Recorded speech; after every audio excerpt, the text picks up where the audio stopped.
Welcome to a meeting of your Manatee County Board of County Commissioners. Representing District 1, Carol Ann Feltz. Representing District 2, Amanda Ballard. Representing District 3, Tal Sadiq. Representing District 4, Mike Ron. Representing District 5, Dr. Bob McCann. Representing District 6 at-large, Jason Bearden. Representing District 7 at-large, George Cruz. The County Administrator is Charlie Bishop. Time is set aside at the beginning of each meeting for citizens to speak on any issue. Citizens are asked to limit their comments to 3 minutes. Today's meeting is brought to you with closed captioning.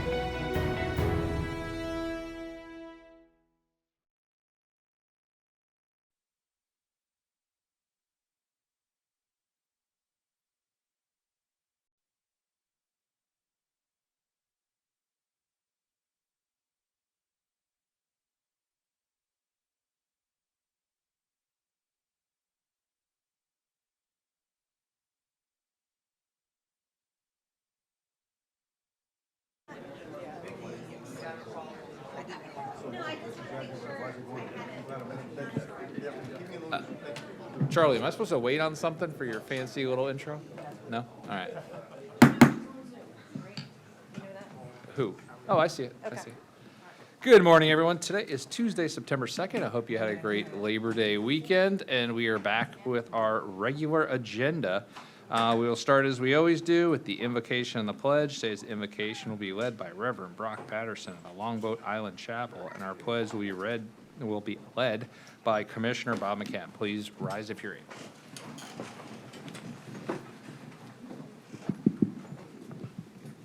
Let us pray. Gracious and Heavenly God, we again give you thanks for this day. We thank you, Lord, for the very breath of life that you placed into our lungs this morning, and this opportunity that we have to come to serve our community, Lord, and to love our neighbors.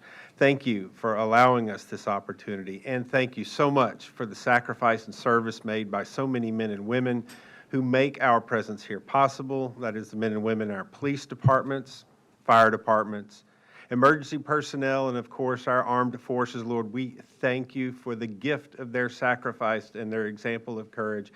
Watch over us, keep us healthy, keep us safe. We pray this in your holy name. Amen. Amen. I pledge allegiance to the flag of the United States of America and to the republic for which it stands, one nation, under God, indivisible, with liberty and justice for all. Thank you. You may be seated. County Administrator, are there any updates to the agenda? Yes, sir. All updates were published with the online agenda. An additional public comment was received after publishing item 37, Senate Bill 180, and item 43, consideration of ordinance regulating Crentum. Okay, thank you. And we will move on to awards and proclamations. Before I do, I just want to let everyone know that Commissioner Ballard, who's doing her matron of honor duties out of state, is on Zoom right now, just for the clerk's record. We will start with the presentation of the Team Member of the Month for September 2025.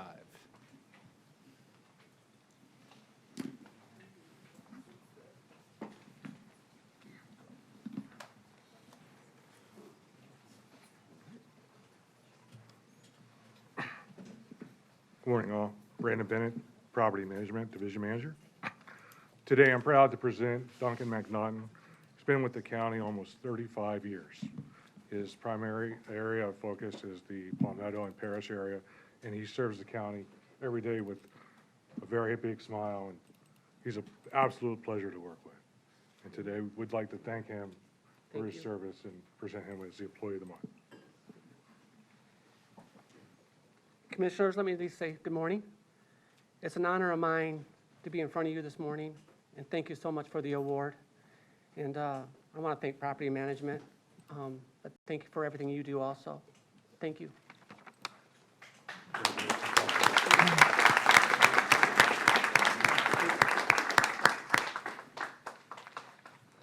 Thank you. Thank you, everybody. Thank you. It is an honor of mine.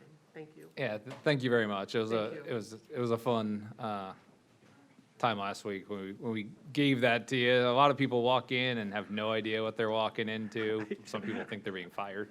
It was a lot But of you walked in, as soon as you scanned the room, you immediately knew what it was I was with a like, big "No." smile on your face I after, did. after all this time. And heard some good stories about you out at the fairgrounds and Yes, everything thank you. else. So it was an enjoyable time giving you the much deserved honor. So thank you very much Thank you, for Commissioner. everything you've done for all these years and decades. And we look forward to having you, because you said you still have some years left in your drop, so Yes, you're sir. not going anywhere. All right. All right. Thank you, everybody. Thank you, commissioners.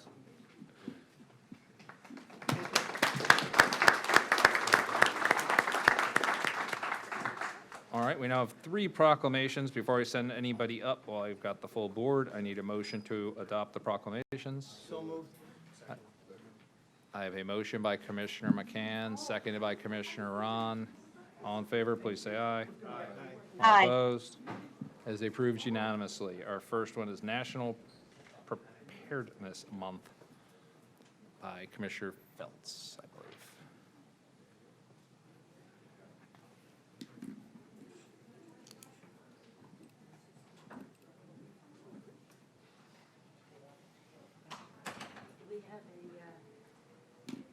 Do we have a recipient?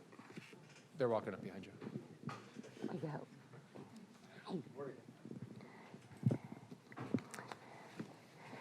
Well, folks, it's September. If you've lived in Florida long enough to know, you know that this is the month that our hurricane status kind of ramps up from our August to October. Or as I say, it's the time of year where it's time to replenish all of your hurricane goods that you've already eaten, because you know we did that, right? So this is a proclamation for National Preparedness Month, which September is a good month for that because, as I said, most of our hurricanes have had the tendency to come later in the hurricane season.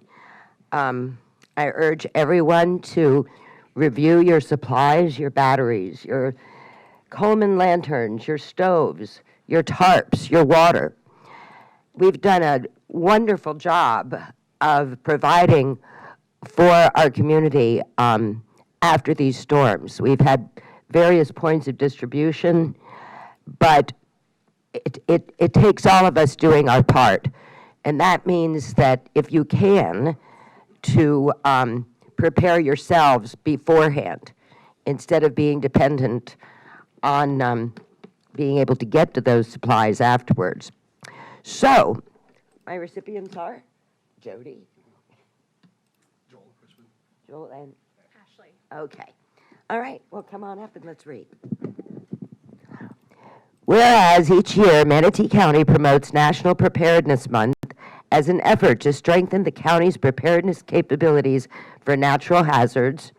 Whereas Manatee County residents can take action to become prepared to respond and recover from any natural or man-made hazard, no matter how big or small.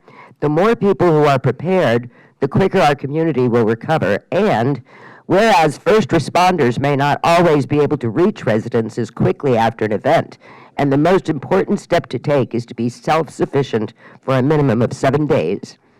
And whereas Manatee County encourages all residents, visitors, and business owners to understand the threat of natural and man-made hazards and to undertake preparedness measures to protect lives, welfare, and property. Whereas that September 2025 shall be known, designated, and set aside as National Preparedness Month in Manatee County, Florida, and the community is encouraged to observe this month with preparing their homes, families, and workplaces through training and civic activities. Now therefore be it proclaimed by the Board of County Commissioners of Manatee County, Florida, that September 2025 shall be known, designated, and set aside as National Preparedness Month in Manatee County, Florida. Thank you. All. We appreciate it. Good morning. Jody Fisk, Public Safety Director. We do preparedness year-round in emergency management, but for Preparedness Month, I really want to encourage our residents, mymanatee.org/storm. You can look up your evacuation levels. You can see where our shelters are at. You can look at a checklist for preparedness items. Keep an eye out at the stores. There's a lot of tax-free stuff that's happening that's being facilitated by the Florida Division of Emergency Management and our governor. And I keep saying that I've opted out of storm season this year, but just in case, go get your supplies, be prepared. Thank you.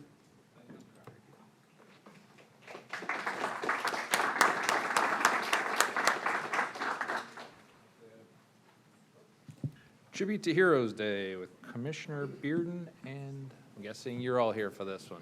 Yes, sir. Good to see you, Chief.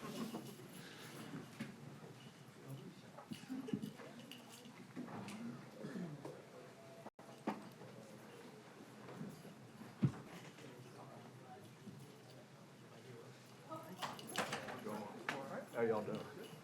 Thanks for coming up today, gentlemen. Well, I have the pleasure of doing the proclamation for tributes to Heroes Day, and all of us remember that day. I was a senior in high school. But what we recognize, and Commissioner Ron's looking at me weird at that point. But hey, listen, this is what I recognized. At that time, I recognized some of the greatest Americans of our generation taking a step of a nation coming together. And it's what encouraged a lot of us at that time to do our part.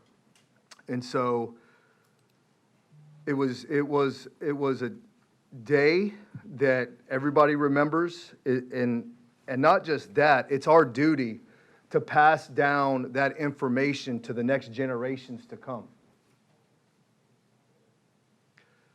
And even with my daughter and my kids, to allow them to know that 9/11 was a day that can never be forgotten. And so that they could pass that down to their children and then their children's children. Just like Pearl Harbor, right? So it's important that we continue to allow the next generations to know what happened during this, and the heroes that stepped up to the plate. So, whereas on September 11th, 2001, the United States suffered and endured one of the most horrific acts in its history. The attack upon our homeland by terrorists who hijacked 4 jetliners to execute multiple homicide bombing attacks of great evil.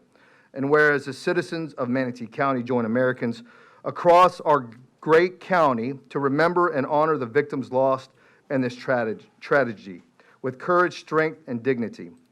September 11th, 2001 proved to the world that heroes come in all shapes and sizes. And whereas those who responded without hesitation, gave selflessly, and showed the strength of our country, today the heroes of the next generation stand ready to respond again.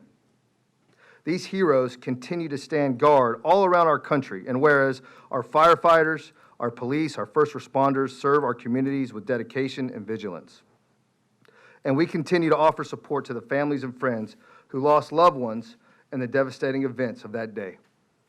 Whereas for many years to come, when our children stand with their hands over their hearts and pledge allegiance to the United States of America, they will clearly understand that as one nation, under God, the United States is the invisible as a country, especially when faced with tragedy. Now, therefore, be it proclaimed by the Board of County Commissioners of Manatee County, Florida, that Thursday, September 11th, 2025 shall be known, designated, and set aside as Tribute to Heroes Day in Manatee County, Florida, adopted with a quorum present and voting this Tuesday, September 2nd, 2025, signed by our Chairman, Cruz. Anybody else? Good morning. Good morning. All right, so 24 years later, we still gather, not just to remember September 11th, but to ensure that the courage and sacrifices of our heroes are never forgotten. Good morning, Chairman Cruz, Commissioners, County Administrator, County Attorney, and staff. I'm Fire Chief Joe Sicking of the North River Fire District, and on behalf of all Manatee County's first responders, I want to thank you for today's Tribute to Heroes Day proclamation. Your recognition honors not only those we lost, but also the courage and sacrifice of those who serve our community every day. So we're very grateful for your support and partnership, and we would like to invite you and the community to join us at Rossi Park along the Bradenton Riverfront, September 11th, 9 a.m. for our annual ceremony, as we remember, reflect, and honor our heroes together. So thank you again, and we hope to see you all there.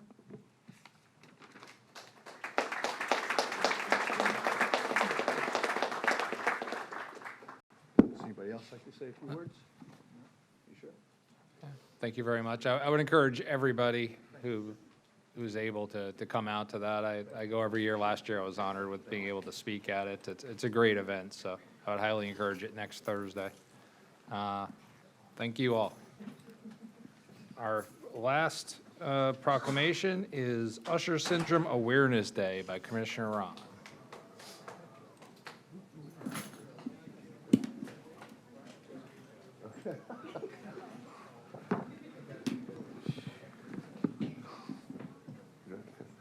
Good morning, Mr. Chair, Commissioners. It's always an honor to be able to bring forward a disease that affects children and make the awareness even bigger of a very rare disease that children are born with. And I'm thankful for Brittany for bringing it forward and allowing us to do this proclamation.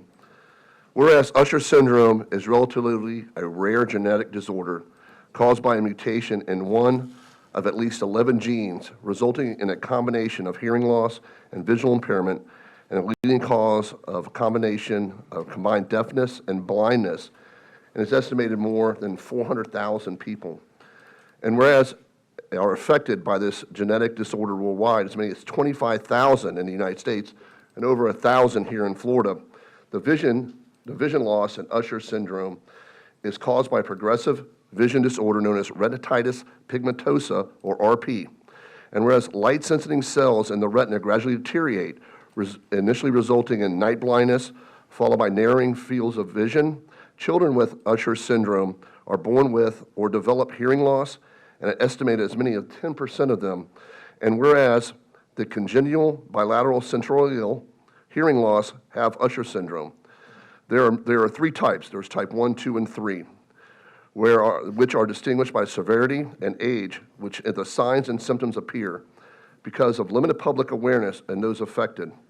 Whereas Usher syndrome with Usher's syndrome, many suffer from depression, anxiety, isolation, and loss of independence. Usher syndrome community is uniting around the world to spread the word and public awareness that especially recognized. It will be recognized on September 3rd. This year and be annually recognized. Now therefore be proclaimed by the Board of County Commissioners of Manatee County of Florida that Saturday, September 20th, 2025, shall be known and designated and set aside as Usher Syndrome Awareness Day in Manatee County, adopted with a quorum present voting this Tuesday, September 2nd, by the Board of County Commissioners and signed by our chairman, George Cruz. I'd like to bring Brittany up for just to say a few words about the disease and how it affects children and it's affecting her and her family. So Usher syndrome is obviously the leading cause of deaf and blindness. And like Mike Ron had stated, more than 400,000 people in the United States worldwide suffer from this disease. Because of the limited public awareness, those affected with Usher syndrome may experience delayed diagnosis, misdiagnosis, lack of access to services and support, lack of job training and opportunities for employment, and any impact on a daily living and mental health. With that, my daughter is here. She's 12 years old. At the age of 18 months old, she was declared deaf. We have gone down this journey, and she has now been implanted with cochlear implants, and as of July of this year, she has been declared with RP. So it's just another form of a road we have to go down to get that awareness out there so that we can get any sort of treatment or cure for this disease. At this moment, there is no treatment or cure for this. So the more awareness that we can bring to the community and to the world, the better that we have to get the trials out there that are desperately needed for this. Thank you very much, Brittany. And thank you for bringing this forward and bringing your daughter forward. I think you would like, did you want a picture? Could get your daughter, come on. What I'd like to do is just we're working at the state level also to get this recognized at the state level, to get the governor's office to bring this forward also. So what I'd like to do is just if the board, we get a quick picture with the board right there, we'll come forward, Brittany and her daughter will come forward and we'll come up and just a quick picture. You guys ready for that? All right, thank you. Here's your proclamation. Thank you so much. Come on, we'll come over. It's only taking a second. We'll just come down. There's only two of them. Okay.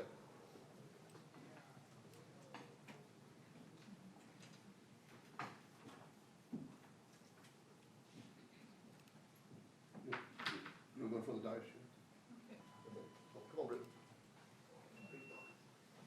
It's easier when we have like a whole softball team and it takes like 20 minutes to board. The girls softball.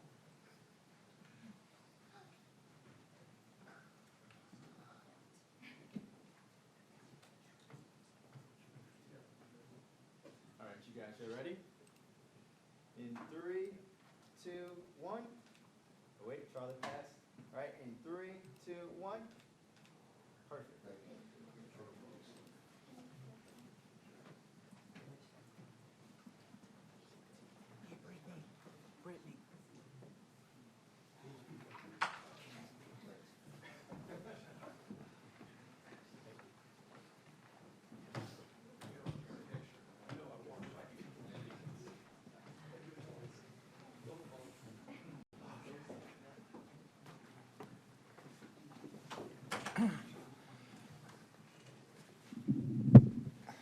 All right, moving on.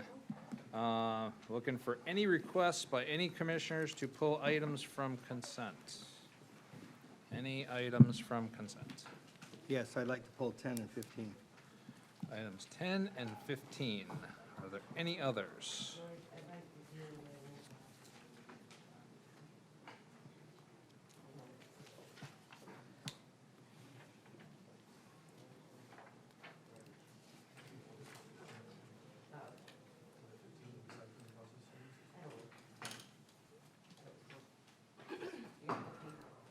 Yeah, Commissioner McCann already pulled it. So just 10 and 15. All right, I will open up citizen comments on consent minus items 10 and 15. Any citizen comment on the rest of consent? Seeing none and nobody's on the phone, I will close citizen comment on consent, and I will entertain motions to approve consent minus items 10 and 15. Second. I have a motion by Commissioner Siddiq, seconded by Commissioner McCann.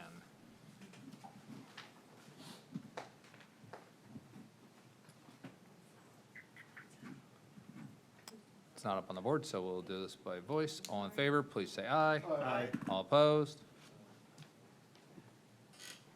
Commissioner Ballard? Aye. That is approved unanimously, 7-0.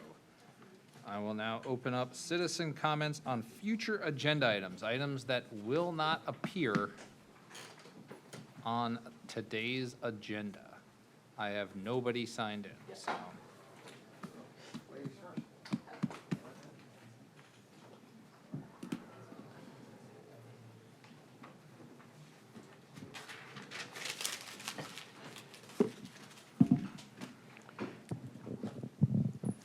Pat Simmons, Manatee County. Hold on.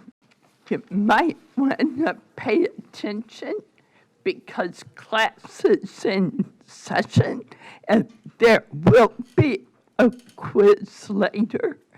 I just have developers and construction people working on it. Welcome back to another episode of Disability Education 101. It's called ableism, and I have been a survivor of this severe ableism within the last week. So let's break it down. There's systemic ableism. It's built into structures like inaccessible housing, long waits for benefits or workplaces that don't accommodate. Interpersonal ableism is stuff like people say, you don't look disabled, or question a person's mobility aid. Internalized ableism is when we start to believe that. Benevolent ableism sounds kind, but it's harmful. It's like calling us, oh, you're an inspiration. I've had people tell me, oh, you're so special. You live alone. And I look straight at them in the eye and say, yeah, do you?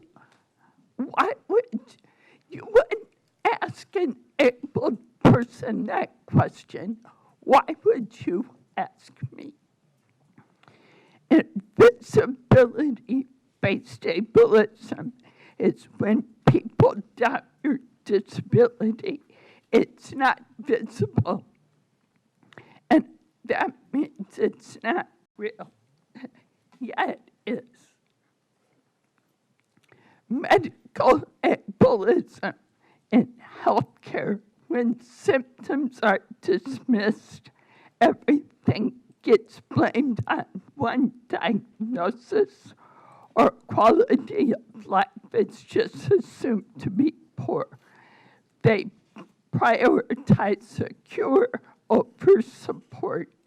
There's cultural ableism and structural ableism.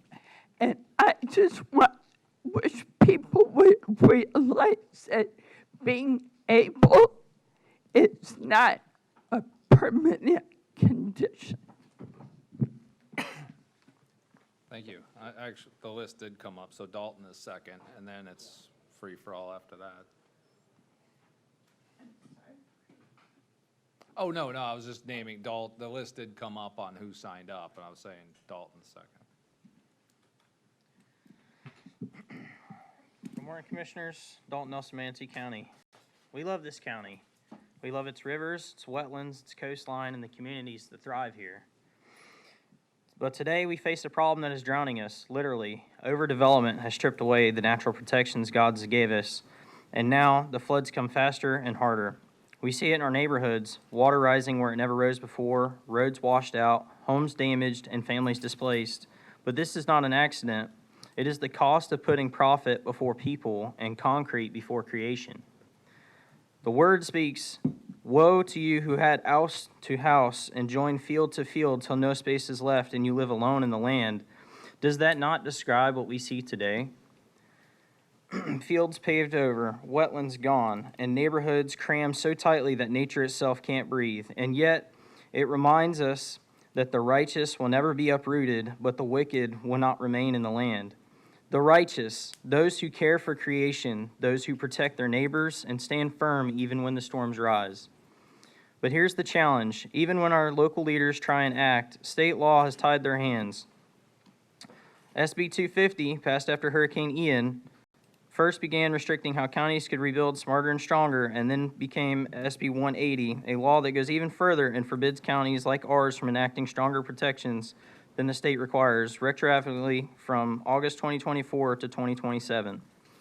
What does that mean for us? It means that when Manatee County tries to restore wetland buffers or raise impact fees to make developers pay its fair share, developers threaten lawsuits.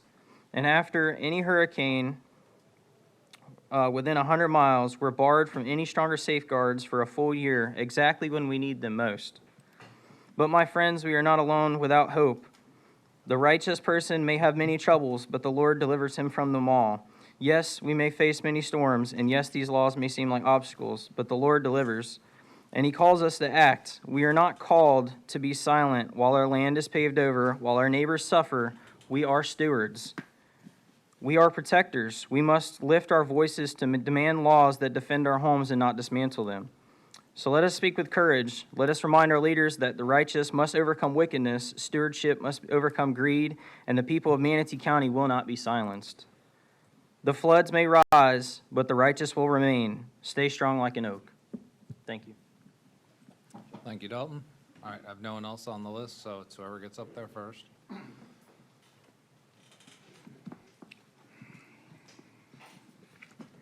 For the record, Glenn Gadfly, Gibellina.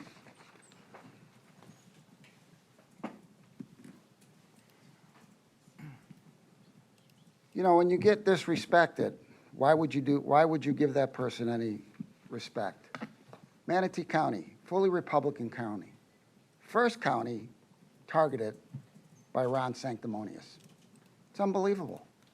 So I propose a resolution, and I only live a few blocks from this park, to rename that park. Is that funny, George? Talking about heroes here. Okay? Give a little respect. I want to reclaim my time. What are we down to? We're doing 2 minutes now? No. You're at 3 minutes. It's up there. It still It's up says there. 2 minutes and 12 seconds. All right. Whereas the park located at 7110 Prospect Road, Sarasota, currently known as Governor Ron DeSantis Park, was named in '22 following a public survey that was rigged, by the way, from the last cabal board that we had. Our district never had a say in that. Whereas residents had to value the sacrifices made by local veterans who have served and died in defense of this nation. 19, these three are from our district that went to Bayshore High School. Whereas the residents of Manatee County exemplify courage, honor, and selfishness, having made the ultimate sacrifice, serving in several wars.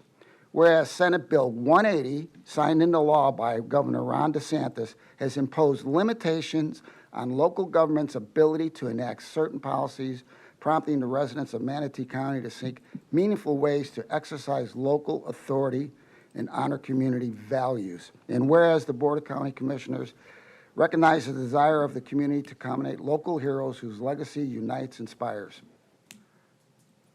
So I would urge this board to change the name of that park. I have no respect for that governor. He has no respect for you. I always thought it was a bad idea to name a park after an elected official because things can go south real quick. He is targeting probably one of the most Republican counties in the state, speared on by developers because they couldn't get their way locally. So listen, fight fire with fire. I would definitely say this is in order. All young men. This guy served two tours, left a wife and 3 kids. This guy signed up twice. Lakewood Ranch, 21 years old. Any one of these would be a good candidate to rename that park. So I urge this board to show some respect for some true heroes, and not ones that throw you under the bus. And by the way, I'm going on my 3rd honor flight next month, flying out of Sarasota. We might even want to consider one of those heroes that are still alive that would be named for that park. But you know what? Every time I go by that park, I just get disgusted at the name. He doesn't respect you. You shouldn't respect him. For the record, Glenn Gadfly, Gibellina. Pop that 6-pack. Thank you. Good morning, Commissioners. My name is Kendra Elder, and I am a resident of Traymore at the Villages of Palmer. I am a District 4 constituent. Currently, we have the apartment complex, The Ridge, pushing litigation using SB 180 to build a 4-story apartment complex on the wetlands that is the only thing protecting my neighborhood. My neighborhood has $150 million worth of real estate with an average of $1.25 million worth of property tax revenue that comes into this county. During the last year's storms, when we got hit by Debbie, for the first time ever since the crossing at Palmer was built back in 23, I believe, 22, our neighborhood flooded. We had water less than 5 feet from entering all of these residences. And now we have another apartment complex that they're pushing to try and using SB 180 directly on the last wetlands protection that my neighborhood has. This is completely unacceptable. I have been a Republican since the 90s. I've been a Florida resident my entire life, minus the 15 years that I served in the U.S. Army. And I have never seen anything like this. You want to talk about deep state? That's what SB 180 is. I am fully in support of any lawsuit that this county moves forward with against the state on SB 180. Many of my neighbors could not attend today, and I told them that I would relay that on their behalf as well. Just so you know, we fully support any move that the county makes forward with this. Okay. So, thank you. Mike, were you just trying to get a better seat?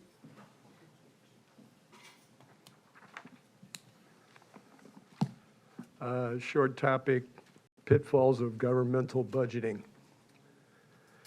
Governmental budgeting incorrectly assumes that revenues will equal expenses and the budget will always be balanced. This is a zero-sum game where shortfalls in one department or additional unexpected expenses, such as cleanup from a hurricane or a burst sewer line, necessitate cuts to other programs in order to fund the emergency. However, when faced with the reality of large operating surpluses, where the Manatee County surplus since 2017 has averaged over $200 million a year, or the buildup of large unrestricted cash reserves, which are now $825 million as of June 30, 2025, the zero-sum rules no longer apply.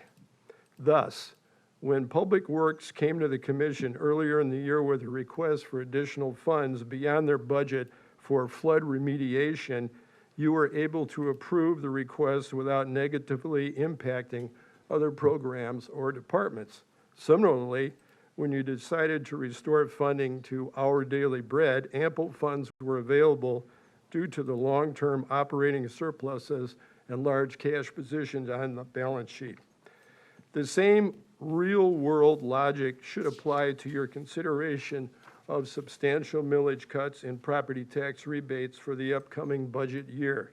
You have ample funds and totally justifiable reasons for cutting the millage in order to bring revenues into line with expenses. Similarly, your unrestricted cash of $825 million is way above what you are legally allowed to hold according to Florida statute 12901 C1 and C2, and should be returned to taxpayers via a property tax rebate in order to conform this figure to Florida statute and offer meaningful tax relief to cash-strapped Manatee County citizens. Thank you.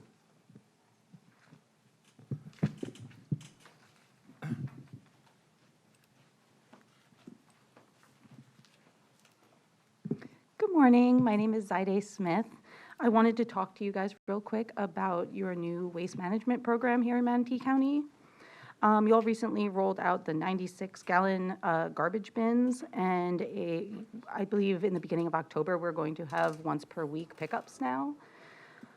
Listen, I understand this was meant to keep pricing consistent for customers. I appreciate that. I understand that that has been a real issue for you guys. However, you know, I'm not a math whiz, but cutting services in half while keeping pricing consistent is a 100% price increase. On top of that, you're now charging $59 per item for bulk pickup, which is going to be incredibly hard, especially if we consider things like the fact that 29% of the residences in Manatee County are rentals, which means every time somebody moves in or out of apartments, we're talking about tenants or landlords having to pay astronomical fees to remove any leftover furniture and other bulk items. On top of that, these trash bins are going to be incredibly heavy. Now, we are looking at 30% of Manatee County residents being seniors over the age of 65. And I know you guys have a medical rear door assistance program, and I appreciate that you guys considered that. However, 30% of Manatee County is over the age of 65. That's just our seniors. That's not including people that have had surgeries.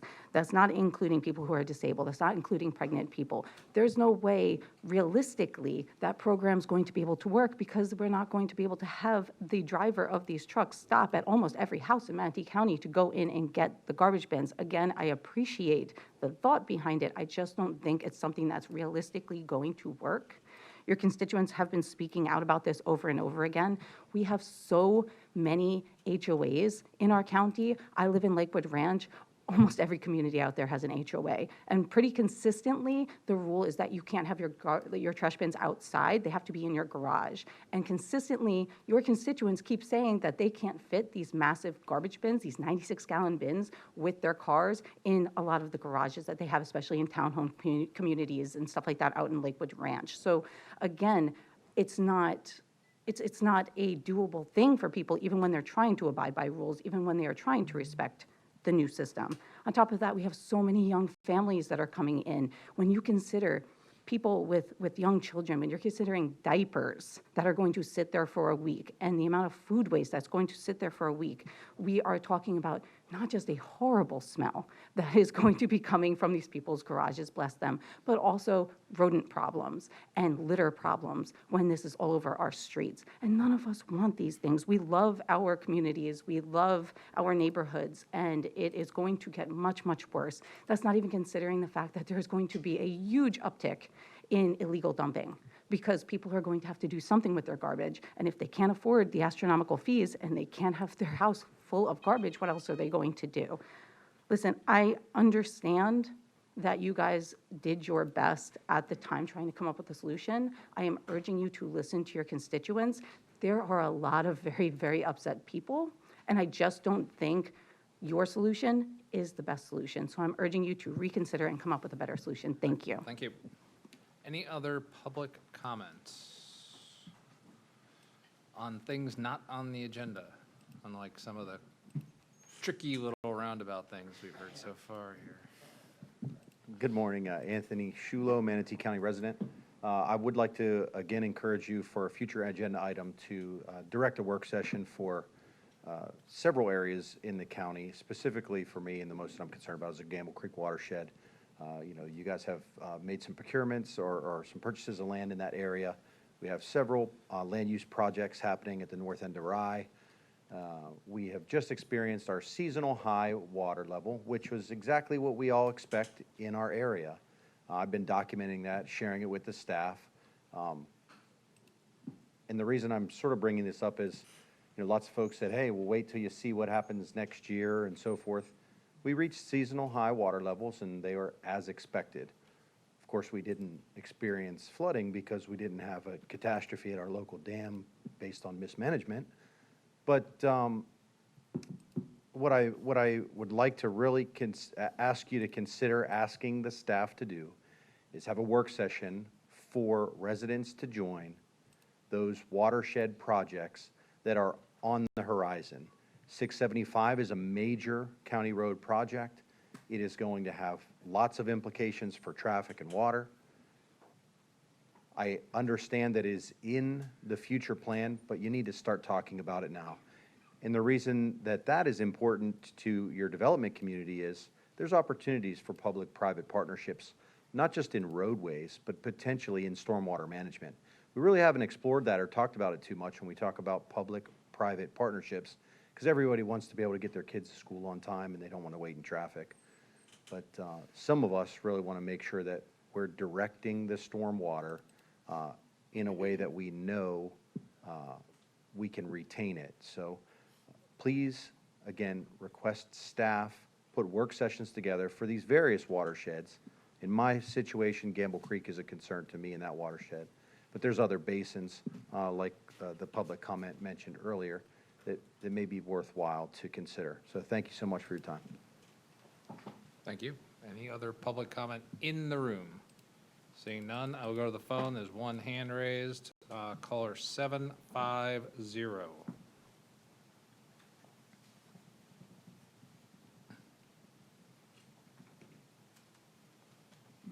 There you go. Good morning, Mark Vandery, Manatee County. I've got a couple items. First, I'd like to agree with Glenn Gibolino on renaming that park to what one of the names he was suggesting, at least consider it. I would like to also have the commissioners appoint a person, assign a person to the future agenda item list so that we can contact that person, make sure the list has got these items on them that we talk about at all these meetings, and start tracking some of these future agenda items so we can actually get them on a future agenda and talk about them in more detail, more length. One of the items that I'd like to see on the list on a future agenda item is addressing the snipe signs all around the county. I don't know why the county's having so much trouble enforcing the code with getting rid of these illegal snipe signs all over the place. Not only are they an eyesore, they're a safety hazard. Out by us, out in East County, I've been seeing them in the roundabouts, distracting traffic. They're in the visibility triangles at intersections. It's dangerous. You can't see past them. There's so many of them stuck up. A couple months ago, I complained about it, and I've been sending in multiple 311 code violation calls, and most of the responses they get back is, well, they went out there and the signs weren't there, somebody took them down, and they got blown down, so there was no violation. But, they seemed to stop a couple months ago, and then they started back up just in the last couple of weeks. And you need to get a handle on them. They're dangerous, so please do something about that. Now, another item, Waterline Road, last week and the week before is underwater. We had our seasonal rains that we're accustomed to, but this year it seems like they've been underwater, more water, like 3-4 inches underwater and staying longer. The west end of Waterline Road was underwater. It even made the newspapers there. A woman had trouble with her animals on her property along Waterline Road. I don't see any activities or any project lists addressing the stormwater runoff or the flooding of the roads. All I see on the project list are more future developments that are going to be dumping more traffic directly on Waterline Road. There's about half a dozen pending right now. You got to get a handle on that. You got to wrap it up, Mark. The flooding of Waterline Road before you start putting more traffic on there. Thank you very much. Thank you. Caller 670.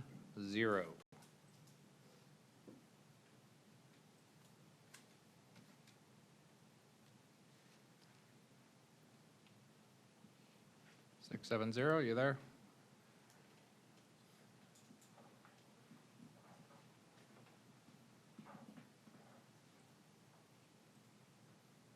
All right, well, we'll be opening up public comment again. Oh, Hello? there you go. Go Can you ahead. hear me? Yeah. Yeah, hi, my name is Matt Woods, Manatee County resident. As far as piggybacking a little bit on what Mark just brought up, as far as a future agenda item, I am in a Rye Wilderness estate, so, between Rye Road and Waterline, using either road has just, I don't know, it's a combination of traffic study potentially, and I know every time we add a new development, and again, I am not anti-development, we need something done, a little bit smarter development. I mean, I tried to leave my house at 7:15 a.m. last week for a dentist appointment at 8:30, and I was still almost late. The amount of traffic, and I don't know who's doing these studies, I don't know their level of expertise or skill, but it is not correct. And given the amount of projects, and I don't care which way we go out of our neighborhood, we can go back to Hillwood Preserve through Waterline, which the water issues last week, as Mark brought up. You know, between that and the amount of water given the construction for that new or the ongoing Neal project, the Palm Grove, the amount of water that they are allowing to just stand and sit there. Yes, I understand they're in the middle of a construction project, but this is Southwest Florida. It rains during the summer. We have to prepare for that. We have to do something to discharge or run that water in a way it allows other water to flow when it rains. And the amount of traffic on Dam Road and Waterline, it is not safe. So if we're going to allow all these new developments, we have to do something with this traffic. Again, between Rye and Waterline, something needs to be done about the quality and the flow of this traffic. Thank you. Thank you. And there's nobody else with their hand raised, nobody in the room. I will close public comment. We'll reopen it at the end of the meeting. Now moving on to items removed from consent. Both of them were, yeah. Oh, I'm sorry. Commissioner Bearden. Thank you, Chairman. Yes, I want to address the reserves because we definitely had, in my opinion, some bad decisions that were made in the last few years in regards to not building and spending that money on the roads and the necessary infrastructure that we needed for this county and to have the vision of the growth of this county, especially in the 2000s when we saw heavy growth happening. In my opinion, Board, I think we got to do something in regards to figuring out a way on how to release some of these reserve funds at the state level so that we may, spend it on the necessary infrastructure needs that we have in this county. We're going to have to be creative. Yes, there were some mistakes and some decisions that were made in the past, but it's up to us whether or not we're going to be the ones to decide whether or not moving forward if we want to continue to make those same mistakes. And so, Mike's right on some of these things. And we really need to look at what he says. He's been honing in on this for a long time. And we got to figure out how to bring it to the state level so they can release some of these funds. Heck, we could use 150 million of it right now on a bridge. Right? For Hammer. And so, I don't know. Maybe this is going to have to be the next time we go up to Tallahassee to see what type of things we need to get passed in order to, release some of these funds. But we're going to have to start doing something. We can't continue to go down the road that we're going down. As far as trash contracts and pickups and everything of that nature, we could either increase the rates due to twice a week, and then we kill the senior citizens, right? They can't even afford the extra $20 or $30 a month, that it would probably cost to increase those fees to go back twice a week. So, it was a cost decision, right? How do we keep the fees sustainable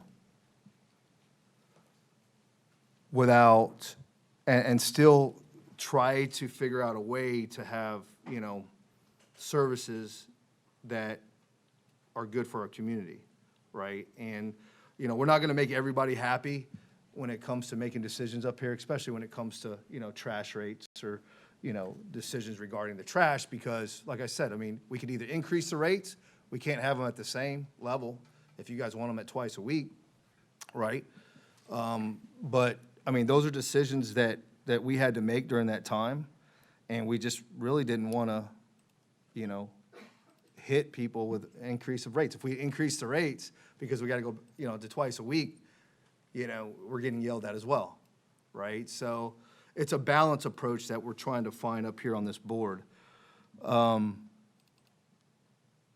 as far as, fighting the fight, as far as, we need to figure out creative ways on how to invest more into our infrastructure, because we definitely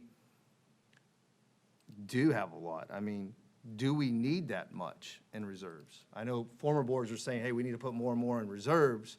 Do we need, what is that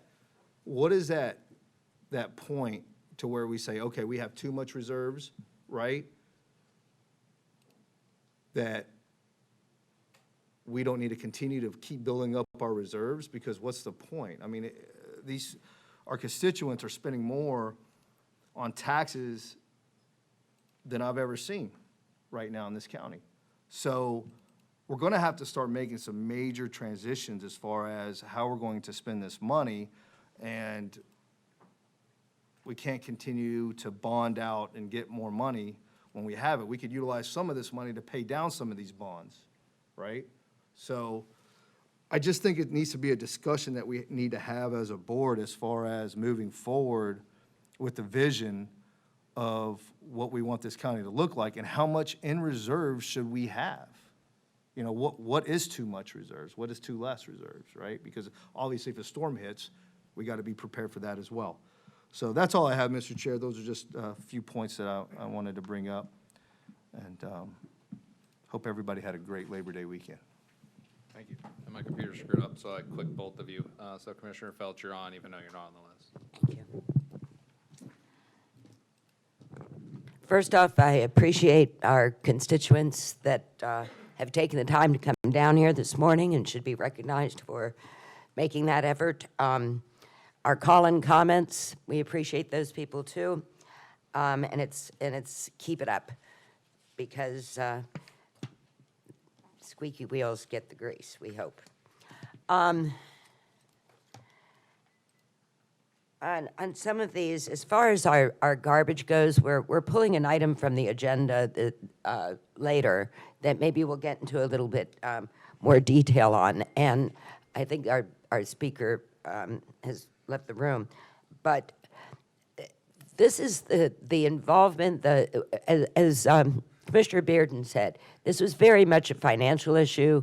This was very much a business plan by the only vendors that we have that do this kind of work. We've been really, really trying to promote what the citizens could do. Maybe there were a few fumbles in doing that, but also what I'm seeing is people that are being more cognizant of how much garbage they make, how we can recycle more, being prepared for hurricane season. Get the garbage out now before October 1st, and you're going to be charged $60 a lick for it. So we've got to think on the positive note of and the responsibility that we have to take personally for these kind of changes. And again, the time to have been here might have been last year when we were negotiating the contract, but maybe people did not feel that their comments would be heeded by the prior board. Maybe we didn't have the transparency in the messaging that we're trying to do with this board. But regardless of which, this is what we have on these contracts, and we're all going to work together to make them work for all of us. It might take a little time to work out the kinks, but we're very much in recognition of those.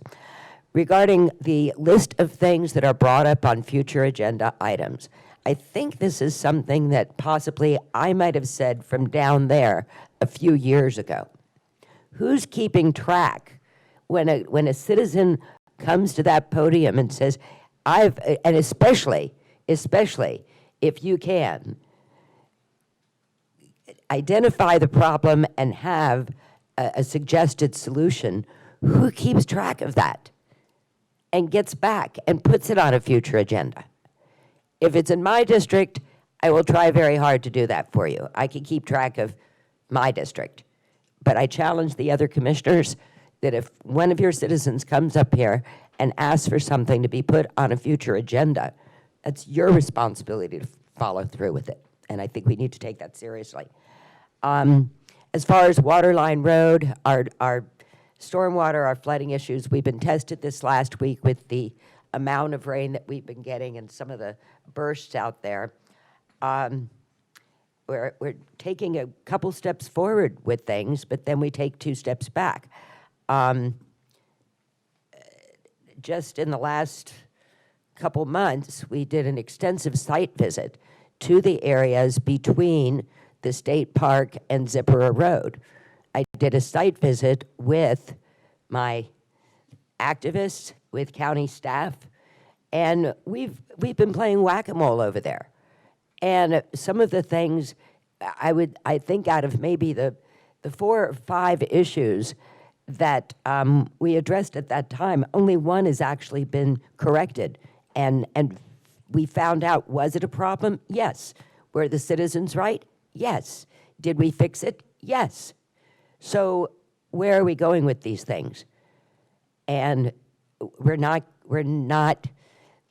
don't need to be playing whack-a-mole. We should have a good plan to address issues versus somebody having to hammer somebody over the head over and over again before we get any action out of it. But we appreciate you doing it. So again, Wednesday listing session, Lakewood Ranch Library. You all are aware of that and you'll be there, right? Okay, thank you. All right, no one else is on the board. We will move to items pulled from consent. Both were pulled by Commissioner McCann, items 10 and number 15. County Administrator, do you want to open up item number 10? Yeah, we got Sheila McLean here in the audience to discuss the grant position. Good morning, Commissioners, County Administrator, County Attorney, Sheila McLean, CFO. Today in my agenda, I am asking for the approval of an addition of 1 grant-funded senior fiscal analyst for the Transit Authority. At the beginning of the fiscal year 2025, with the creation of the Department of the Government Relations, the grants division itself moved as a whole division to government relations. And so within financial management in public works, I had the transit fiscal person that was labeled grants administrator. So that position got moved out of financial management into the grants, absorbed by a grants division.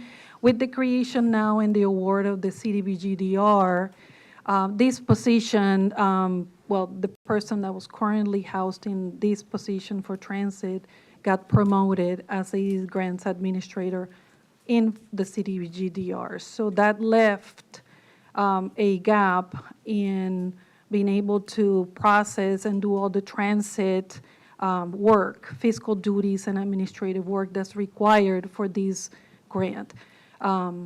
Transit, this position will be fully 100% funded by the FTA and FDOT grants. There's a lot of transactional monitoring and all abiding by certain guidelines of all these 2 agencies that requires this dedicated person to be just doing transit work. And currently, I have been, and government relations has been really kind to keep them behind helping until I can have a dedicated person to do this work and take it away from him. Right now, he's doing 2 jobs. So I come to the board to ask for this position. Commissioner McCann, you pulled it. How many grant writers do we have right now? I can't, you have to be on a microphone. For Stephanie Garrison, Director of Government Relations, for grant writers, we have 1 actual grant writer. We have a supervisor, so that team going after new grants is actually only 2 people. Okay, and that person that she's talking about was shifted over to your grants team, so this is actually asking for a new position? That's correct, sir. This would be for the fiscal side. Our current grants person, as Sheila stated, is doing both roles on the programmatic grants administration side as well as the fiscal side. When you say this is going to be paid for out of the grants, do we already have the money from them grants, or is this something that we're looking at a future item again? We have that money already? It's fully awarded by both grants, FDOT and FTA. Okay, and we have those in-house, so we can pay Yes, out of and they are those now? perpetual grants, so meaning that they replenish every year. Okay. All right. Any other comments from the board? Yeah. Sheila, how much in grants have been approved, like, within the last year or two? Like, based on But- specific products, based on, the time that we've been spending on these grants and, So grants, it should be noted, there's really two categories of grants that our teams look at. There's storm-related grants, which the CDBG DR falls into, and we shouldn't count that because that's based on the storm events, right? Then there's competitive grants we go after that we're trying to, win for transit and things like that. For the last year, it's about 200 million. okay. Before that, it was about 60 million. How So we've long had a does it take big for us increase. to obtain getting those grants, like money in our bank account? That would be your. So the county has grants that are grants, we call it perpetual, because as long as we keep the programmatic side going and doing all the state reporting that is required, those grants come to us every year without any questions asked. Those would be the SHIP grants, the CDBG grants, the CDBG grant DR, which is a brand new. So So how do they get distributed? What I mean by that is, are they coming in one lump sum, or are those broken out over so many years? a lot of these grants are reimbursement basis. Okay. So it means we have to request for reimbursement on those. So when we do get a reimbursement, what happens to the excess money that we spent? Does that just get put into another reserve bucket, or how does that work? We only request what has been spent. They will not pay us in advance. There's very few grants that are like that. When we request reimbursement, whether it's $1 million, $2 million, $3 million, a quarterly basis, that's all we get back. Okay. Up to the maximum awarded amount that the grant has given us. So once those funds do get reimbursed, what do we do with those funds? Like, we spend it out of our own bucket, right? Right, it just And we get- reimbursed us, yes. Correct. So my question is do we do anything with the reimbursements as far as because we've already spent that money Right. to, provide whatever service we got to provide. As far as the reimbursements goes, are those just going back into general fund, or like 50% of it's going back into general fund? Like, how does that work typically? No, none of the grants go into the general fund unless it's what we call an operating grant, and those are very small, I would say maybe like storm grants and things like that, and just one-offs. All the federal and state-funded grants have a requirement. They have to live in their own account, meaning in their own pot, so that we can account for every time we get reimbursed, that fund always runs on a negative cash until we get reimbursed. And then it's fluid because we Yeah, do that every because quarter, so we The reason why don't. I'm asking is because when we get those grants, whatever account that we're putting, that account, once we get those reimbursements, are continuously increasing over time. Would you agree? They're continuously offset by the cash flow we don't have. So if you see one of those funds, you'll see that on a quarterly basis, we will have like, I don't know, depending on the grant in itself, and depending on the volume of the award, you may have millions of negative cash flow. But once we replenish, that's why we do it so continuously, so that we continue getting replenished. So it just takes it back to zero. And then we expend again, it takes it back to zero. But So sometimes then we have to take out we're a just the credit line county's- in order for us to pay for whatever services. Not for grants. The county But to render a floats the service at money. that specific time frame. So for example, the storms that hit immediately, we might have to get a credit line that's what we've done in the past, right? Where we have to These- pay for some of these services so that, Not with line of credits. The storm Helene and Milton, for the first time, were the ones that have put us in a situation for cash flow purposes, Correct. we had to go out for a line of credit because the expenses were over $147 million. so within those grants, is that covering, let's say, the interest we pay on the money that we take out on those credit lines? are we writing it for that as well? Or are we just writing it for what the services cost that we have to pay for? I just draw based on how much we've spent. I don't draw in excess of. And whatever interest that we earn, it goes back to offset the interest payment. Now, with the storm, I came to the board and I said, this line of credit, there's the eligibility for CDBG-DR to pay for some of that interest expense that we're incurring on the line of credit. It's a plan that was well laid out to the board. And the hopes is that we, at the end, we have recovered without any harm to the county money-wise, Yeah. and we've been able to rebuild. Because based on my understanding is we're paying up credit first. So the credit payments is what is due to, how much are we paying on principal to pay that down, is my question. The line of credit On the for line the of credits. storm, so we've already drawn approximately $75 million. And of that, we haven't paid anything on principal because it's a 3-year line of credit. The hope is that within the year, which we are working on requesting for reimbursement, the big tranche of money, within a year and a half, we start receiving money back from FEMA, and at that point, you will see how this principal will start paying off. Got it. And what's the estimate that we've been paying on interest currently today? So we started at 3.67%, we're at 4.1%. Then what's that total dollar amount? So we have paid, and I haven't drawn, it depends on what you have drawn, right? We paid so far close to, say, like $500,000 in interest. That's all I have. Thank you. Yes, sir. All right, no one's on the board. I'll open this up to public comment. I don't have the board, so go ahead. Hold on, go ahead, Commissioner My McCann. question is, again, you talked about reimbursement now on a lot of things here. Is this already funded by grant funds, or is the county putting it up front and getting reimbursed? Well, this grant works as reimbursement basis, and we get reimbursed every quarter, yes, for the expenses of the quarter. Okay, so how much money will the county put out on this position?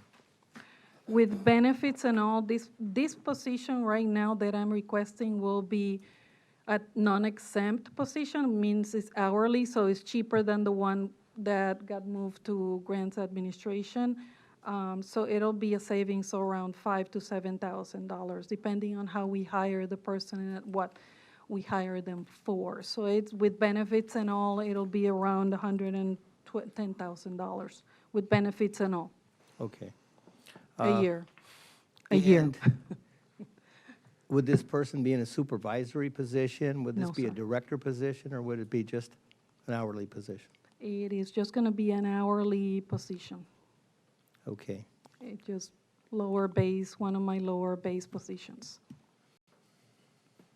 Okay, that's all I have. Thank you. Yes, sir.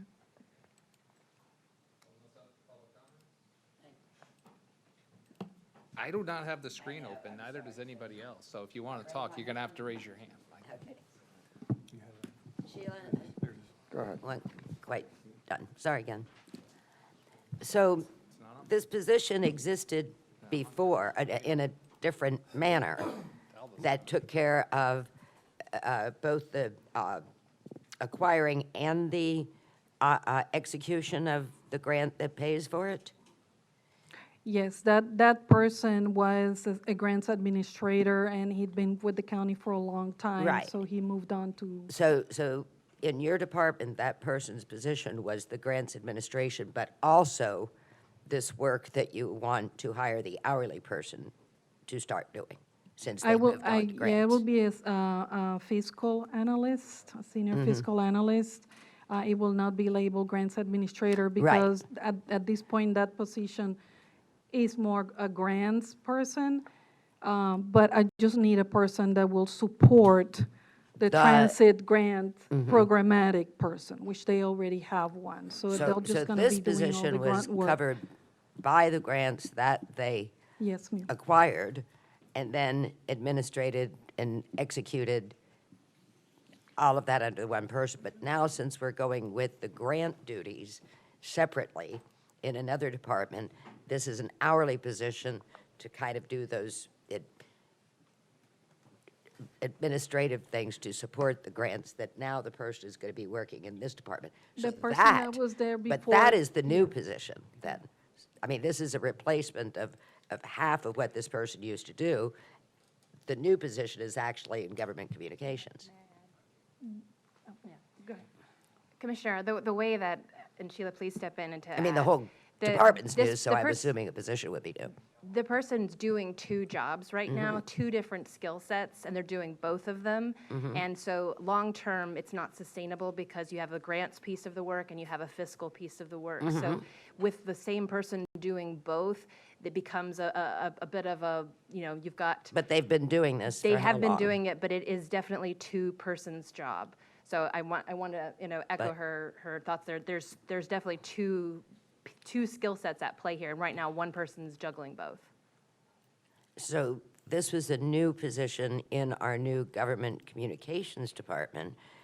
We took a person that was doing both things, and now you just want one new hourly person to take up on those tasks that were within that realm outside The of fiscal part, so the invoicing, the accounting, all of the tasks that touch the money, to be able to go after more transit grants, to be able to do the new Department of Transportation And grants. I think we're doing this in a lot of departments. Sheila's not the only one. Correct. Because we have a lot of our departments that have a grant writer, grant executor, grant accountant, and we're focusing those for you, but that doesn't mean there's some tasks in your department. Would this person been one of the 131 new employees that were requested under our last budget? So now we're at 132. No, we reduced that. Okay, right, we reduced it by 24%. Okay, but this was not included in that budget, because even though you had that opening in your department that this person came from, was that one of the 131 or two? No, this was funded through CDBG DR. We've created Gotcha. a new position, and we absorbed Gotcha. an existing one. So some of the things we did with that $250 million grant was create a new position to handle FDOT-type grants, but it's still left with Sheila, with her department, void of the detail person on The it. person that was in that position that she absorbed now went on to do a different type of grant, which is the CDBG-DR.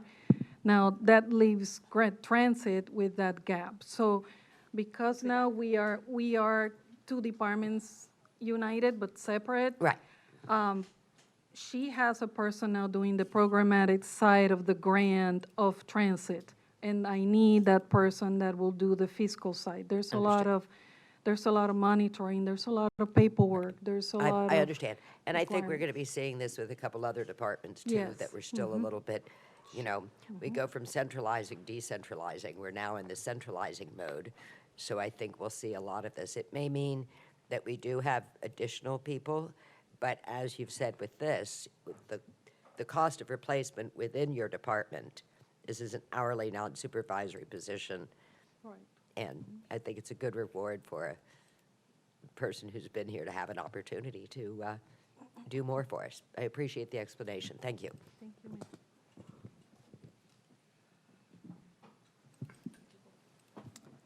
I'll now open this up to public comments. For the record, Glenn Gadfly, Gibellina. Grants, tough business for sure. Here's my thoughts. I have no problem hiring grant writers. If they bring in $10 and only cost us $1, hire 100 of them, right? If they can bring in the money. I heard earlier that it went from 80 million to 200 million. Well, I'm a numbers and facts guy. If you can show me where the 120 million increase came from, you can justify that position, I have zero problem with this type of arrangement. The other question I would have, does this come out of the administration fee that grants are capped at? Normally they're 10%. Does that grant money pay that salary at that 10%, or is that additional money that is different from the administration fee? I don't know. Okay, so it comes out of the 10%? 5%. Okay, good. All right. And then I would like to see an Excel sheet on the increase of the grants. It's not that hard to do. Here it is. Here's our grant writer. We applied for 200. We got 50. We're at 80 million. We got 200. Let the public know what we're doing. I would be boasting about that, quite frankly, if there was that kind of increase in grant money for the staff that they currently had. Pat them on the back. But I don't know, you know, again, they did put in the amount of that person was 115,000, so that was on the agenda. I'd like to see that. But as far as the increase in the grants, why would you keep that from the public? I think you'd be singing it from the rooftops that, hey, we got these grant writers, and this is what they brought home.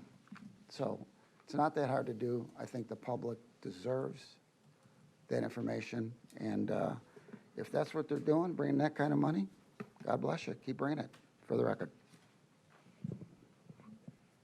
Any other public comment? Seeing none, I will close public comment. No one's on the board. I'm entertaining motions for approval of item number 10. I have a motion to approve by Commissioner Ron, seconded by Commissioner Sadiq. It's working its way up. There you go. You can cast your votes now.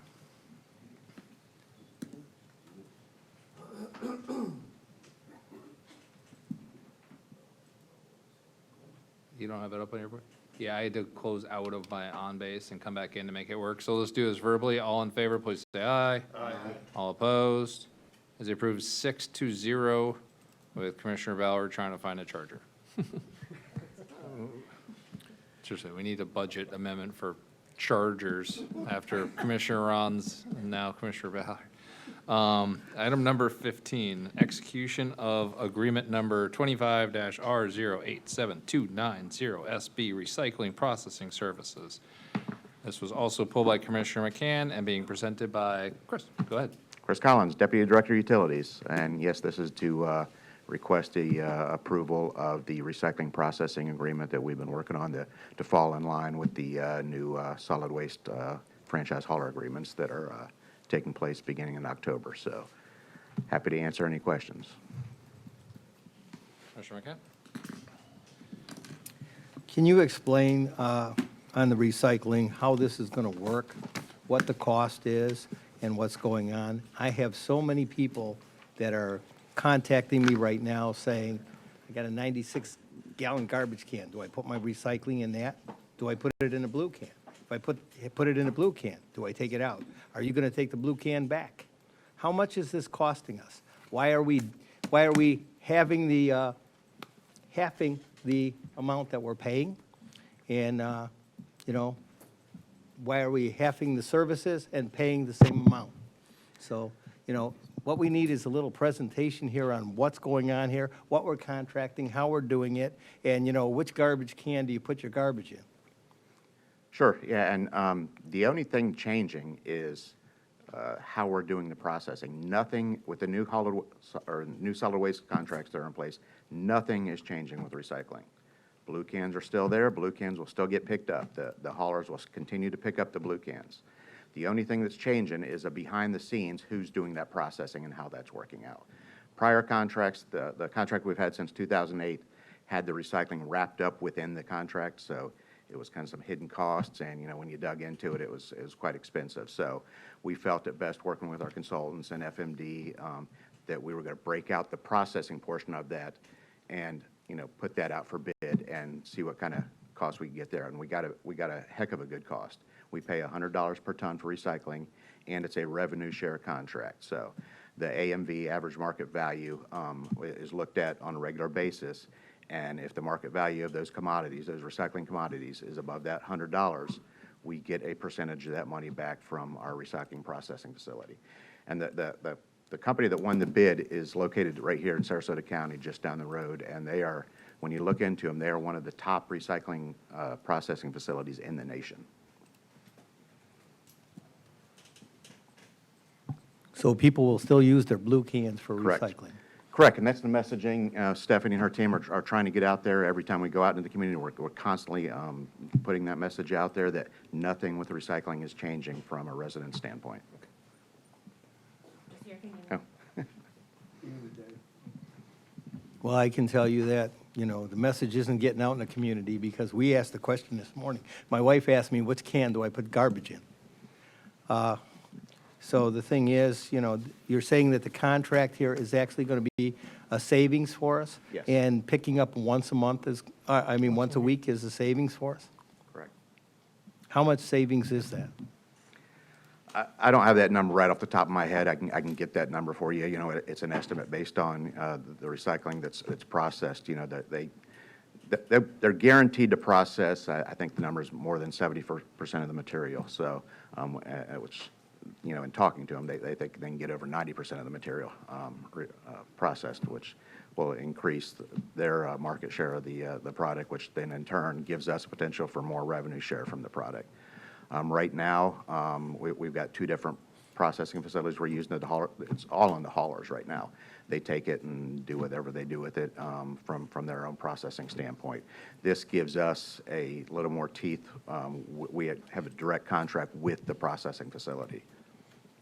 Just want to add, in terms of a community engagement, we have had our team, our outreach team from utilities present at more than 40 communities in Manatee County. We've reached out to every single HOA community. So these presentations are going on, led by Mary's doing a tremendous job reaching out to everyone, and she's doing those personally. Chris is attending those personally. I'm attending ones that I can. We've also are posting online every week, sometimes multiple times a week. We're advertising in a local paper to let people know the changes. Every new bin had a leaflet, which is a change from some of our neighboring counties. They did not do that, explaining some of the changes. Nothing's changing with recycling except the fact that we're saying, hey, you've got another bin, and it's going to be similar sized and footprint. So in terms of outreach, if there's any ideas that this board would like us to do that we have not done, we are more than happy to engage that. But we've got dedicated people to make sure that the number one thing is awareness and being ready to go about their new day come October 6th. I appreciate that. It didn't get to my house, obviously. The other thing I want to ask is, and, you know, I know it sounds like a stupid question and it's a little off base. What do you put in the blue can? What do you put in the big can? Contrary to popular belief, just because it has a recycling symbol on it doesn't mean it's recyclable. That's just something the people in the marketplace do. So there are specific items that you can only put in the recycling bin. It's on the top of every lid. I don't have that paper in front of me right now, but yeah, it's your basic stuff. Your plastics, your clear plastics for sure. You know, if your food's got, you know, your containers have food and stuff in them, they don't like to recycle that. Once we actually officially have this approved, our recycling processing facility, like I said, they're the state-of-the-art facility in the nation. They are going to work with our communications team and really blasting the message out there, doing videos. They do tours at their facility. So they are going to be a partner with our communications team on recycling for Manatee County. Yeah, so the blue bin is all your recyclables. Make sure nothing's changed there. Look on the top of your lid if you're not sure. We also have a great wizard on our website where you can type in the item and see if it's recyclable. The big bin is for all your trash. So anything that you're looking to throw away that's not recyclable, you can put in your big dark gray black bin. Does that also include yard waste? So yard waste is a separate bin. If you want to use a bin, you can also just tie it up. No more than 40 pounds, no longer than 4 feet. But yard waste would be your tree branches, your grass clippings, anything that's organic. The most important thing with yard waste that we want the public to know is that do not use plastic bags because it actually damages the trucks that process the yard waste. So that's an important distinction. I appreciate that's all I have. Commissioner Phelps. Your garbage girl here. I think I could appreciate some of the problems with the recycling. The issue is with the recycling that City of Bradenton changed theirs. So, you know, and I know in my area people get mixed up between Sarasota and Manatee County. but we've really been getting out there trying to get everybody onto the program here. And as far as the recycling goes, I think we really need to depend on that vendor to give us a new education in recycling, because I think that will help with our, the bin's too big, the bin's too small, you know, make it a recycling thing. Unfortunately, just bearing on this because you're up there, we did have a few issues in our execution of our big bins. Wasn't good. I'm really trying to work hard to get these citizens to adapt and to be personally responsible, to think about their trash, to think about how they can adapt to a 96-gallon can. We've pretty much given it the road test in Mayaca. I think everybody specifically mudded with their new cans just to test the durability. We're even talking about some modifications like putting bigger wheels on them so they would be more stable when you're hauling them down a dirt road. Seeing a lot of good old American capitalism. People are selling burn barrels, which we're probably going to be asking our fire departments to give some lessons in how to safely use a burn barrel, because they can be utilized safely. But for all of our work that we did, we had some deliveries of those cans that did not go well at all. And so with our vendors, no matter what vendor they are, or how much we pay them or not, it's still representative of the county. And we did a whole lot of work telling people, everybody, especially where to place their can and whether to use the blue or the this or that. And then to have guys riding down the street just tossing cans out of the back of a rental truck, bad move, undid. Probably, you know, those couple $1,000s we spent in signs, videos. People need to know you could undo a lot of PR with just not being mindful and doing a job well. So also, I think this is more important than ever as we're coming into this part of our, we talked about community cleanups, that you would, since we do have it going to $60 to throw out a lawn chair, that we would schedule those community cleanups. And as I've seen, I haven't heard of any being scheduled. The first one's already scheduled. We're going to Where? We're going to do them quarterly. Did you know that, Bob? When your community cleanup is? Yeah, it's just now being scheduled. So the first one will be January 10th. Each Where? hauler will have one. One at Parish Park and one at the Mayaca Community Center. Bob, you know where your community cleanups are scheduled? I think if you go to Big Bin. We have the first one scheduled so far. That's January 10th. Okay, but you will be scheduling two for Dr. Bob's district too. We're going to do them And strategically two around for the county, correct? Mike. So we're going to have two community cleanups in January. One district a month. Is that how you're scheduling it? We're going to do them quarterly in areas around the county to try to make sense to all the residents so that it's easily accessible for everybody. Okay, because that's still the big one we're having, is those items that we're used to putting out there that are now ending up, they're already starting on the side of the road. Two of the communal places that we got rid of, went by there this morning. They're still dumping, there's a king-size mattress in case you're interested. But we still have some work to do on that. And obviously, if we have a commissioner that isn't fully cognizant of the plan, maybe we're not, I mean, haven't we done enough, right? Certainly, Commissioner, there's definitely more we need to do in this last home stretch, and we're not taking it lightly. You know, I want to thank you. You invited us to your town hall. We're more than happy. Waste Management came to my Yeah, town hall. and the haulers came to your town hall. Maybe something, if any other districts have an issue with that, let them deal with the vendor itself. Correct. So if any other commissioners would like us to come to their town halls, would like any more presence from either the utilities team or our haulers, I can say all of my partners have been bent over backwards, whatever it takes to help people understand, to look up the new resident information tool, which is on our website, mymanatee.org/bigbin, and just making sure that folks are aware of this change. So again, if there are ideas, we are doing a whole blitz of every single thing. This is the #1 communications campaign we have right now in the county, I would say. And so we're certainly exhausting no option to make sure that folks are aware. And then just a reminder, October 6th isn't the end of this. That's right. This goes on forever, so this is a continual, work in progress. Smaller bins, medical pickups, community. Right.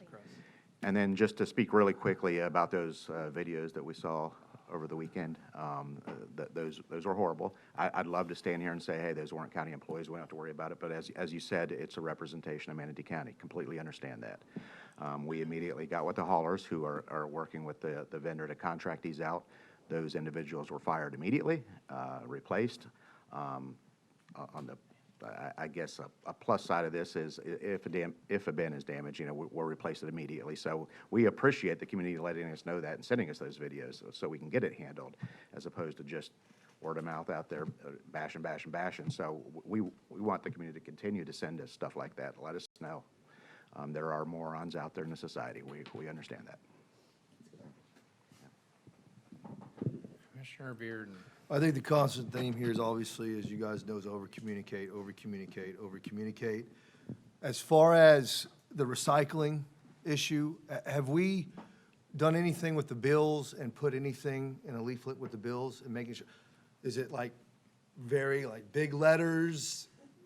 How are you guys delivering that? So there's a couple of things. I'm really glad you asked. So part of the communication is bill inserts. No, not every resident or customer gets a physical bill. Some of us, like myself, we get just paperless.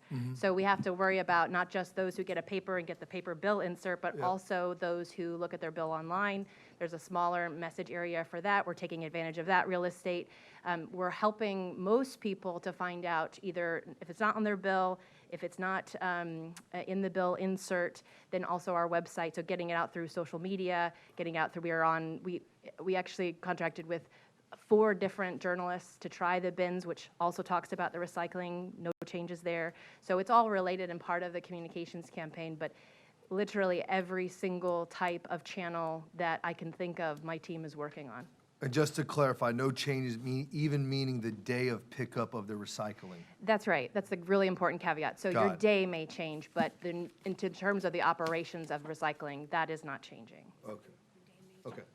Your day may change. Your day may change, and you can Okay, look so up how that is that day. how is that being delivered? Because people need to know that. Yes, every way. So social media, newspaper advertisements, through journalists who are writing pieces that the county has offered them, made available to them. We're also using radio. We're using, We haven't done the plane yet. we haven't done the plane yet, but we've thought about it. It's a not in little your budget.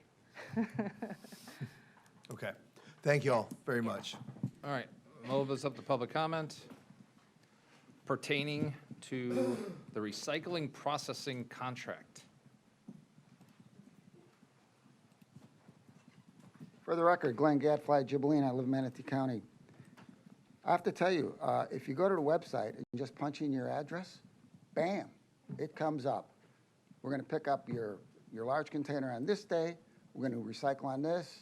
Branches are on Wednesday. They're all the same day, just to let you know. They're all the same day on purpose, so that way. No, you they're only have- not. Yes, they will be. Okay, not In when October, when this starts. Not when I checked today. It's because today's not Okay. October. All right. I'm going to reclaim my time. You're very argumentative today. Anyways, I'm trying to answer your question for you to Okay. help you out. okay. I All right. apologize for So listen. answering your question. All right, so listen. I can. Do you know you can take a mason jar cap and put it on a 4-ounce, an 8-ounce, a 16 and larger? The same cap, right? They could have listened to the citizens and said, you know what? Maybe that little old lady in that trailer park doesn't need a 96, but we can give her a 45 with the same cap. They could have went to the manufacturer and said, what are our options on downsizing? I could have went to MTC at Robotics and said, look, here's what I need. I need the arm from this machine to pick up this size cap. but we want the volume to be different. It's like your water bill. You pay for what you use.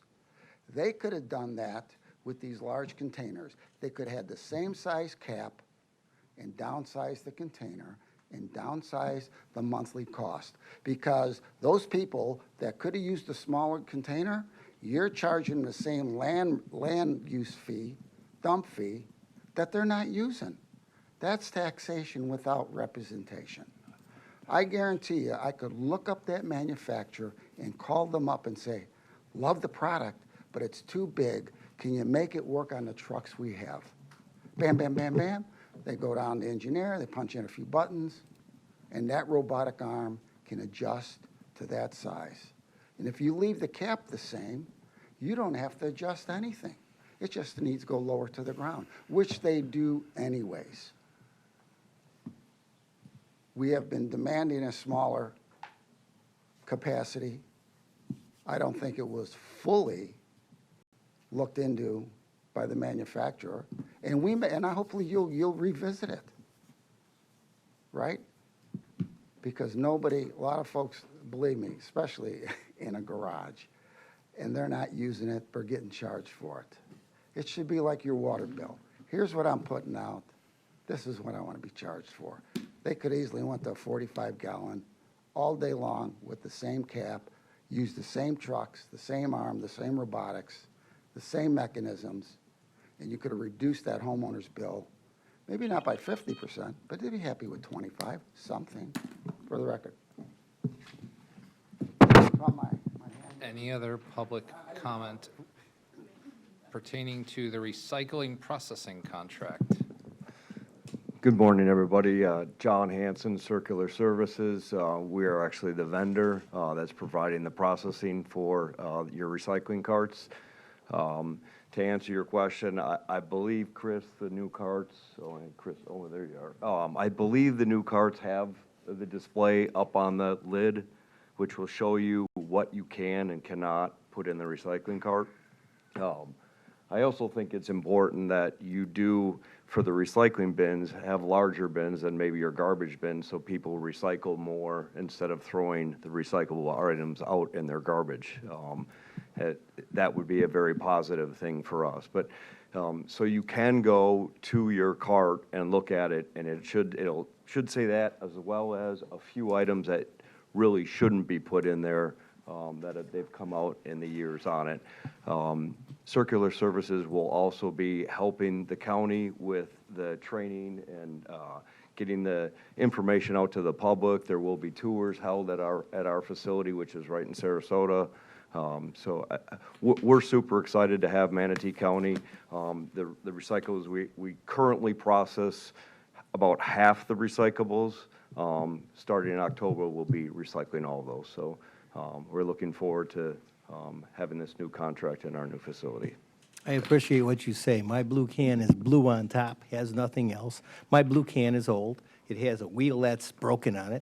Put it back on several times, and I'm sure that there's other people that have had their blue cans as long as I have. So there is nothing on top of my blue can, so the only thing I could put in there is blue.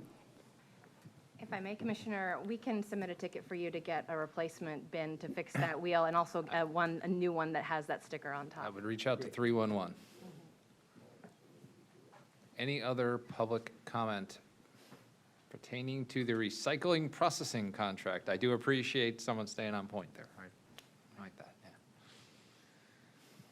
Dalton Nelson, Manatee County. I'm trying to stay on topic here, as you just pointed out.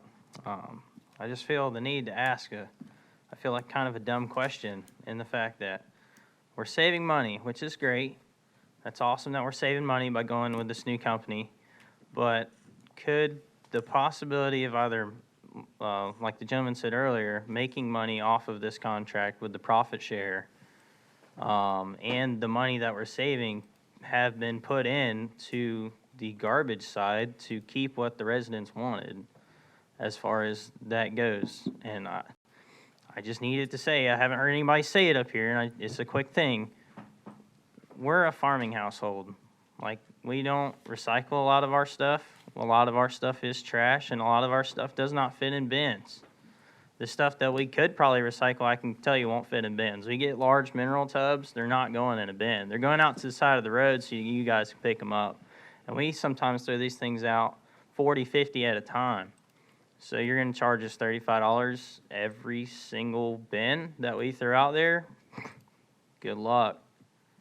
I think it's an awesome way that we're saving money, but I feel like you're cutting off your nose to spite your face with what you're saying. In one hand, you can't afford, but then you're saving a bunch of money in the other hand. How can you justify both things at the same time and both be true? Any other public comment related to the recycling processing contract?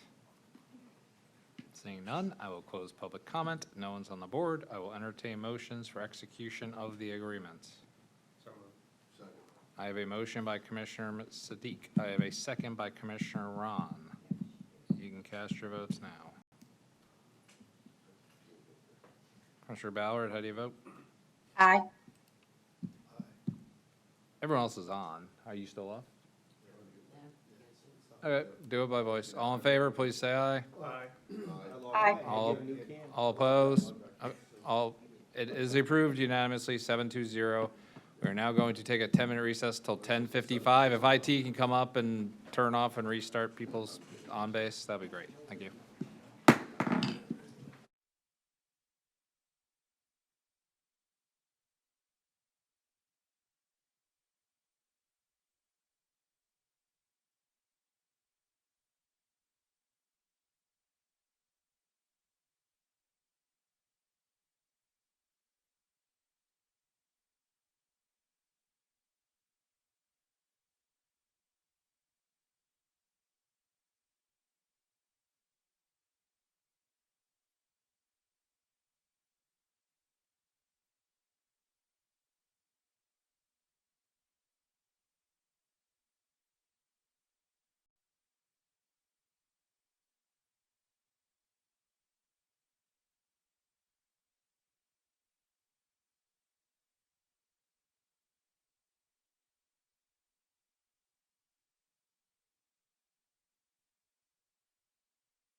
app they put out. I think it's amazing. So I've been vitalized.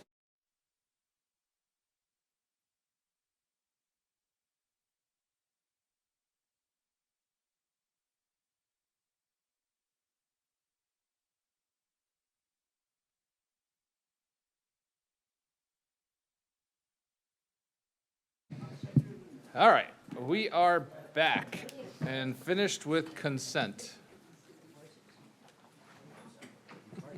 We all good? All right, moving on to advertise public hearings. The next 5 items are presentation upon request. Charlie, you want to open up 32? Yes, sir. Adoption of ordinance 25-28, amending Chapter 2-16 of the Manatee Code regarding solid waste and recyclable materials. Chris Collins, Deputy Director, Utilities. Does anybody want a presentation? Yes. Corey, you better find Chris. Hold on, sir. Just so we can make sure staff is down here, we're not delaying anything further. We have item number 33, 34, 35, and 36. Yes. Does anyone know which items people want presentations for so we have the proper staff in here? Would we be able to cover 32, 34, and 35 in one? Wow. I don't see why not. We covered all of our, well, we covered all of our trash during a recycling processing contract, so I'm sure we can be flexible here. That's fine, but if it's going to be, if Chris is going to be on all of them, then I will give flexibility for questions on all of them. We can open them up individually and vote on them individually. I don't have the same questions 3 times. I understand, but if you're going to have all 3 handled at once, although you have separate votes, if you open all 3 Okay. public hearings simultaneously, Fair then enough. you can do public comment simultaneously? Charlie, will you open up item number 34 and 35 as well? Yes, so 32, 34, and 35, as we still search for Chris.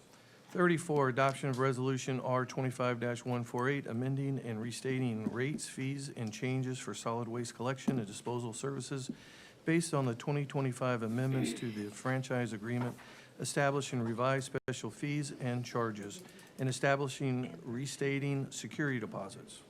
35, adoption of resolution R-25-149, amending and restating the rates, fees, and charges for solid waste disposal services furnished or to be furnished by Manatee County, and revising the landfill tipping fees and charges. So Chris is the presenter? He is the presenter. Wasn't he and just Corey- here like 5 minutes ago? He was, along with Pat Shea. Did you run him off?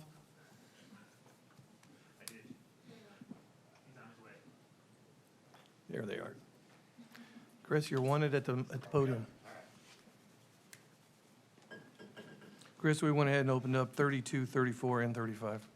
Sure, can do all 3 of them, so. This is for solid waste ordinance 2528 that we're asking for approval on. This is to update the current solid waste ordinance to reflect the changes that are coming with the new franchise hauler agreements.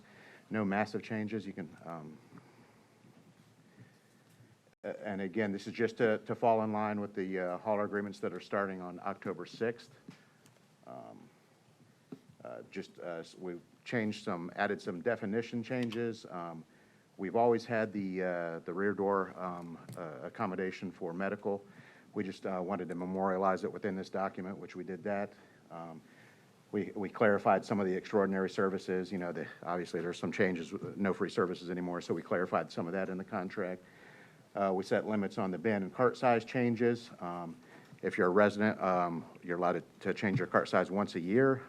For commercial, twice per year. That's just to keep people from going back and forth, back and forth. A holiday comes, I want a bigger bin. Holiday's over, I want a smaller bin. So it's just to keep some of that stuff tightened up.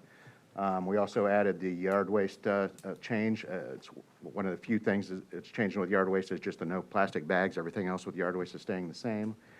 And we clarified the spacing requirements, the 3 feet apart that we continue to hear about and talk about between the containers for the automated trucks. And we added the separate procedures for the special waste and improperly prepared yard waste. So again, really minor changes. It's more of a cleanup to make sure everything falls in line with the new franchise hauler agreements, and I can answer any questions on that. have no one on the board. I will then open this up to public comment.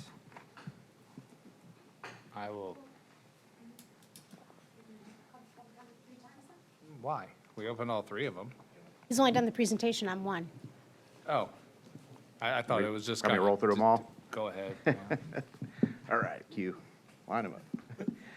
Next one is Resolution R25-148. This is an update to the collection charges that we pay the franchise haulers, and again, this is just to fall in line with the new franchise agreements that begin in October. Most notable changes are obviously the changes to the bulk item fees, no more free pickups anymore. New charges for improperly prepared waste at the curb, and we added a lien authority for unpaid collection bills that are over 60 days.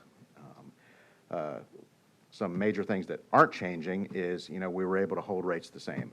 Residential collection, the standard fees will remain the same, solid waste at $13.32, recycling at $5.13, and yard waste at $5.20, which leaves your total bill at $23.65, no change. Summary of some of the key changes. Moves from the 2-year extension that we're currently in while we were negotiating these agreements and the price change, the prices. Residential service bulk items are now at $59 each. That has been updated. Improperly prepared yard waste or solid waste is now at $45 per cubic yard. Additional bins billed separately, so if you'd like an extra 64 or 96-gallon bin, you pay $13.32 per each additional bin. If you'd like additional recycling carts, you pay an additional $5.13 for each additional cart. Commercial service, bulk pickup is going to be $56 per cubic yard. Gate service, if you want the driver to leave the trucks, go and open gates, and so he can access the bins, it's $45 per month. Rollout service, if you're a commercial service, you've got the 96-gallon bins and you want the driver to go up to your commercial business and roll the bins out to where he can access them with the truck, it's $30 or $53 depending on distance, and that distance I think is 15 feet, less than 15 feet or more than 15 feet, I believe is what it is. And then improperly prepared solid waste or yard waste at $74 a cubic yard. And again, this is just to update the rate resolutions to ensure we capture these new rates and memorialize them. And again, the residential service is not changing as far as rates. Any questions on that one? And the next one, Q.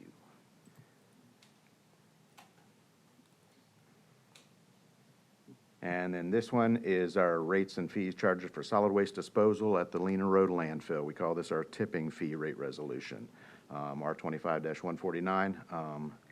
And this was also to fall in line with the new franchise hauler contracts that are beginning in October. We had not changed landfill fees in 10 years, so we had our consultant do a study of surrounding areas and to make sure we fell in line with the services that surrounding landfills are using.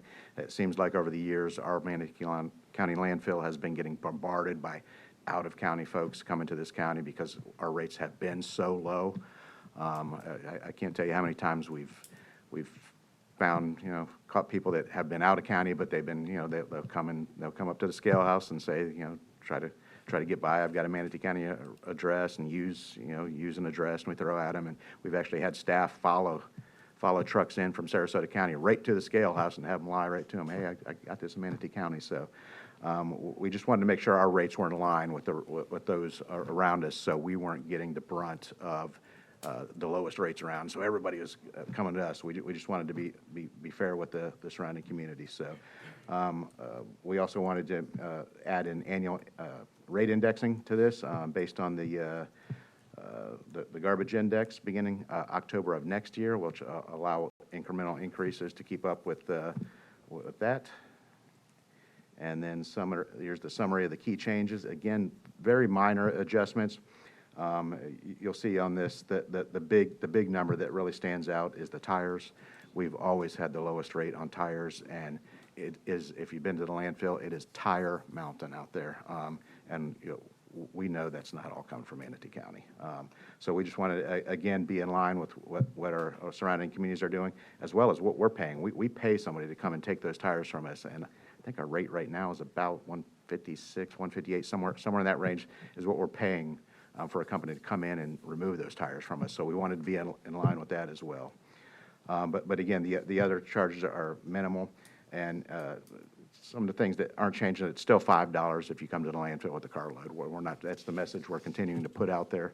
If you come in your car or SUV with trash, it's $5. That's not changing. That is going to stay the same. Minimum loads, slight increase there. It's $20 if you come out there. If you got a truck and trailer and you got a load of material on the back, it's a $20 flat fee. Now, if you got some major tonnage on there, then it's you're going to be paying an additional tonnage fee, which is one of those charges up in the top, whether it's MSW, yard waste, or white goods. You'll be paying one of those tonnage rates. But as long as it's under 1,000 pounds, it's $23. And again, that kind of wraps up all of this. And again, this is all really to fall in line with the new franchise agreements that begin in October. Quick question for you. If you go back to the previous slide there, is that a question about the annual fee increase? Second slide. So just wanted to clarify, this we'll begin to annually index these according to this index every year automatically? Correct. Okay. Is there a cap on the increase, or in general, how much of an increase do you expect to see or historically have seen? Do you recall, Pat? Pat Shea, Utilities Director. I am also not an expert on what the garbage index generally is, but on utility indexes, they usually fall very close to the rate of inflation that we see with normal CPI, so between 2 to 5%. And what this does is it'll keep our rates consistent and current with the market, and we won't have to come back every 10 years and explain to the board why we've fallen behind in our rates. Okay. That's all I have. No more questions. Thank you.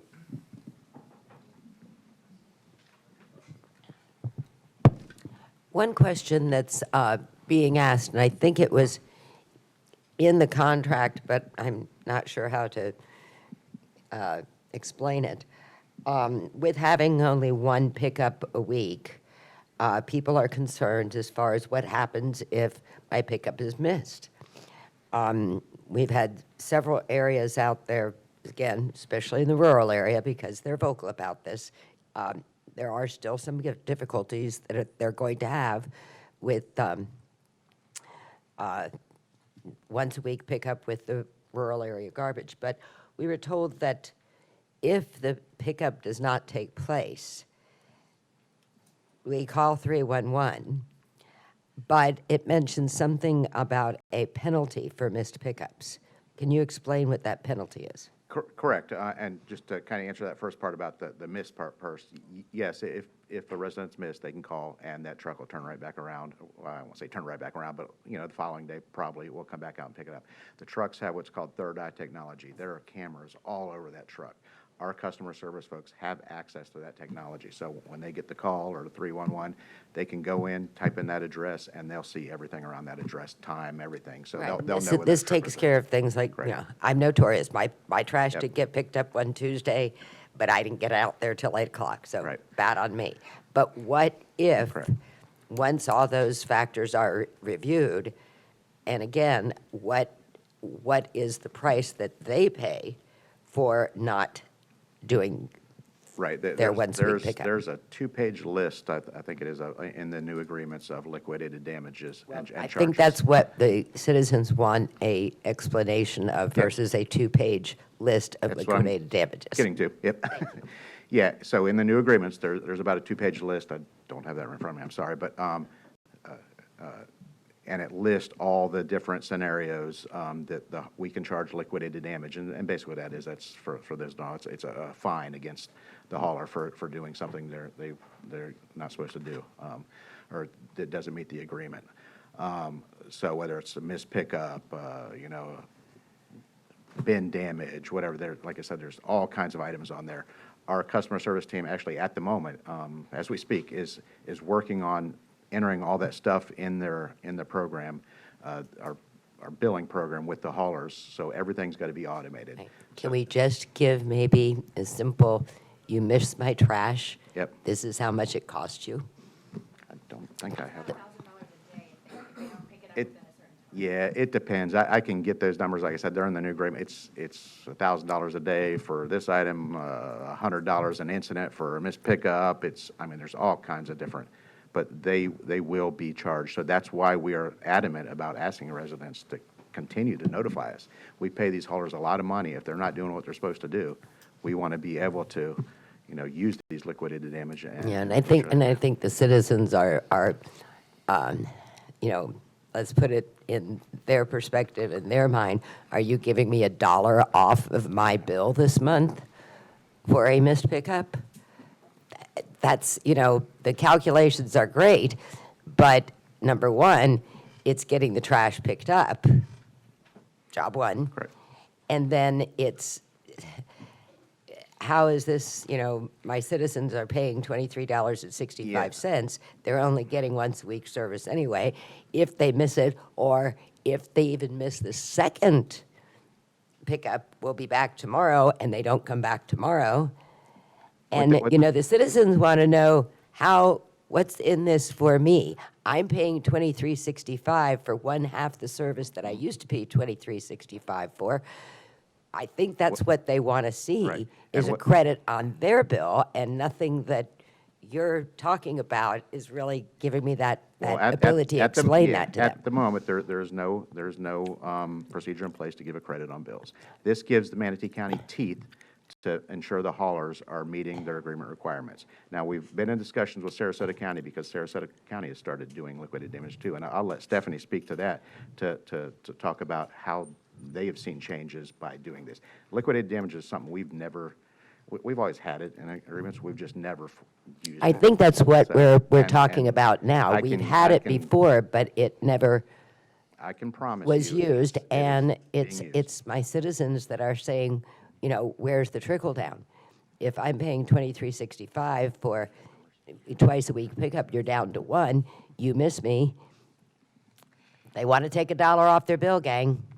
That's right, Commissioner, and we appreciate your continued advocacy on this, because at the end of the day, we just want our trash picked up on time as planned. We want people to do their job, so staff hears you loud and clear. And I would say this is an opportunity for this board to really differentiate itself, because your mandate has said, let's enforce these rules. Let's make sure we're getting what we paid for. One of the haulers has provided me the example, so I have it in front of me here. So failure to respond to a missed collection, it's $100 a unit per occurrence. The first notification, the second time is $250. Reporting unresolved complaints as resolved, $500 an occurrence. These fees, like Chris mentioned, there's about 20 items here. They range from $100 to $1,000 per incident. And we're asking citizens to please report, submit those tickets. So in the past, if there was failed confidence that no one's going to do anything, why even bother, why even call? That's not the case anymore. Please do submit a 311 ticket by either calling or going onto the app. If you go to the Manatee 311 app, you can actually log it yourself. It's being logged. We're updating our systems, as he said, to make sure everything is coded to the new fee schedule. Our haulers are aware of this. They're cooperating. They're telling us, hey, let us know. They're responding quickly. But I think and believe, based on these changes, this is going to be a totally different new page for the county starting October 6th. So you'll be prepared, let's say on a quarterly basis, to tell us how many misses we had and how much they were fined, and did we collect? Yes, ma'am. If you'd like that, we can do that as early as November 1st and give you a first 30 days report. Are we going to give them a little bit of a grace period too? Just to be fair. So I think with any transition, a grace period is great for both ends, both grace for our residents who miss the mark. If they put something out, we might give them a warning and give them that grace, but also the haulers that grace too. So if you're okay with that, maybe we report something at the end of the year when we kind of in motion.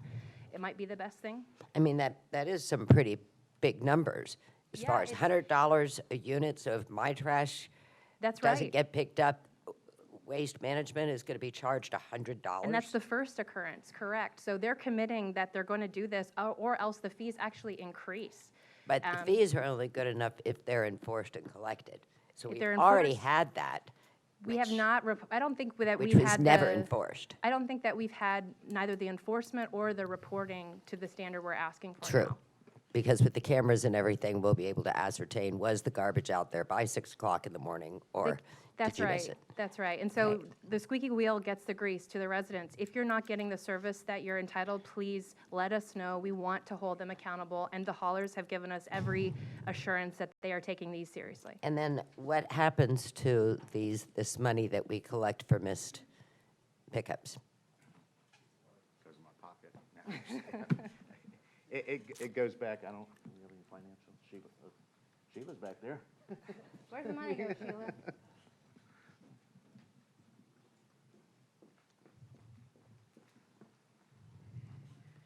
So these monies are itemized separately, and they go back into the utilities.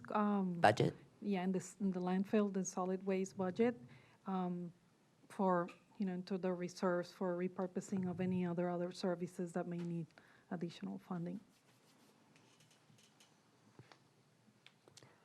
I don't think that's the trickle down that I'd like to see, but Commissioner, we'd be happy to provide you with a report once we get some I'd data like to that. see what that is, and perhaps But that give can them a grace give period, us- okay? Sure You know, thing. work out the kinks in it, see where we're having the problems, but, it doesn't solve the problem, and we'll see if it solves the problem if they get out there the next day. And Absolutely. I kind of actually think that that's a pretty exorbitant amount. I mean, it's already going to cost them money to go back out and do the pickups. That's right. We hope it's a strong deterrent, and also we're monitoring by increasing our capacity for calls and tickets in this period of transition. So our customer care team is doing a phenomenal job of just answering calls, answering tickets, following up. Many of you have forwarded me resident complaints. We're answering every single one, so please continue to do that. We'll see. Thank you. Thank you, Mr. Chair. Mine will be pretty brief. Going back to communication, going to once a week is going to be confusing, we know, to residents. And I've been guilty of not getting my can out there on time.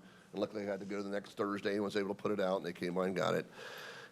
Every trash hauler breaks everything into zones. We have all these different zones of where they're going to pick up and stuff.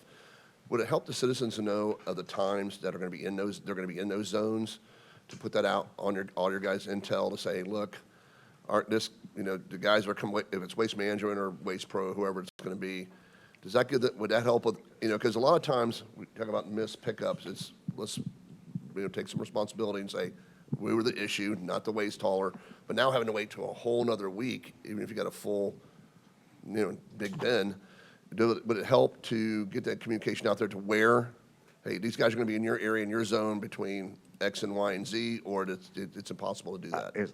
I would say it's probably a bad idea. And Okay. the reason I say that is because these hauler trucks, they go out, they never know how much garbage they're picking up. They could do one run one day in 3 hours, the next day it takes them 6 hours because of the amounts. And they have to return back to the landfill, unload, so times vary so much. So, you may be used to getting your trash picked up at 7 a.m. every morning. The next day, something happens with the truck breaks down or something like that. He's not to your house till 1 p.m. They had to adjust routes. So it's constantly in flux. So I just think having that information out there, residents will Because be people reach out, looking at it. what time's my yeah. garbage guy going to come now? And I'm like, I have no idea when your garbage guy's coming. He'll be there that day. Yeah, or and something, it's the fine. time. It's basically daylight hours. I mean, it's 6 to 6. But yeah, so that's probably the best way to do it because, like I said, I'm afraid if we start trying to narrow that down to timing, it's going to create more of an issue. Hey, it shows they're supposed to be here and they're not here, and then it's going to create a whole. I was saying round. like to the exact time, I'm saying a time Yeah. frame between like, they're going to be in your zone between 8 and 3. How about 6 a.m. to 6 p.m.? Is that? That's great. Okay. And I mean, Commissioner. just make sure you push that out there hard, and it's when Yes. they're going to be out there. And Commissioner, hopefully with the once-a-week pickup, that you have to remember one simple day, so you're putting all 3 of your bins out. If you have a third for yard waste, the ability to go, okay, I just have to remember for my neighborhood, it's now Thursday. So Thursday, I set an alarm, make sure I put it out. We're also exploring text reminders that you could opt in, so that you might get a notification says, Commissioner Ron, please put your trash out, tomorrow's trash day. So that's something we're looking very closely with the team at. All right, thank you. see no one else on the board. I will open up public comment collectively for items 32, 34, and 35. Seeing none, I will close public comment. Still no one on the board. We've got 3 items that all opened. We need to make motions and vote on each of them separately as their ordinances, so I'll entertain motions on item number 32. So moved. I have a motion by Commissioner Ron, seconded by Commissioner Bearden. Popped up. Cast your votes now. Commissioner Ballard, how do you vote? Aye. Commissioner Ballard is an aye. And that is approved 7-0. Item number 34, entertaining motions. I have a motion by Commissioner Feltz, seconded by Commissioner Bearden. Cast your votes now. Commissioner Ballard? Aye.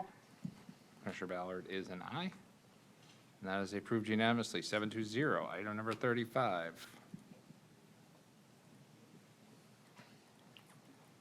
I've got a motion quietly by Commissioner Ron and seconded by Commissioner Feltz. Well, the system's actually working right now. Still supposed to say it out loud because the public Okay. and the clerk wants to hear. I see it now. It's a motion by Commissioner Ron, seconded by Commissioner Feltz. Commissioner Ballard, how do you vote? Aye. She votes aye. And that is also approved, 7-0. Moving on to the non-trash portion of the agenda. Item number 33. Charlie? Yes, sir. Presentation upon request, adoption of ordinance 25-32, regulating engine compression release brakes on Rangeland Parkway from Lakewood Ranch Boulevard to Bourneside Boulevard and U-Line Road from State Road 64 to 70. Clark Davis. Does anyone need a presentation on this? If not, and no one's on the board, I will open it up to public comments. Take a break. Seeing none, I will close public comment, and I will entertain motion on item number 33. Anyone? I'll move it. Commissioner McCann has made the motion. It is seconded by Commissioner Bearden. You can cast your votes now. Commissioner Ballard? Aye. She's an aye. And that is approved 7-0. Moving on to item number 36. Another presentation upon request, item 36, adoption of resolution R-25-163, approval of changes to the infrastructure sales tax project and equipment list to add 6 projects in the transportation category, major road improvements subcategory, and 1 project in the transportation category, intersection improvement subcategory, and budget amendment resolution B-25-114. Sheila McLean. Does anyone want a presentation on this? Seeing no one, I'll open up to public comment. Seeing no one, I will close public comment. No one's on the board. I will entertain motions. I have a motion by Commissioner Sadiq, seconded by Commissioner Ron. Cast your votes now. Commissioner Ballard? Aye. Aye. Approved 7-0. Moving on to the regular portion of our agenda. First is item number 37, discussion of the participation in the lawsuit challenging Florida Senate Bill 180. County Attorney, this is your item. Thank you very much, Mr. Chair and Commissioners. At the request of the board, we put this item on the agenda. This would authorize the county attorney's office to take the appropriate and necessary action to cause us to participate in the potential lawsuit challenging Senate Bill 180 and to execute on behalf of the board any reasonably requested conflict waivers that we may need to do on your behalf to participate in that lawsuit. Did we have any conflict? Did we run a conflict check? Well, there isn't at this point, but if there are other conflicts that may come up, there may be a waiver. I mean, there is a waiver that we've prepared that is ready for execution. Okay. I have no one on the board, so I will open. Well, that's public. I'm talking about our board. Then I will open it up to public comment. I have one person who's registered to speak. Dalton Nelson, you are up. He's the only one who's, we'll see. You get 2 minutes. Not you, talking to Russ. Good morning, Commissioners. Dalton Nelson, Manatee County. I'm here today because I believe Manatee County should strongly consider joining the lawsuit against the state of Florida, specifically regarding Senate Bill 180. I think 250 is also completely outrageous, but that's my opinion. These laws, while presented as measures for consistency and resiliency, actually impose vague, restrictive, and burdensome requirements on local governments and ultimately on the residents you represent. SB 180 and 250 undermine home rule authority. They strip local governments of the flexibility we need to respond to the unique challenges of our community. Whether it's the overdevelopment, flooding, infrastructure planning, or environmental protection, the language of these bills is so vague that the compliance becomes not only confusing, but potentially costly. Counties and cities are left guessing on what's allowed while facing the threat of legal challenges if they make the wrong call. Instead of empowering communities, these laws centralize decision-making in Tallahassee, but the state does not live here. The state does not sit in traffic on Cortez Road. They do not walk through our communities, and they do not know what our communities need. We do. And we need clear, fair tools to address those issues, not the laws that tie our hands. And now, to make matters worse, Mr. DeSantis has gone so far as to threaten removing commissioners who do not fall in line with these laws. That is not democracy, that is intimidation. Our elected officials should answer to the people of Manatee County, not the Tallahassee politicians who may never step foot in our neighborhoods. When commissioners govern out of fear of removal instead of in the best interest of their residents, the entire system of local government is weakened. Not only that, these laws are unconstitutional in spirit, if not in letter. And if we do not defend our rights now, the erosion of home rule will only accelerate. Today is development, land use, and disaster planning. Tomorrow it could be zoning, public safety, and even how we protect our natural resources. Every time we stay silent, we surrender another piece of our ability to govern ourselves. Joining this lawsuit is not about partisan politics. It's about protecting our county's voice. It's also about ensuring the people of Manatee County are represented by the leaders they elected, not dictated by a one-size-fits-all mandate from the state. I urge you to send a message that Manatee County values control, fairness, clarity in the law, and by joining this lawsuit, we show our residents that we will fight to protect their voices and the neighborhoods and their future. Thank you for your time. Dalton was the only one who signed up, so if anyone else wants to do public comment, then go ahead.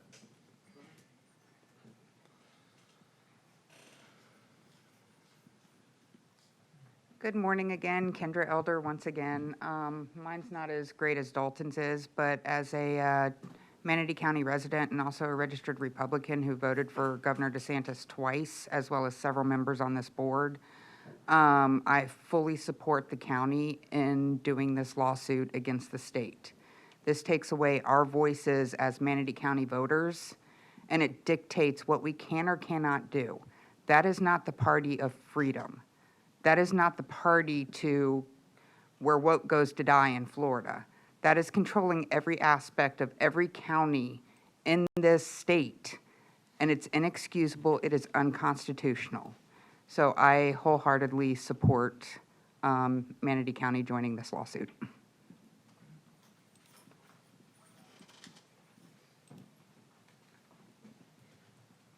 Hey, good morning, Mr. Chair. Anthony Shulo, Manatee County resident.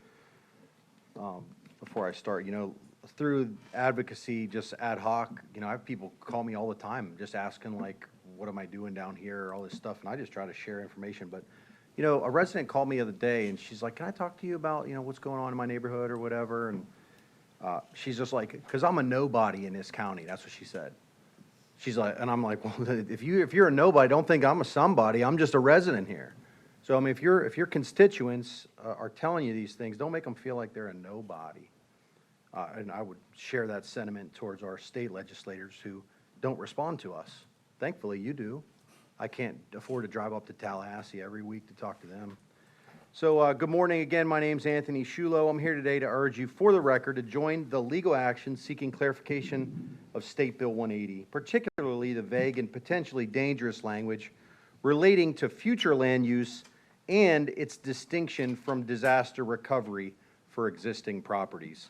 These are two very different scenarios, and yet the law fails to make this distinction clear. Without official clarification, the door is already open to misinterpretation and misapplication, something that should concern every resident of this county. I don't want to acknowledge and appreciate the transparency you've had, and you've debated this issue several times up here. Your open discussions have shown that even amongst yourselves, there is significant confusion and uncertainty around how this legislation should be applied. That alone underscores the need for legal clarification. Let me ask, why do county governments exist? Well, if everything should be dictated from the state level with no need for local insight or interpretation, then what's the purpose of this commission? The truth is, local government exists to bridge the gap between state authority and local realities. You are here not just to implement the laws that they pass, but to ensure they work in practice fairly and effectively for the people you represent, the nobodies that I have mentioned earlier. Thousands of Floridians, including many right here in Manatee County, have asked our state legislators for clarity on 180. We've been met with silence. That's why we're turning to you, our local government, to amplify our voices and demand clarity and accountability. Where are our state lawmakers when we need them? Dining out with special interest, I'm sure. Hiding behind closed doors, maybe. But you're here, and you have a responsibility to act. County governments have two essential responsibilities: administer state law and adapt it to local needs, assuring it makes sense on the ground. You can't fulfill either of these duties with the law itself as ambiguous as it is. So today, I'm asking you to do what county governments were created to do. Be responsive, provide local representation, take a clear stand. And I'll tell you this, Pat used to tell me this all the time: don't straddle the fence, because all you'll get is a sore ass, so get on one or the other.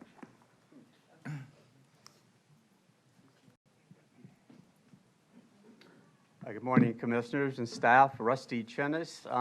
I'm here to speak about the Senate Bill 180, but more broadly, I would just like to say here personally, as a resident of Manatee County for almost 35 years, an avid angler, someone who's been on the water a lot, and seen what has happened in this community just in half of a lifetime.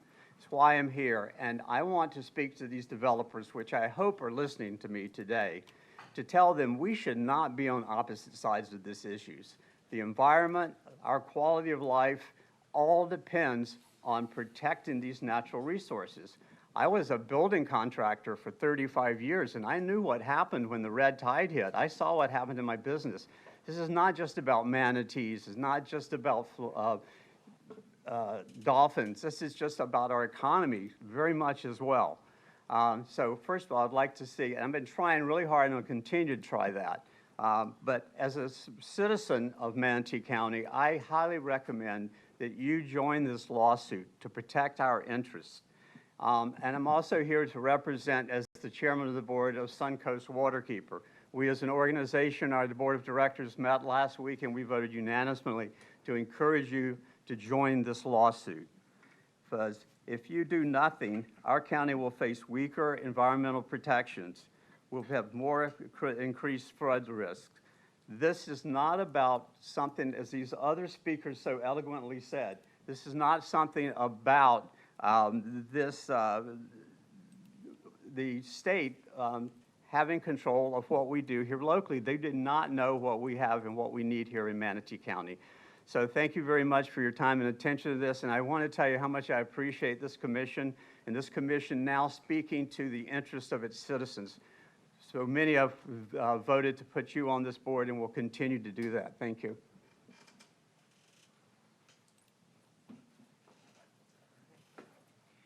Bryce Claypool, Sarasota County. I just want to say that I really appreciate your efforts as a board. This is why you were elected, with a mandate to protect our environment, our water quality, the basis for our economy and our quality of life here in Manatee. And I know there's been a lot of debate, is SB 180 the hill to die on? And I think it is, because if this bill isn't challenged, then we lose all of our ability as a community to decide what we want our future and our fate here to be, how we want to build, how we want to grow, how we want to protect our farmers out in the east of the county, how we want to protect our fisheries and our wetlands and our mangroves on the bay. And it's really sad that we're in a system where polluters and special interests can go up to the state and ask for basically them to preempt any local decision we make if it conflicts with the bottom lines of 2 or 3 mega developers. If we back down now, we forfeit our chance to keep authority over the things that we care about, over our community, over our environment. And so I urge you to join this lawsuit in order to protect our community, our environment, our ability to plan and preserve all of the stuff that is so important to us. Thank you so much.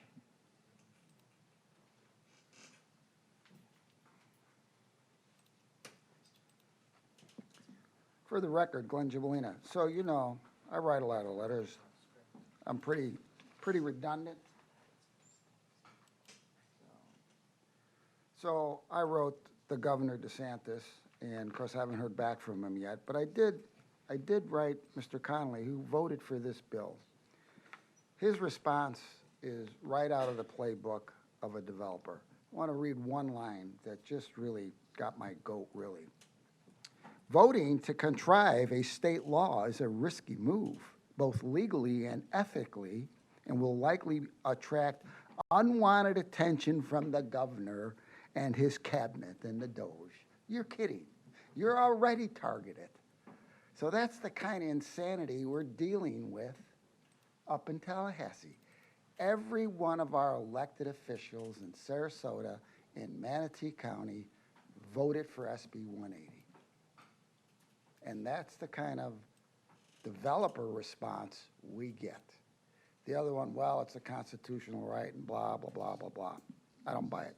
I'm going to read into the record, and I've yet to hear from Ron DeSantis. We'll see. My name is Glenn Gibolina, citizen, taxpayer, and voter in Manatee County. I am writing to express my deep disappointment in your decision to sign Senate Bill 180. This move undermines the local votes and strips our local elected officials of their ability to make land use decisions that reflect the needs and desires of our community. So I wholeheartedly support this. And you're not breaking the law. You're just joining a lawsuit, right? There's nothing nefarious going on here. You're just flexing your muscles a little bit. You are not breaking the law. As governor, your role should not involve interfering with the authority and responsibility of local government. And that is true.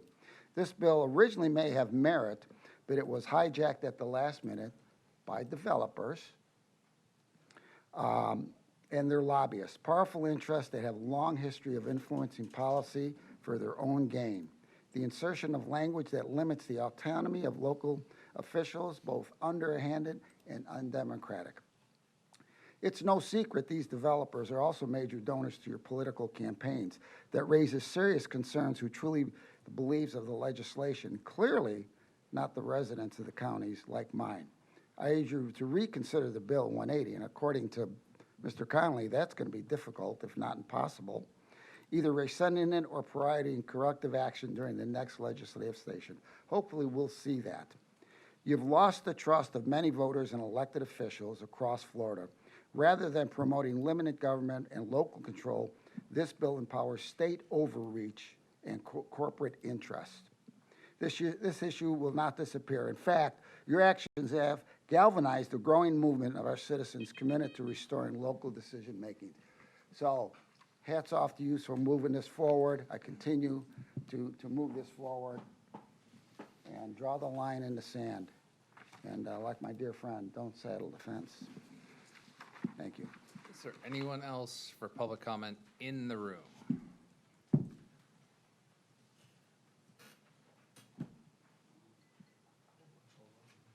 Yeah, I know. I just want to make sure. Yeah, geez. All right. METV, why don't you just go through them one by one. We're starting with caller 983.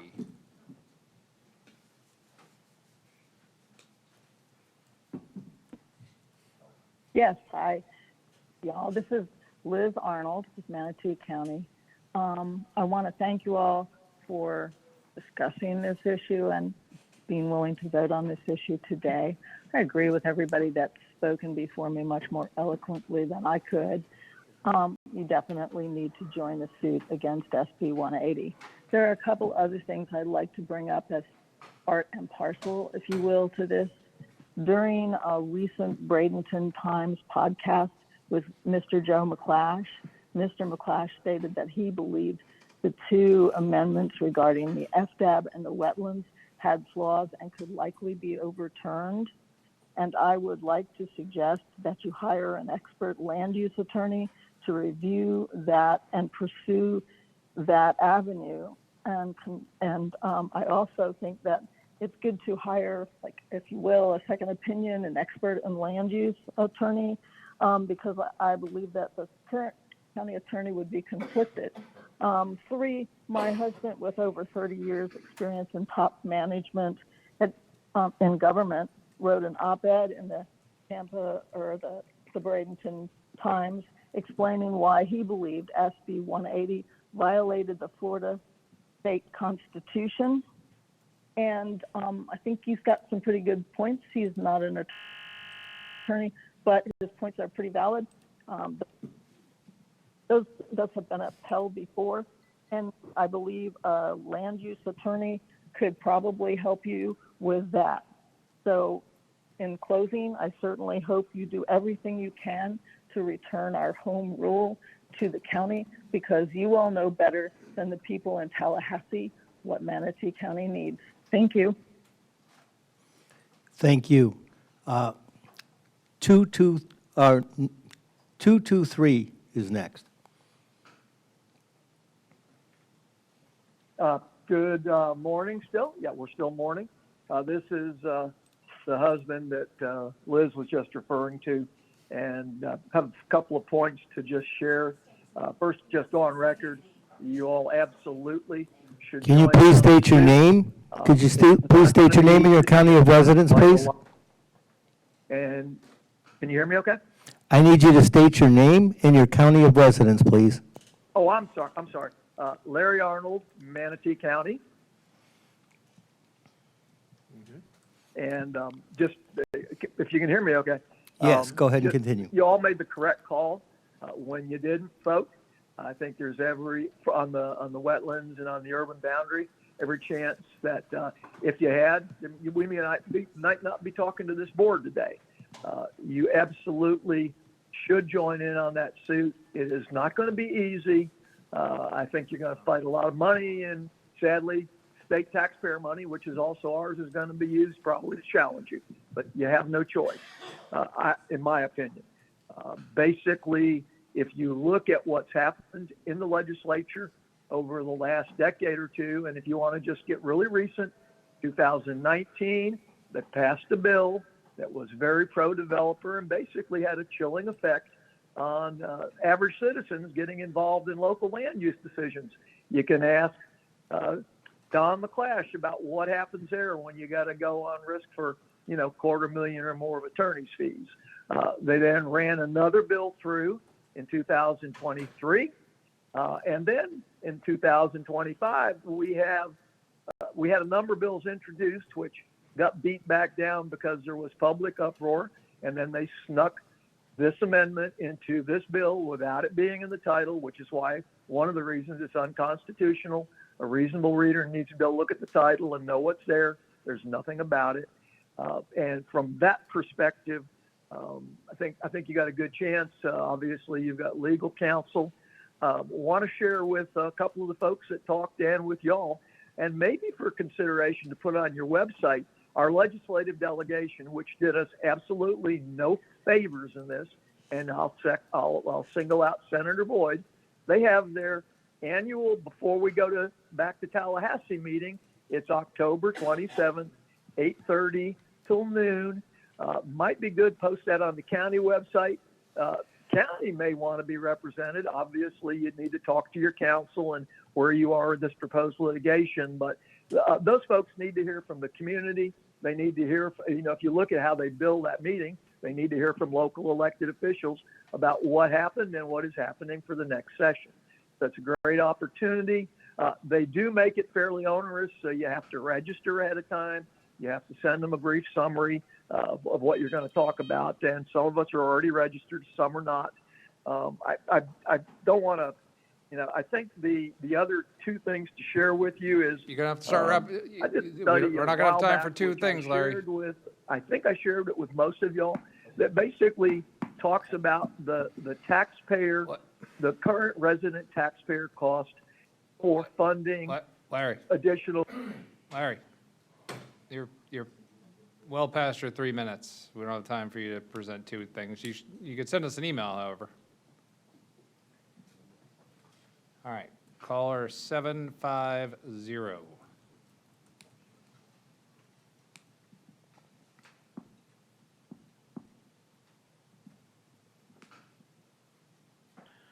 Yes, good morning, Commissioners. Mark Vanderie, Manatee County, representing Waterline Road Preservation Group this morning. We are, the majority of us are in favor of the county's participation in this lawsuit challenging Florida Senate Bill 180. For all of the reasons previously stated by my fellow citizens, and even to the point specifically on the wetlands and the policy 2128. There are some neighbors out here who would have preferred to storm the Capitol and burn down the State House altogether, but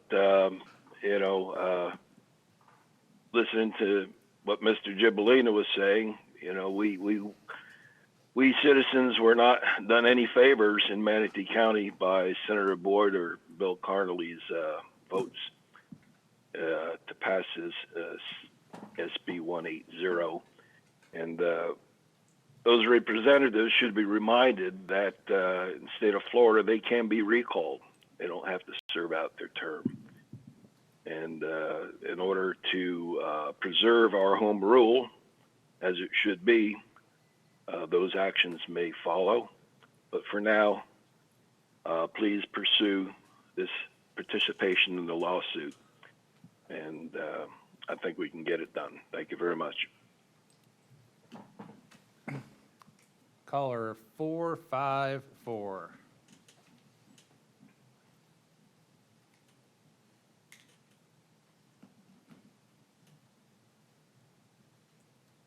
Charlene Gao, Manatee County.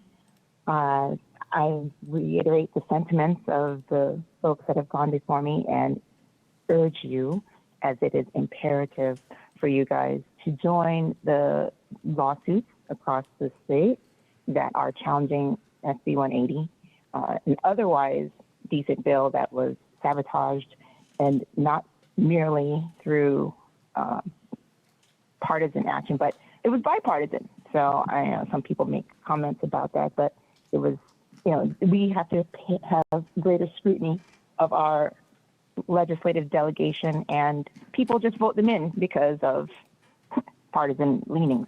But anyway, I want to make sure that you guys stand strong. I mean, there are some vocal people out there thinking that you should have gone on and done this vote on principle, but we have to be pragmatic here and use legal means to challenge the law that are available to us.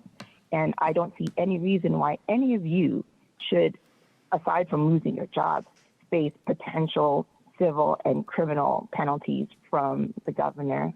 And I'm sure that they would seek it, at the urging of the developers here. So glad that you did the right thing. I wish you didn't make a big show of it beforehand, so that when you actually turned around and did the right thing to just join the lawsuit, to draw the terrible reaction from people that are maybe not fully informed about the full cost of doing it the wrong way. But anyway, do that. I also want to urge you to make sure that you have proper aid in your legal department so that we don't screw this up if there's any way. Just, make sure it's done. I feel sometimes that county attorney is more interested in avoiding lawsuits rather than, executing this will that protects us, and make sure that it happens. Give her whatever resources that she needs so that her office can make sure that our home rule is protected and with a proper legal basis. And that's it. Thanks a lot. Keep up doing the good work that you do. A lot of us work very hard to put you there. And the last thing we want is for the 4 idiots that we, by the grace of God, avoided being in your seats right now. Thanks and have a great day. Caller 800.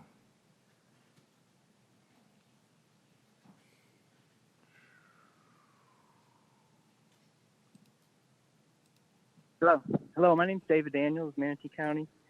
I agree 100% with the other callers, especially Dalton.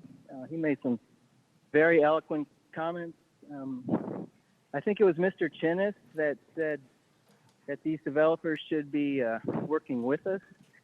I would argue instead of working with us, they're sending threatening letters, and those letters are sent to the board. But those letters that are making demands that we withdraw wetland protection, and even the amendment going, before it's even approved, demanding that they're withdrawal, or quote unquote, this will not end well. Those are threats to us, and that's not the place where we should be. And I hope that this board does not bow down to those kind of threats. The other thing I would remind people is this lawsuit hasn't even been filed. So assuming this board does the right thing and votes to join it, there's another election at the state level in less than a year.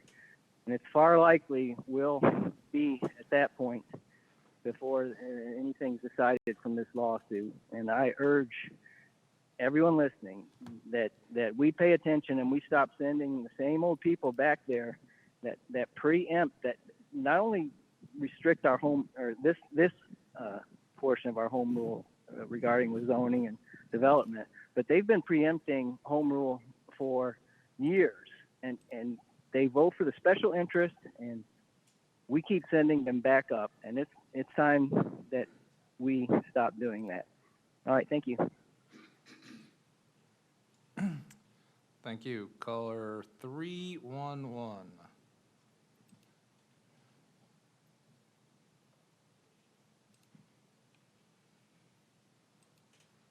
Hello, Commissioners.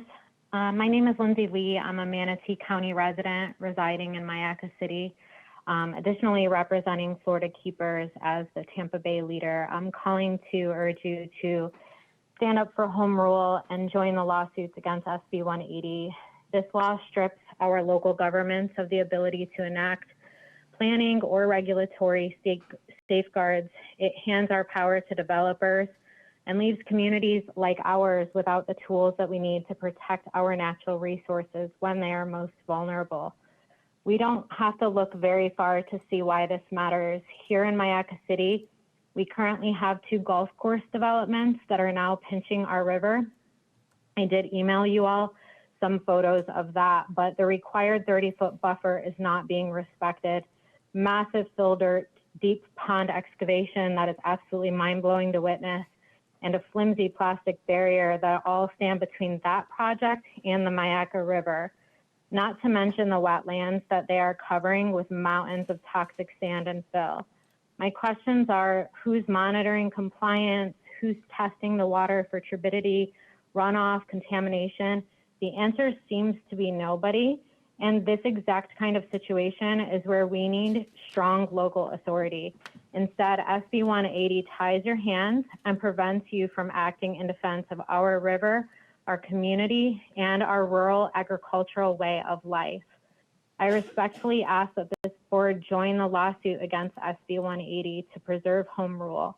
and to ensure that Manatee County retains the power to protect the Myakka River and other irreplaceable resources from destructive growth. People in Myakka City and across the county expect you to defend our water, our land, and our quality of life. If oversight fails and SB 180 goes unchallenged, we lose not only our environment, but also the trust of the people you represent. Thank you so much. Thank you. Caller 670.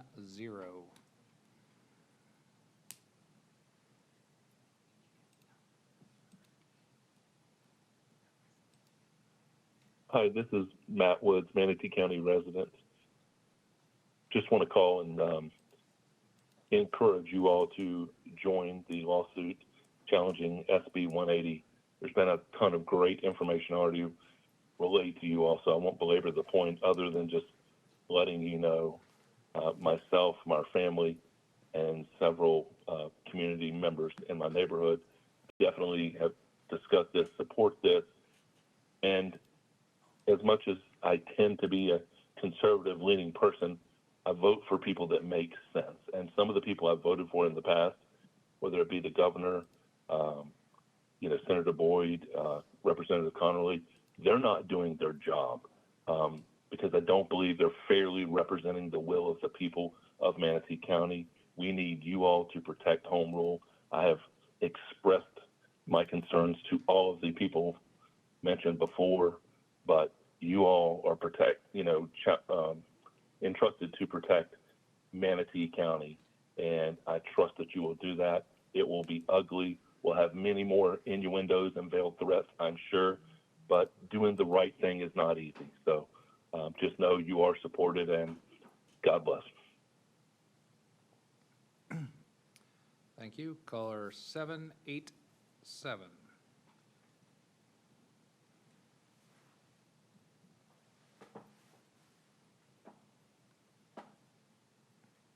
Hello, Commissioners. This is Chris Whitaker, Manatee County.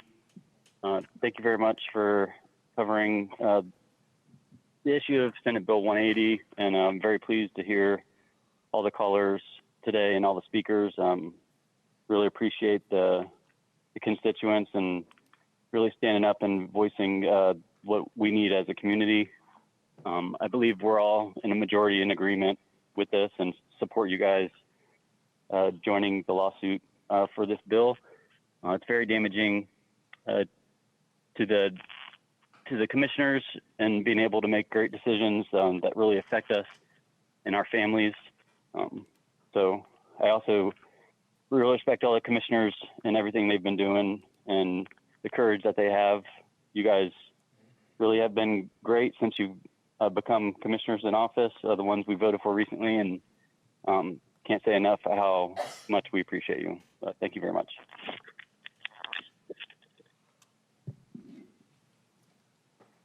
Thank you. And that's the last caller with a hand up. I saw no one new walk in here, so I will close public comment. I have two commissioners on the board. Not there. Commissioner McCann. I'll let Commissioner Siddiq speak first. Commissioner Siddiq. All right. Thank you, Commissioner. So I'm glad to see this item on the agenda. I'm glad to hear that we're firing on all cylinders for what is ultimately some pretty bad language in Senate Bill 180, not necessarily the whole bill. So thank you, County Attorney and Commissioner McCann, for bringing this forward as well. To be clear, we are taking on language that at least three of us heard at a Florida Association of Counties meeting this summer. Developers are actively looking to litigate the definition of more restrictive and burdensome. That's operating in bad faith. If you actually care about properties that are of homeowners who are recovering from the storms, then you just work with us. I've yet to receive one call from any builder to talk to me about how we can make it easier to let property owners rebuild their homes, and I represent the most hurricane-damaged part of the county. I've worked with plenty of homeowners who have had no problems recovering from some of the storm damage, and I've had staff willing to work with us just as recently as last week to resolve a couple of billing issues for utilities.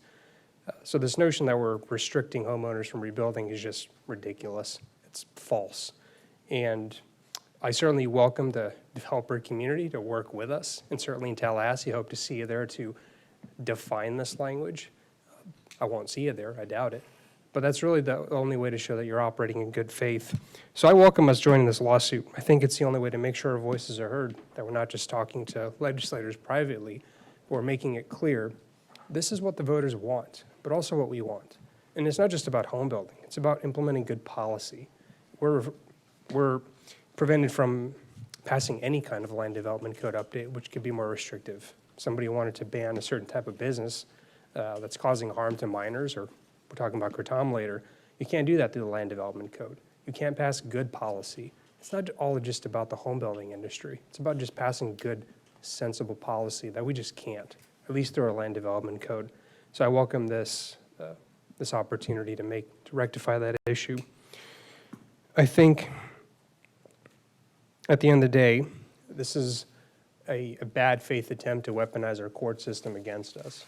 So I certainly welcome the collaboration from the development community. It's not going to happen, but I welcome it. And I will look forward to see what the rest of this board has to say. But I'm in favor of joining this lawsuit. Did you want to go, or you want me to go to Commissioner Phelps? Okay. Thank you for your comments, Commissioner Siddiq. It's actually more than that. This is about control. These are builders that are actually threatening lawsuits on two pieces of paper that are in a drawer. If we would have voted, right in the statute itself, it says these are void, null and void the minute you vote. So them suing for a declaratory judgment, all they want to do is say, we have control, and we're going to use taxpayer money, and we're going to take that taxpayer money to do that. This is all about the fact that, they aren't happy with the last election. They aren't happy with the fact that we actually want, to give quality of life back to the people. We want to put back the wetlands. I ran on that. And I will tell you that, this is all about control. We have lawsuits on everything. Every time we burp, it becomes projectile vomiting and ends up in a lawsuit. The thing that is really ridiculous about these lawsuits is they aren't gaining anything by doing it. They're just costing money, and they're saying, this is what we can do, and we're in control. Well, we do have an election coming up in a year, and, they're going to learn that their control is time limited.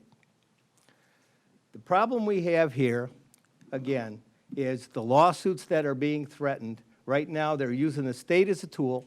They're using a law that's very questionable as a tool. So again, we do need to join this lawsuit. I wasn't aware that the county attorney was going to bring it up today, so I had it in commissioner agenda anyway, because I think we need to join this lawsuit. I think they can actually, look for an injunction and actually let us start to run the county again, and give the people what they need, not what they want, what they need. I've had an area that flooded in my district that, it flooded a couple times before, but not to the severity with Debbie. And I have people calling me up now saying, it's raining outside. Every time it rains, I get a bunch of phone calls saying, that river's rising, it's already up. So we really need to look at this lawsuit, and we need to get into it immediately. Thank you. Commissioner Phelps.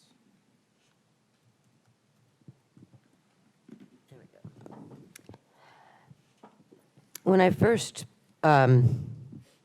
started looking at the issues with, goes back to 250 before we had 180, it was becoming kind of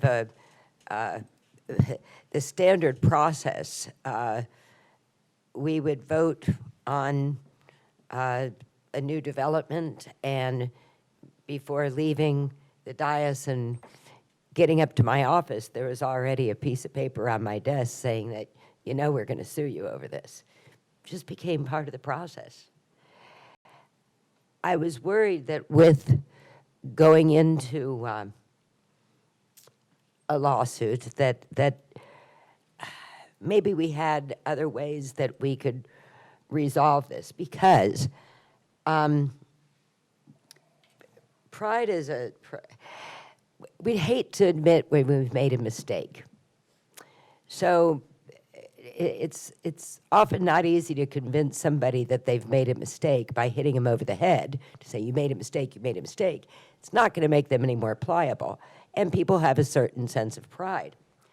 But I think bringing up the point that we're all selling the same thing. If we don't have a good Florida, people aren't going to come here. And if people don't come here, they're not going to buy those houses, and they're not going to play on those pickleball courts, and they're not going to go to those parks.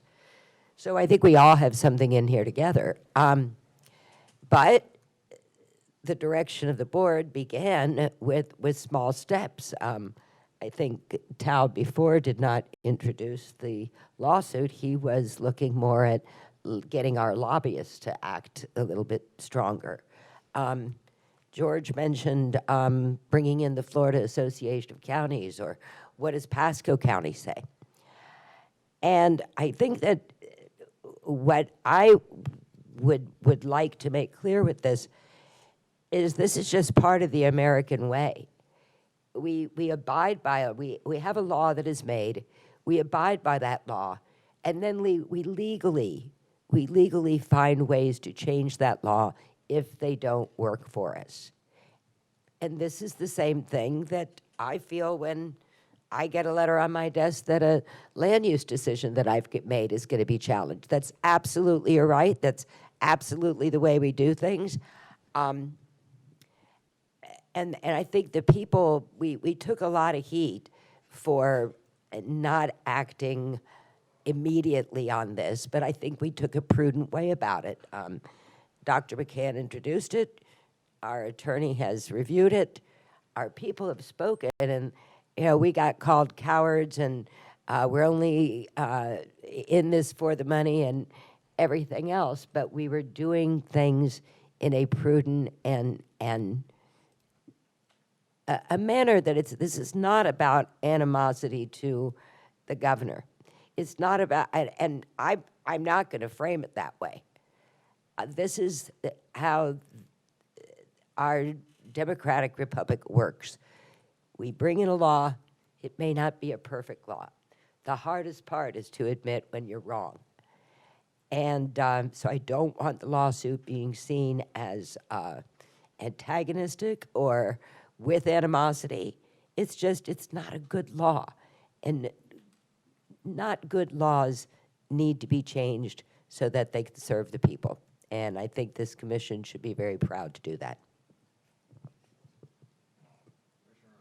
Thank you, Mr. Chair. Here we go. I appreciate all the board's comments. Commissioner Sadiq, you're always very on point. Commissioner McCann, thank you for your comments. I know sometimes you and I disagree, but we'll always agree to disagree sometimes, but we do agree. Here's what I'm looking at. This law, I know where the board's going to go with this, but why do we need to join now? We took a breather on voting the other day on going and moving forward with the wetland rollback and the 2128, repealing 2128. My point is that we continue to, and to Glenn's point, we continue, we're poking a pretty big bear here. We've already felt appropriations get withdrawn or vetoed. We know that the DeSoto Bridge money got pushed out. That was supposed to start pretty quickly here. It got pushed out to 2032, 800 million of it. I don't know if that's retribution or whatever, but it's going to be painful. We can join this lawsuit at any time. At any point, we can join this lawsuit. I prefer to wait to see what the filing looks like, to know what exactly that's going to be into the lawsuit, so we can understand. Our county attorney can review it. All the county attorney said today is there's no conflict if we wanted to join a lawsuit. She hasn't seen the lawsuit to review for the county and advise us as her clients on what this lawsuit's going to do. We've seen that we've had long-lasting effects. This lawsuit is not going to be a short lawsuit. It's not going to be over in a year. It's not going to be over in 2 years. I think this is a 3 to 4 year lawsuit where some of us won't even be here anymore, probably, or we'll have to run for the election at that point.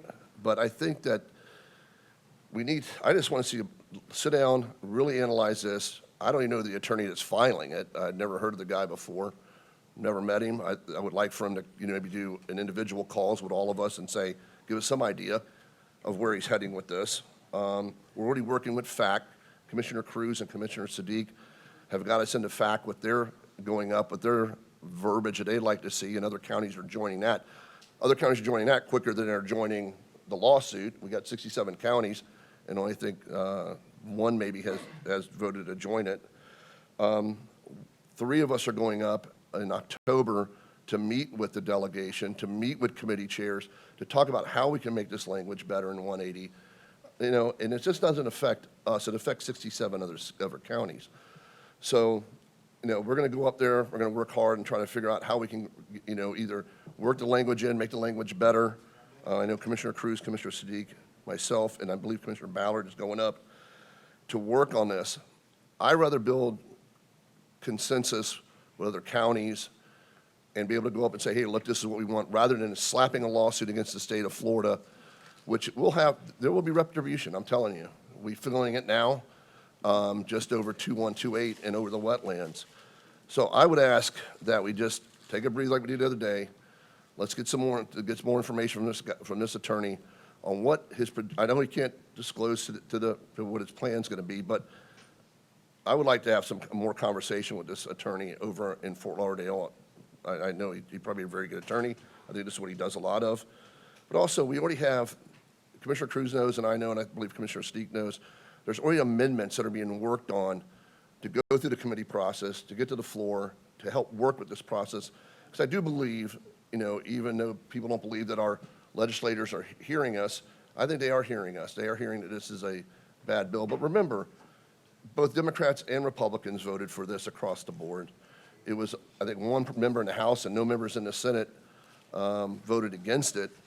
So, granted, is it an ugly bill? Yes. Is it need to be worked on? Yes. Do I think taking a break and stepping back for a minute and letting our lobbyists do what they do, let this commission do what it does, trying to get to the delegation to at least affect some type of change in the bill where it's not the way it's written today?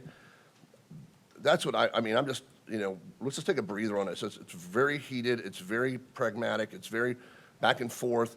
Letters flying from everywhere. We know that the plaza level in Tallahassee is not happy. I just don't want to see further damage done to Manatee County. Maybe something potentially that we can work on with other counties, with FAC and other opportunities like that, rather than just filing a blanket lawsuit against the state of Florida. Thank you, Mr. Chair.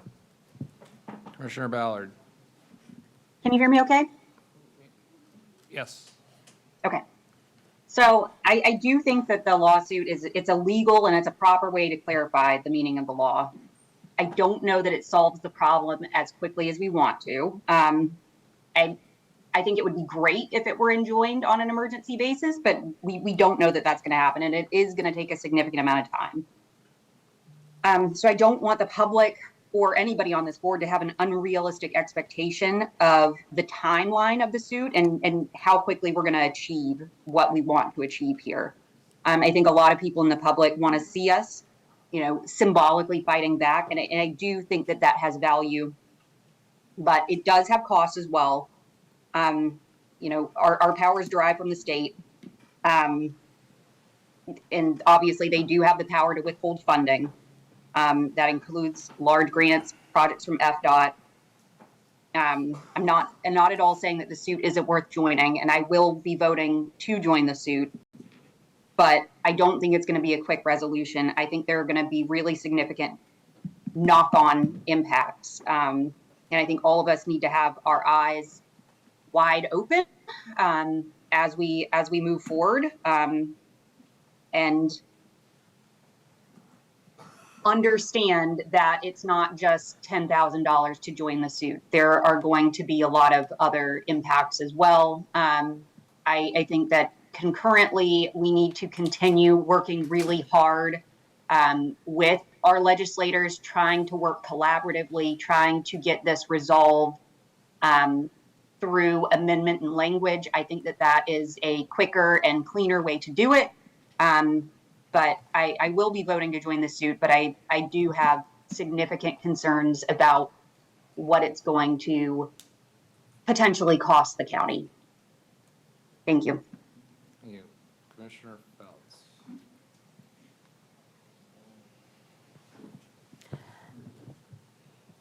I just wanted to thank you, Commissioner Ron, for how you presented that.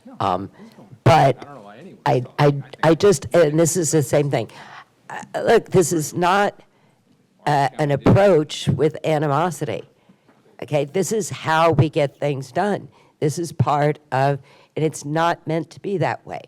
So to say that, you know, utilizing any type of language, whether pro or con against doing this, that, oh, we're going to lose funds, oh, we don't have to do this.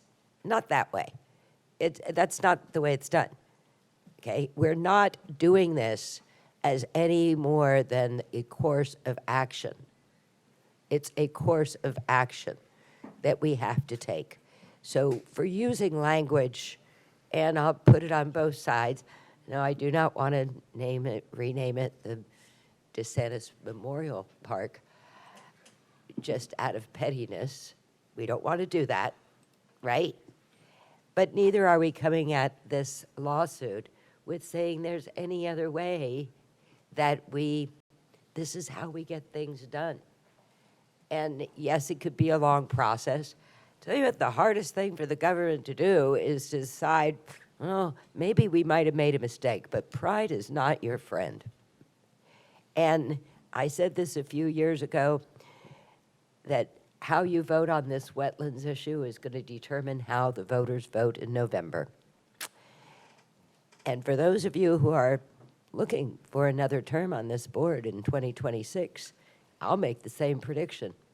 How you vote to stand up for your people of this county is going to depend on who stands up for you in November.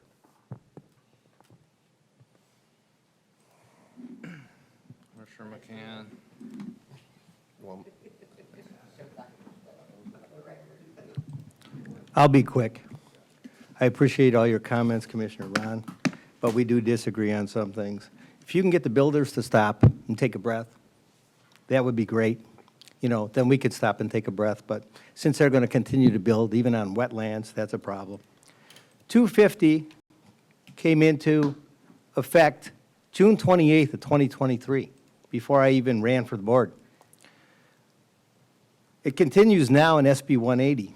So, you know, how long do we let this go before we say, what are you doing? Why are you doing it? Is this even legal? By the way, the bear hunt starts December 2025.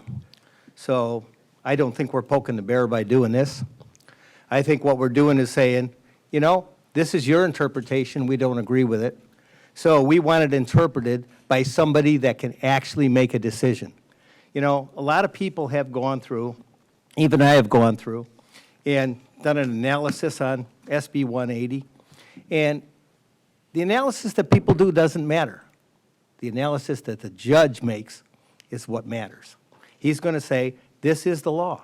This is what we can do. So, you know, since we can't get the builders to stop, since they are going to sue on pieces of paper in a drawer that have no effect, you know, I think we need to join this lawsuit yesterday. We probably should have sued during 250. I don't know why we didn't, but the thing is, we have the chance now to actually get clarification on the language, and I think that's what we need. Thank you. Commissioner Bearden. Thank you, Mr. Chair. When I first ran, one of the main things I ran on was to protect the constitutional rights of the people of this county after they had been trampled on over certain issues and things of that nature. We all raised our right hand to defend the Constitution, both the United States Constitution and the Florida Constitution. And when I see that our constitutional rights are being stomped on, all of us on this board should stand up for that. No matter whether you agree with it or not. If this is unconstitutional, which I see it is, whether you favor one party or not, you should stand up for the constitutional rights of the people that you represent. And to be honest with you, I'm deeply concerned that Senator Boyd, Representative Connerly, Representative Robinson supported SB 180. This bill strips away constitutional rights that our constituents depend on. And by voting for SB 180, they undermine home rule and silence the voices of the very communities that they all represent. SB 180 does not empower the people, it preempts them. And it denies local governments the ability to, number one, safeguard our neighborhoods. Number two, protect our families.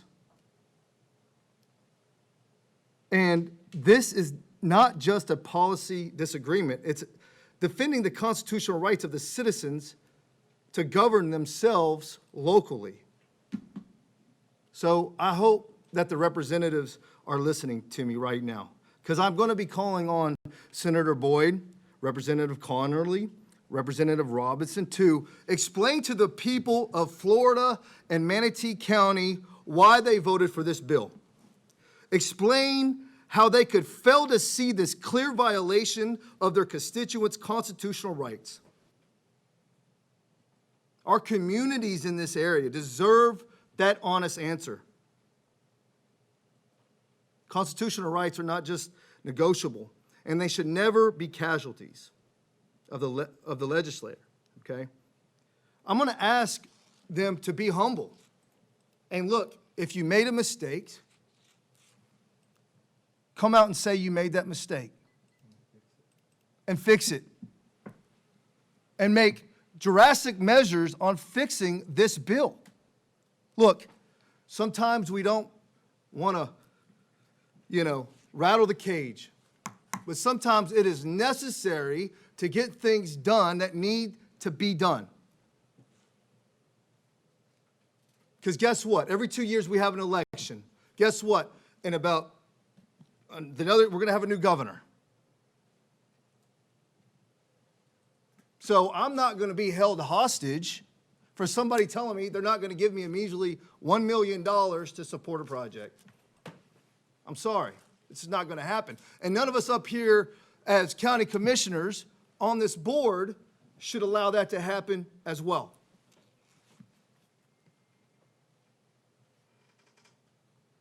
The main thing we need to look at and ask ourselves the question, are we going to seriously be real about when we raised our right hand before, right down here by this podium, and took an oath of office, if we're going to protect the constitutional rights of the citizens of Manatee County? Or are we just all talk? That's all I have, Mr. Chair. Thank you. I have no one else on the board. We've had public comment. I do not have a motion on the floor, so I will entertain a motion. I don't care. Second. I have a motion to approve the participation in the lawsuit challenging Florida Senate Bill 180. The motion was made by Commissioner Feltz, seconded by Commissioner Sadiq. Motion to amend. Okay. What is your motion? In front of the word participate, I want to put immediately join. As far as potential lawsuit, I contacted Jamie Cole this morning, okay? He has more than 10 people now. So I want to take the word potential out completely. And I want to add 3, the BOCC authorizes the $10,000 retainer fee to become a party to the lawsuit to be paid to the law firm within 10 days.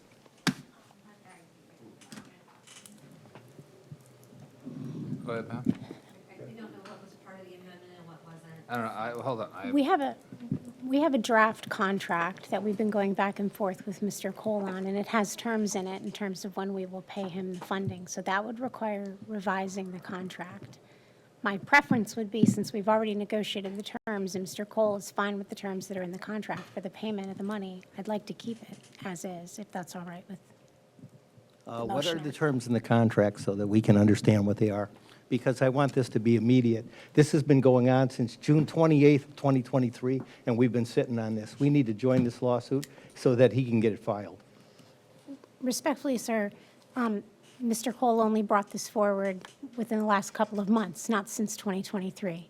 But That's we've been correct. negotiating with him ever since we heard about the lawsuit. We've been in conversations with him before this board even had a discussion about it. And so we've got that contract, I'd say 99% there. I think we're just waiting on him to look over the last thing, which was the conflict waiver, and making sure that that's established and that's appropriate. Because his firm still wants to be able to represent people who may come before this board against us in other cases. So we're working out those terms with him. I can't tell you off the top of my head exactly how many days, but typically we put in 30 days for the payment because we have to process it through the clerk. But that, he was fine with that. He thought that was reasonable and appropriate. Okay? And the only reason we had the word potential in was because we didn't know how many folks he actually had at the time. Yeah, I got My understanding. text from this morning.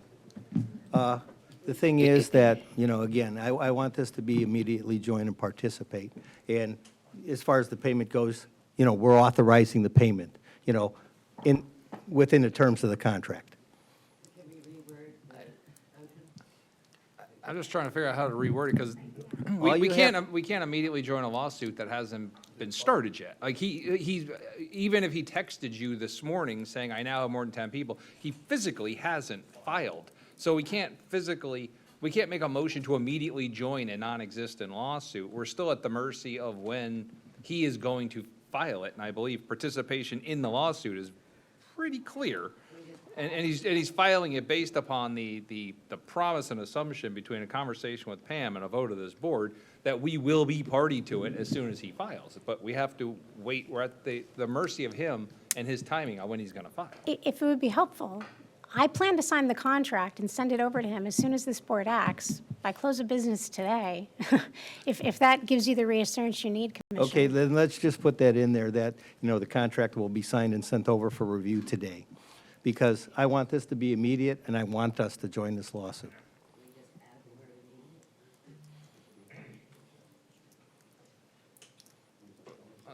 Again, it's not immediate participation, it's immediate execution of a contract in order to participate in lawsuit challenging Florida Senate Bill 180. Is that proper, Pam? The immediate execution of the negotiated contract to participate in the lawsuit challenging Florida Senate Bill 180. Can we change it to by close of business today? Because I don't physically have the contract in front of me right now. When we use the term Go get immediate, it, I'll put us on recess. Yes, that's fine. by close of business, Yes, by close of business today. that's Can we fine. just add that language and that works? That's fine. For everybody? Works for me. Commissioner Ron, did you have something to say? No, I do have a motion on the floor, I though, know. so we're No, not supposed to I was continue asking debating. the county attorney a question, but with regards to us, participating in the lawsuit. But I do have a motion on the floor. You can ask the question after the vote, but I can't reopen debate with the motion now. Are we adding that on? Yes. Okay, because of the program, I just added that term, those terms at the end. So, please bear with me. I say that it is in there by close of business today. Because we already have the motion up. I understand for the text, but it really should only apply to sub-bullet 1 because the conflict waivers is an ongoing requirement. So if you can move it to the end of bullet 1, that's what it only applies to. It will definitely be this way in the minutes. I'm not positive it'll be this way in on-base. On base isn't important as long as the minutes are correct. It's being said verbally. The intent of the motion is clear to everybody. Commissioner Ron, did you have anything to say? No, I mean, I was, since we're in motion, I can't ask for a question, but with regards to the motion, but I can't ask for a question. Okay. Vote. Cast your votes now.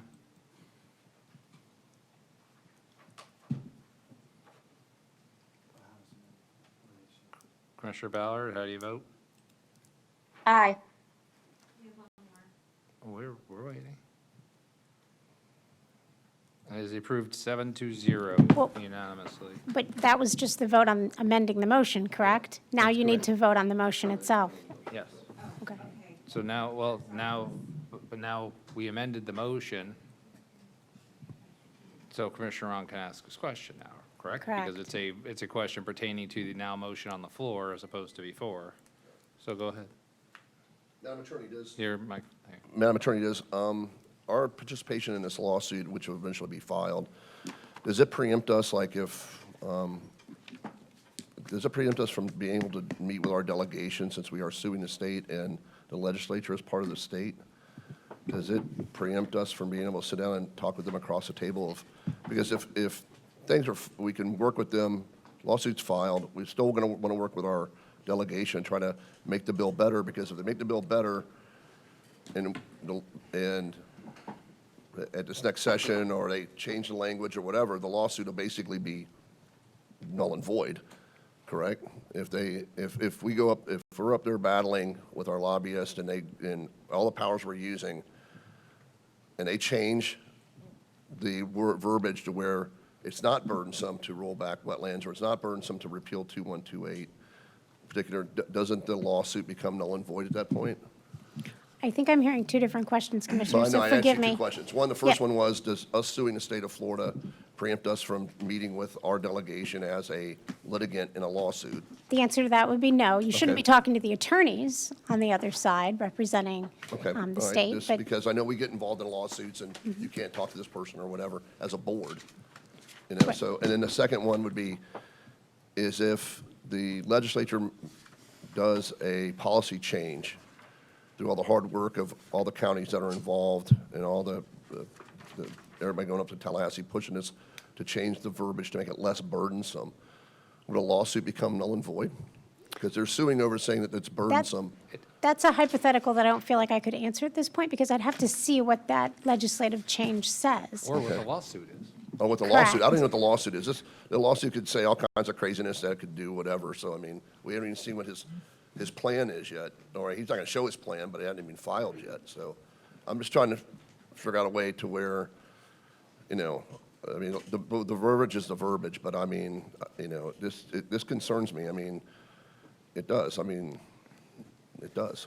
I mean, just, I mean, I appreciate Commissioner Beeren's comments, you know, but this is a big step, you know, and to Commissioner Phelps' point, it will be received negatively from Tallahassee. So, I mean, you can pretty much bet on that. So, all right, thank you, ma'am. I appreciate your comments. Thank you, ma'am.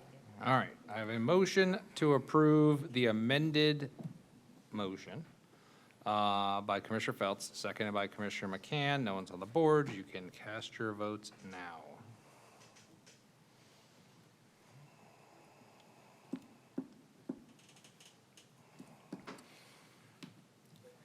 Commissioner Phelps. Commissioner Ballard, how do you vote? Aye. Is approved 6-1 with Commissioner Ron in opposition. Mr. Chairman, Yes, sir.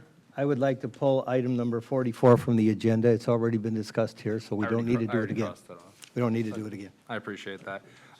We are well past lunch, but I do have representation from the Government Efficiency Liaison Committee here. I don't want to drag them here we're not finishing by any stretch of your imagination. But I will, how much time do you think you need? Less than 5 minutes. Oh, you should have said that earlier. I would have done it before that. All right, let's hear it, Mark. Time's up. Tell us where we're wasting our money. Hi, chairs, commissioners, Brent Anderson, Government Relations Manager. We completed our first Government Efficiency Liaison Committee meeting last week on the 26th, and we elected our chair, Mark, who's here to give you guys an update. Hi, everybody. Chairman Cruz, other commissioners. Yes, as Brent said, we're, sorry, yep. My name is Mark Stanek, and I'm a member of the Government Efficiency Liaison Committee. Appreciate the assignment, really looking forward to it. As Brent was saying, we did have our first meeting of our GELC committee on August 26th. And I'm really thrilled that I've joined such a great crew of people. There's 5 people on the board, on the committee. with diverse backgrounds in finance, accounting, and information technology. It includes retired folks as well as people with active careers. But probably most important is that a lot of the folks who are on the committee have business backgrounds, meaning business ownership and things. So that forebodes well, I think. During our first meeting, of course, we went through our team introductions. We also reviewed our protocols, including the overview of the Sunshine Law, which I really appreciated, and the current processes in place for doing research and public interaction. As stated, I was elected as the committee chair and being assisted with Dave Otterness, who was elected as vice chair. And we also heard during our first meeting public comments on a baseball field near Lakewood Ranch Country Club. In looking forward to future meetings, we have a couple of items under review. The first of which is that we want to really look at defining our scope and mission, and making sure that it's kind of in alignment with the Executive Office of the Governor's DOGE team as well. And there are a couple of future items of interest that we're going to be digging into. I'll just give you some of these items that we've identified. The first is the tourist tax. There's at least one member had been doing some research on that, so we want to look into that. Somebody mentioned a deep dive on technology. So we're going to be looking at IT and IT usage. Rules of engagement with staff, with using the staff here in Manatee County. It was all, and rules of engagement for dealing with the staff. We also understand that the Hernando County up north also has a similar committee, and so we'll be reaching out to those folks there, or maybe get what their processes are. Because we find that this is going to be have a lot of community engagement, we want to look at a plan for generating awareness and getting people to sign up for suggestions.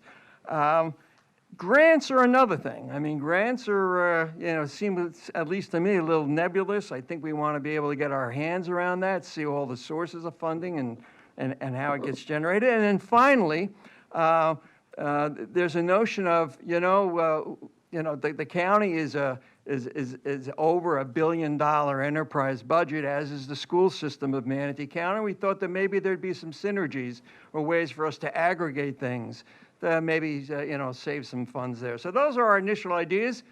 Absolutely excited about this opportunity and really looking forward to contributing. Thanks so much.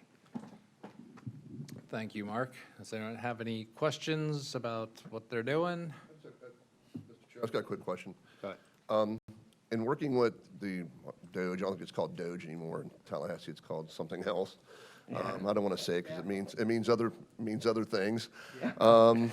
What those initials mean. Are you working hand in hand with them as far as what their findings are, or what their findings are going to be? Mike, not yet, but I'm sure we'll be discussing that. It's one of the things we want to go over is, what is our protocol? Who do we, we've met during, some of the auditors who were here that, a couple of days. But no, we don't have any rules of engagement yet, and we'll be looking at that. Okay. Can I real quick? Commissioner, it's going to be roughly about 60 days to hear back from the audit.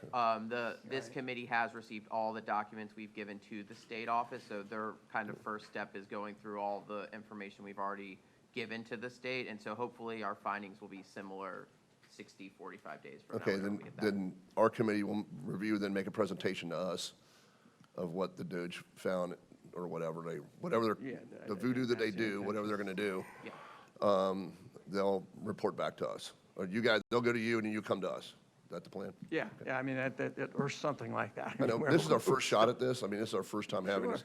So it's going to be, it might be a little bumpy at first, but I just want to make sure that we're, not going to get caught, blindsided by anything. Exactly. That they, that you guys weren't aware of, that wasn't on the table at that time. Yep. Good question. Thank you. All right, thank you. I'm glad you're on board. Thank you. Thank you, Commissioner. Thank you, Mark, and Brent and Stephanie for the work on this, but in particular to the Citizens Committee. Have you heard from the state, from the state's team at all? I have not, Brent. Just wanted to clarify. Well, I meant the citizen committee, not the government, because you were supposedly the independent body, so I just wanted to know if you'd heard from them at all about this. The state does have all of the committee members' contact information. Okay. It's kind of in their hands to reach back out, but we did introduce every member to the auditors when they were here. Okay, sounds good. Doesn't sound like there's been further reach out, but at least they have your contact No, information. but obviously, there's rules of engagement for all the stakeholders, for not only Manatee County, but the state as well. Got it. Follow-up, so State Doge, now Fiscal Agency on Financial Oversight, came by and had a very targeted list of projects. So I'm just curious, the focus tends to be on big projects, nice ones and perceptions of whether they're valid or not. I'm just curious, what are areas you intend to target? You don't have to reveal, like, Well, whatever you certainly, like. as mentioned before, I mean, there are some, tactical things we're looking at, but also some strategic ones. The tactical ones including the tourist tax, grants, things like that. Strategic, that they're still under development, Commissioner. I haven't come up with that list yet. We'll be putting it out, I'm sure, at the conclusion of our next meeting, which is going to be September 23rd. Sounds good. Are you in communication with our county administration or staff with regards to the strategic plan, just so you're at least, or are they being given some insight as to where that might go? Granted, we haven't voted on it, but we don't want to show up with like $1 million of cuts, and that's part of our strategy, right? Yeah, so I'm kind of liaising between the two situations with them about that and just the general stuff. The first meeting was really a document dump. I mean, we've given thousands of documents to the state, so the hope is they're reviewing it and then they're going to come back with questions from that, and that will kind of spur branches of interest and things to look into. Got it. Okay. That's all I had. Thank you very much. Thanks so much, Commissioner. Any other comments? If not, keep up the good work. We're looking forward to seeing what you all come up with. Excited to do that. Thanks so much. All right, thank you. All right, and item number 39 has been deleted, so we will now take lunch until 1:45, and when we come back, we will continue on with item number 40.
Should we stand for the pledge?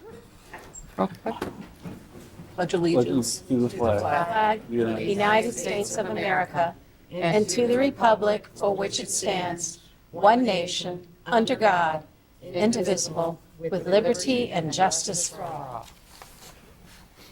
Okay.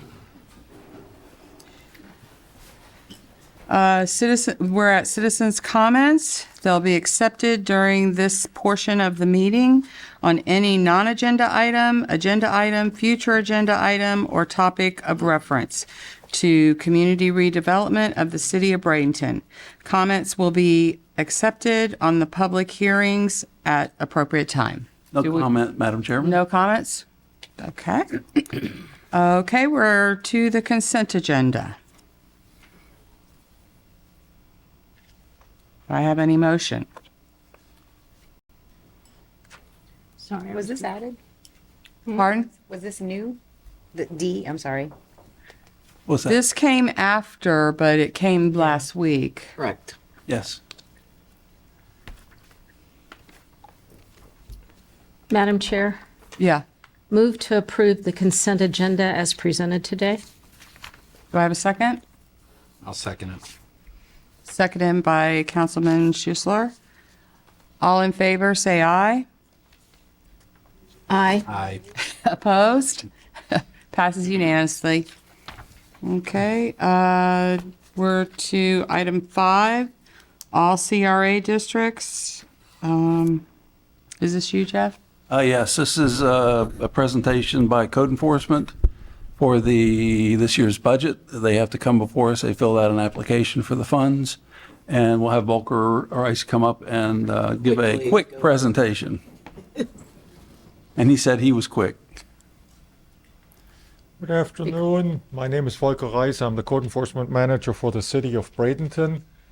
We're requesting $65,000 in contribution from the CRAs, and we have it broken down to the 3 different CRAs.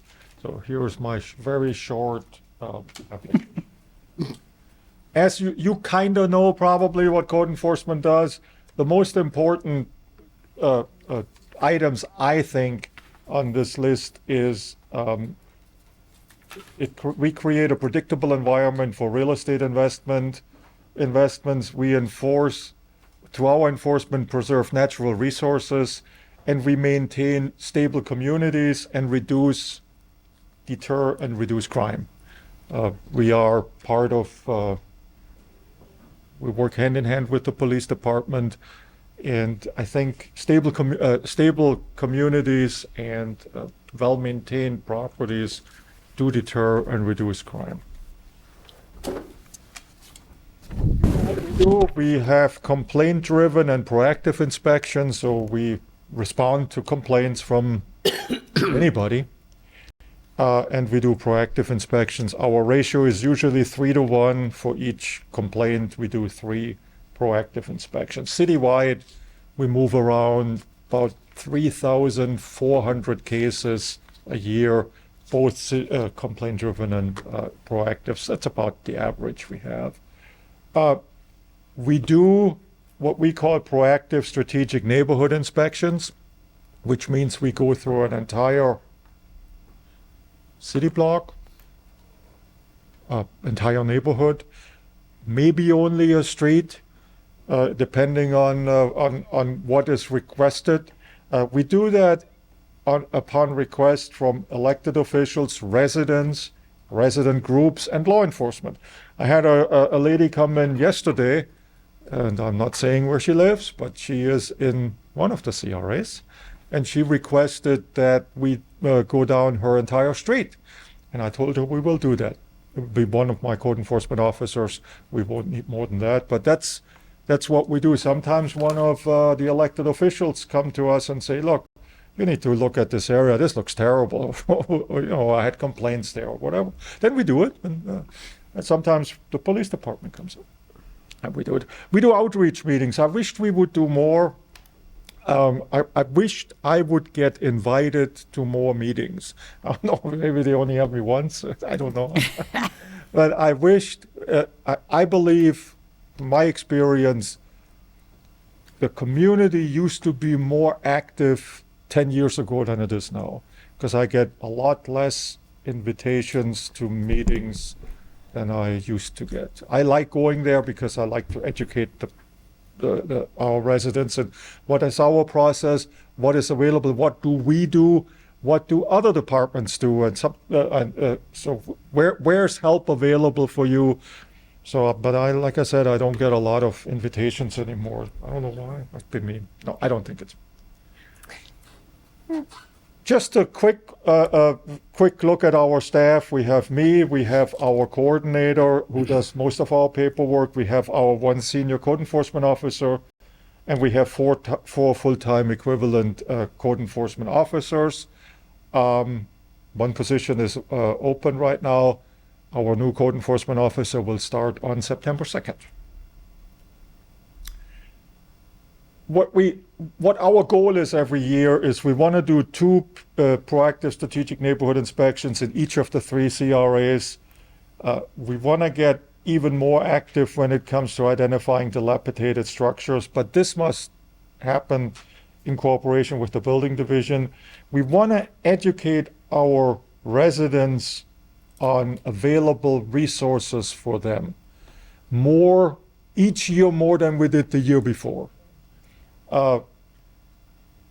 In fiscal 2026, we want to look, because we haven't in a couple of years, we want to specifically look at landscaping along our commercial corridors. Landscaping is always an issue. Nobody likes dealing with it, but over time, people get a little sloppy with it. And we have commercial corridors and we want to address them.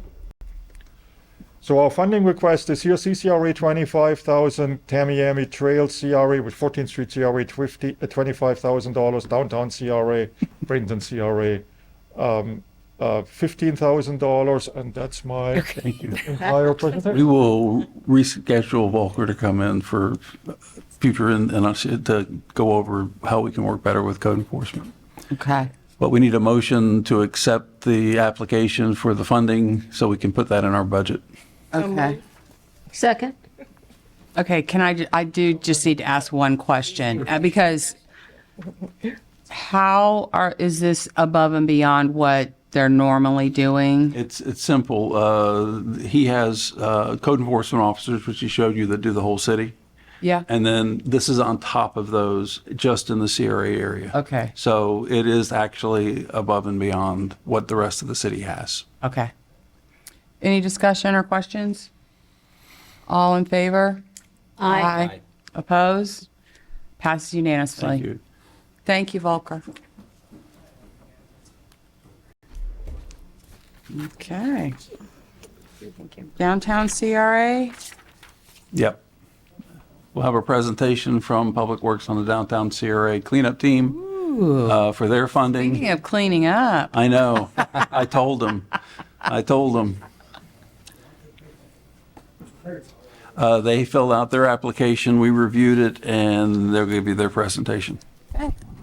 Good afternoon, councilors. I'll make it quick. I know it's been a long day. Oh, we still have more. Well, and we're not done. We're not done. We have a 2:30. My name is James Moda. I'm the division manager for Solid Waste Division. My name is Bert Lawden, and I'm superintendent of Solid Waste Division. And the reason I brought Bert up here is Bert is the one that works in the background for the downtown maintenance team. I took over solid waste about a year ago, and I was just struggling to find time to go back and forth, and Bert jumped in.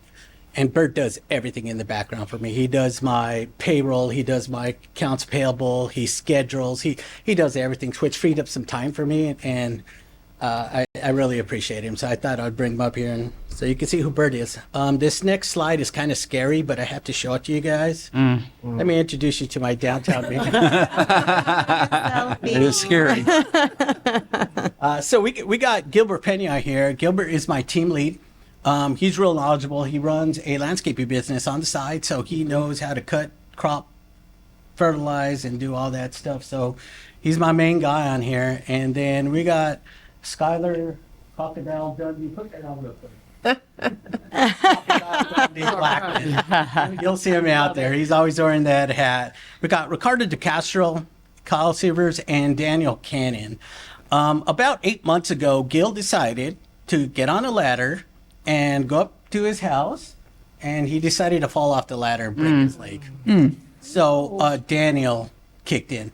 He kicked in and ran it, and he ran it great. So Daniel, thank you for doing that for us. It was awesome and all that. And you'll see an asterisk by Kyle's name, and there's a reason why. Kyle will no longer be with us probably by the end of the year because he signed up to be a United States Marine. Oh, thank you. Wish him well. Watch your six. Yes. Head on a swivel. Yeah.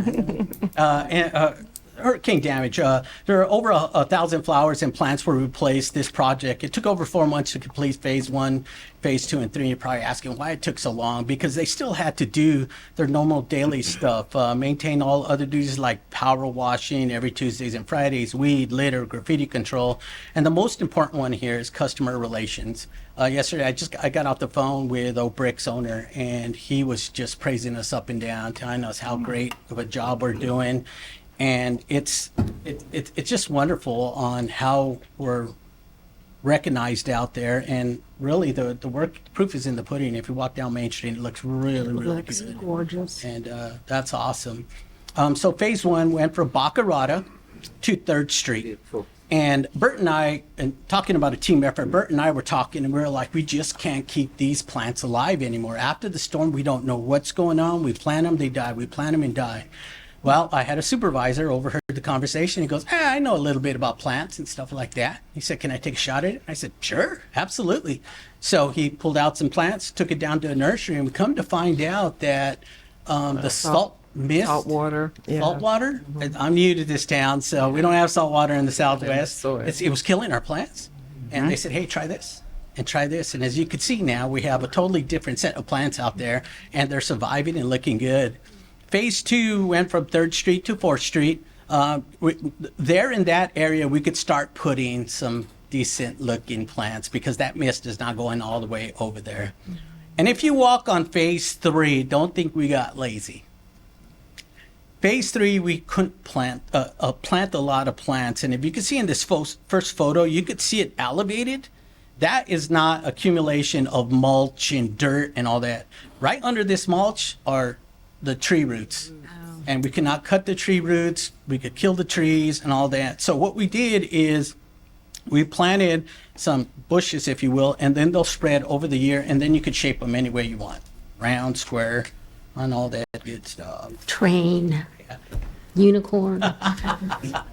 And you can see when you're walking on Main Street, you'll look at these funny looking things sticking out. What my DAT team did is we replaced our drip system.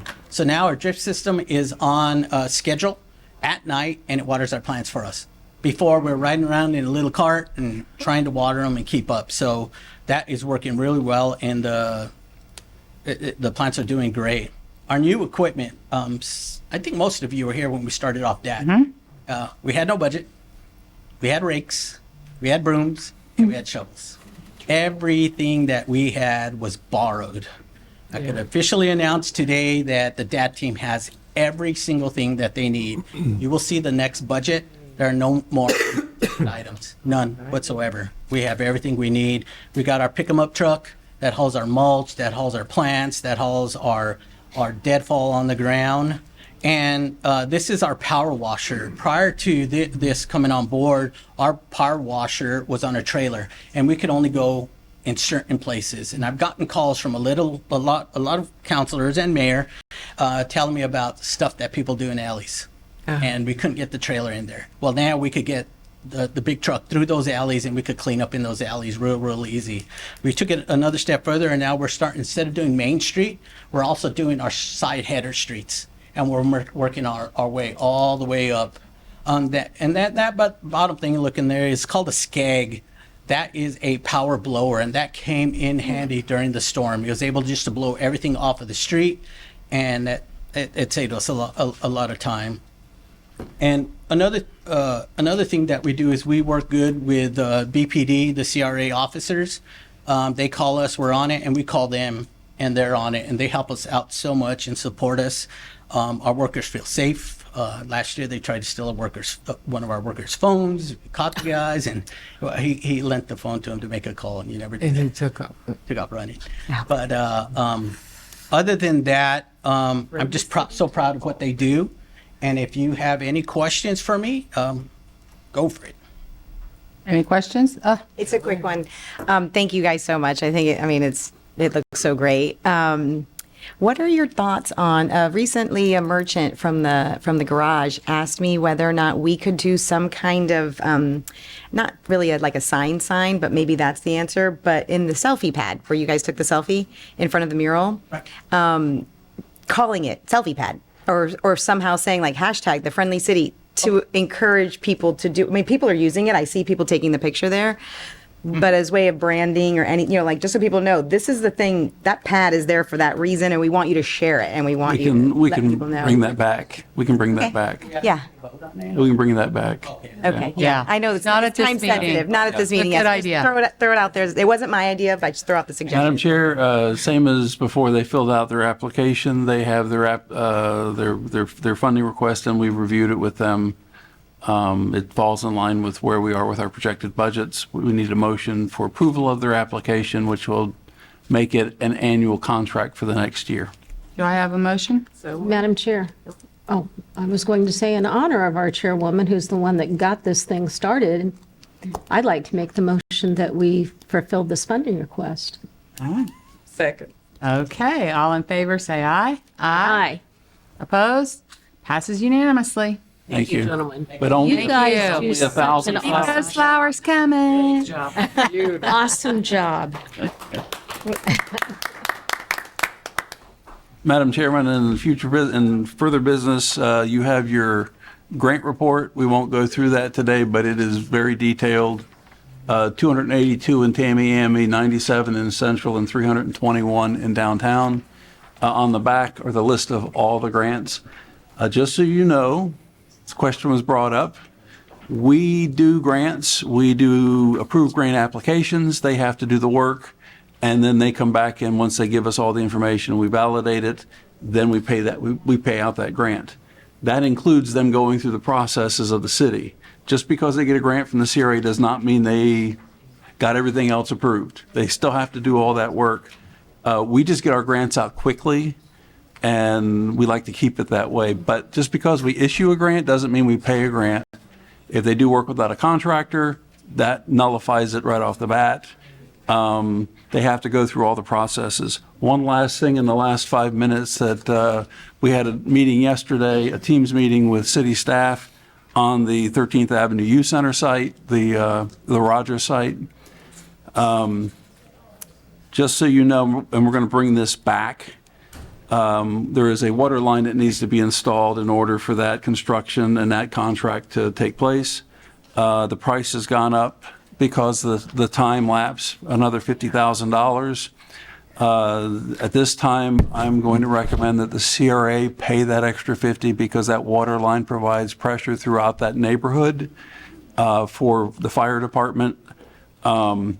So that will bring the total up for the CRA for $200,000. The developer pays $300,000, and the city pays $150,000 in impact fees. That's how we pay for that pipe.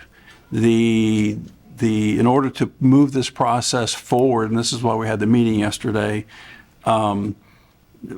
we need to get that water pipe in before anything else, nothing else can happen until that pressure is on that site, or at least moving forward. So we're going to bring back to you a contract that's going to have us paying $450,000. When the contract on the property closes with the developer, we get paid back the $300,000 that he has said he would pay for. Whether it's him or anybody else, we have to have that water line in place. And the city has its impact fees, water already set up. We're also needing for that contract, and we're waiting for Public Works to give us a time for the water line to be started and installed. And I'm working with the developer for the closing date. All of that will be brought back to you in an amendment. I can tell you that in talking with the developer that they have got their SIP. We know that from the city. They got their letter from SwiftMud, And it's almost like a trickle effect, a cascade effect. SwiftMud wouldn't give them a letter till they had the approval from the city. FDOT won't give them approval until they have a letter from SwiftMud. FDOT is on the way. McDonald's is helping with that process, and they're very good at what they do. The last thing I will let you know is that the last minute, the city requested 2,400 square feet of property for a turn lane. I'm not in disagreement with that. I wish it had come sooner. Working with the attorney over here to figure out the best way to process that. Do we reduce the price of the land? It'll be about $10,000. We keep it and then we work with the city directly, or do we sell it to him and then he work with the city directly? That's going to be pretty much up to Scott to determine how that processes, but you might see a slight reduction in the price of the land because we're going to keep a piece of property for the turn lane and permits, water lines, closing. Scott, is there anything else that you want to add to that? I just want to keep the board informed. Hopefully, Scott will work some magic and get us a contract back by the next meeting. That's the plan. And Love Park, when might we have shovels in the ground for Love Park? I will have, It's moving. yes, I'll have Aaron from purchasing come in at the next meeting, give you an update on that. Design is done. It is now with purchasing to get it out for, and we gave her a prototypical park RFQ because this is this level of spending is high enough that it has to go out. We just can't go with one of our CCNAs. Right. So other than that, if you haven't, some of you have already contacted us. If you haven't, you need to get your information in the KK about the Florida Redevelopment Association. Highly recommend you take the board training while you're there. It's perfect for what we do. And I'm going to withhold anything else that I could possibly think of and ask that you adjourn the meeting. Do I have a motion to adjourn? Motion to adjourn. Second. Second All by. in favor? Aye, we're adjourned. Aye. Where's the mayor?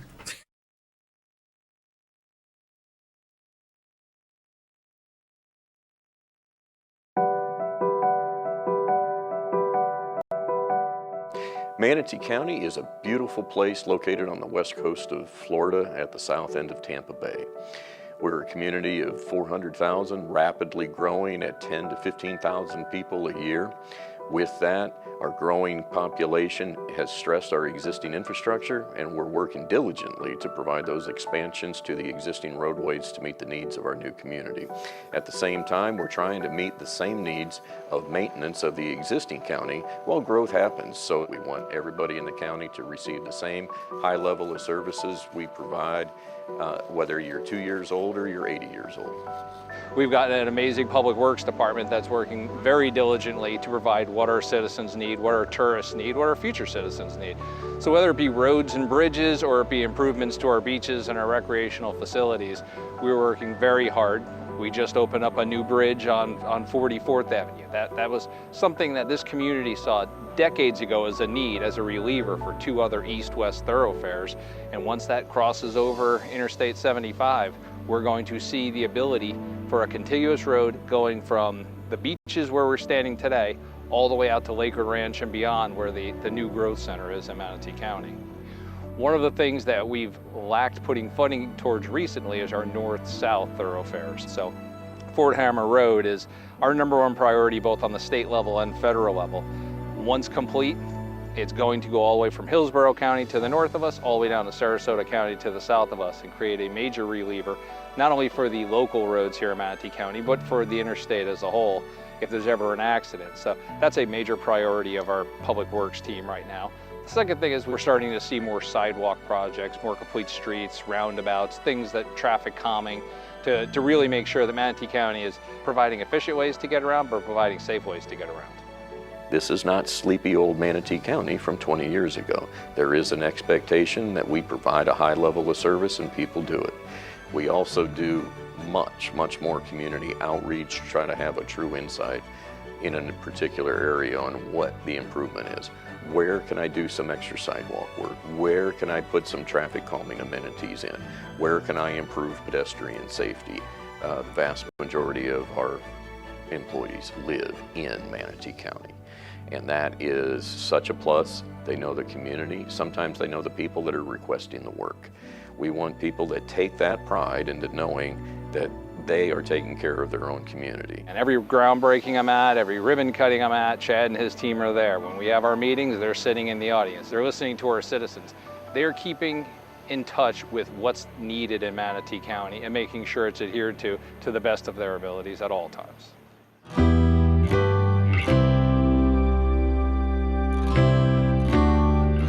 Our summer is our big time to be prepared for emergency events, and that's to be prepared for a hurricane.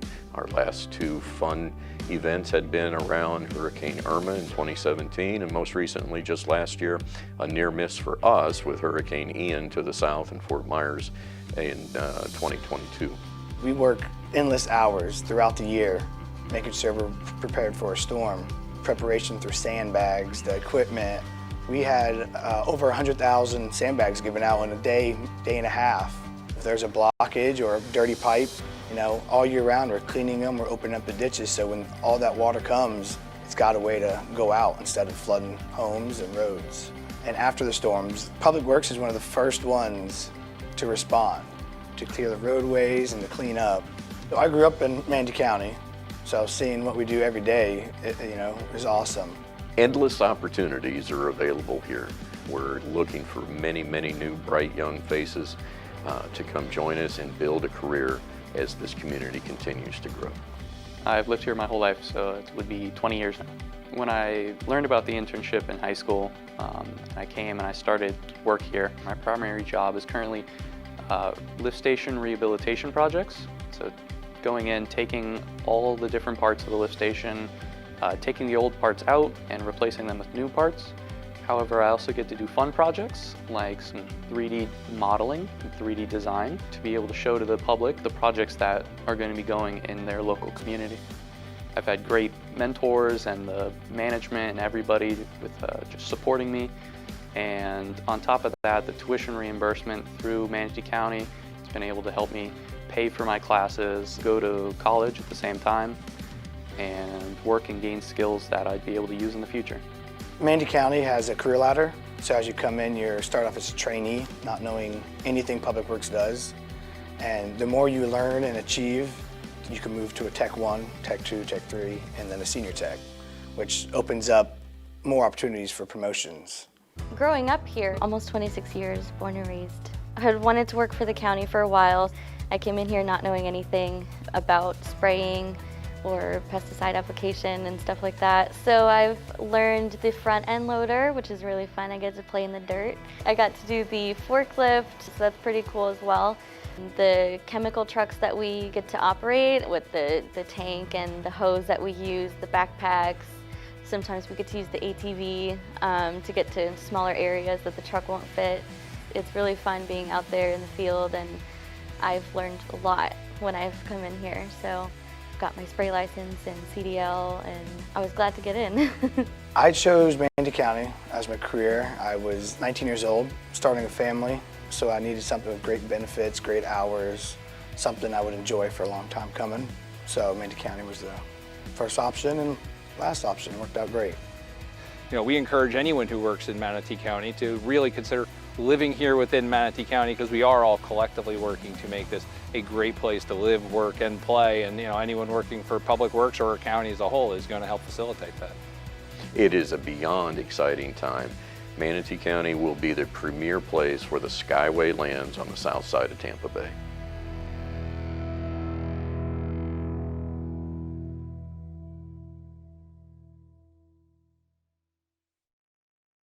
If you're looking into a trade, this right here, this is the king of all trades. We lay pipe, we fix water lines, we operate heavy equipment, we drive heavy machinery, masonry work, concrete work, asphalt work, we do it all. This right here is the king of blue collar work. A water distribution maintenance technician, we maintain the water system. We provide a very vital source, being water, to all of our customers and residents in Manatee County. If you enjoy getting dirty, and if you enjoy working hard, if you enjoy fixing things and repairing things and maintaining things, this is a great job for somebody who needs to stay busy. When you pull up on the job and there's water down the street, there's road missing, the bigger and badder the job, the more I want it. The big line breaks, there's nothing that beats it. This job takes grit, it takes determination, and it takes a wanting, a desire to work hard. You can't be afraid to get dirty. You've got to be ready for it, you've got to welcome it. And it's something that we don't just mind. We look forward to it. Hi, my name is Kyle with Manatee County Utilities. Come work with me as a water maintenance technician and get ready to get dirty. Manatee County residents, did you know that your recycling cart must be 3 feet from the curb and other obstacles? Recycling carts placed too close to the cars, mailboxes, garbage cans, or too far from the curb prevent the recycling cart from being accessed by the truck mechanical arm. Be sure to arrange materials loosely in the recycling cart so that they do not become wedged and remain in the recycling cart after it's dumped. Please be sure to place the cart with the arrows located on the lid facing the street and at the curb by 6 a.m. on pickup dates.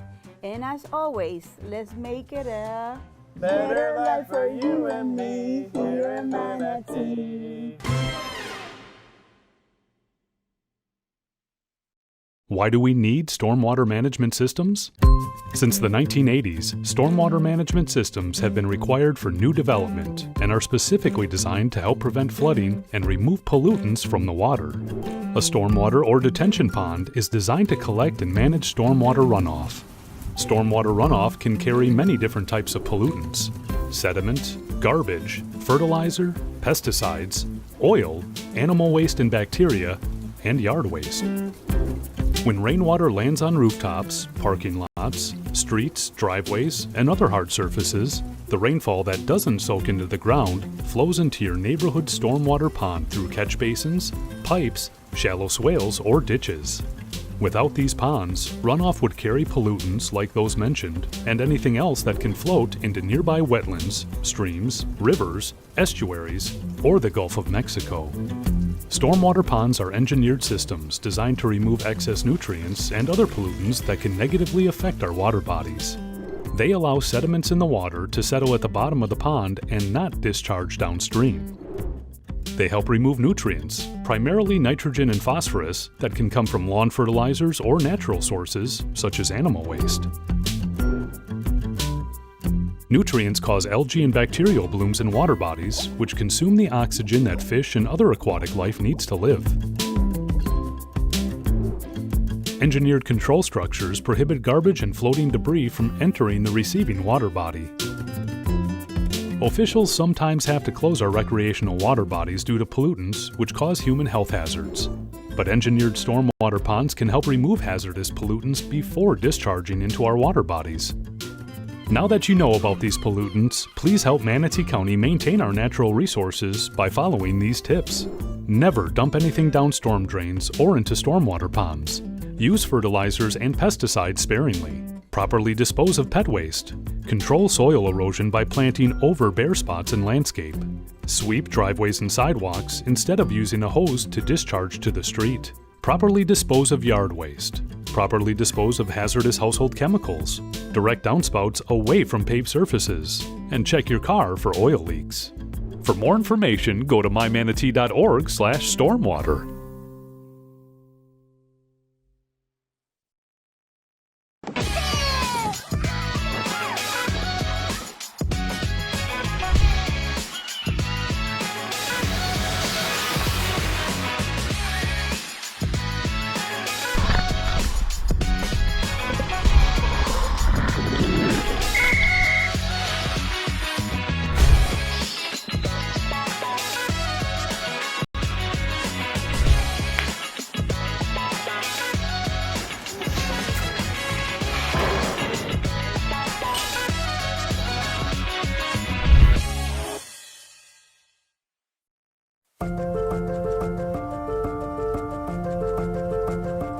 Manatee Square Garden was founded in 2016 based on a survey conducted by the Department of Health that determined that there are 32 food desert communities in Manatee and Sarasota County.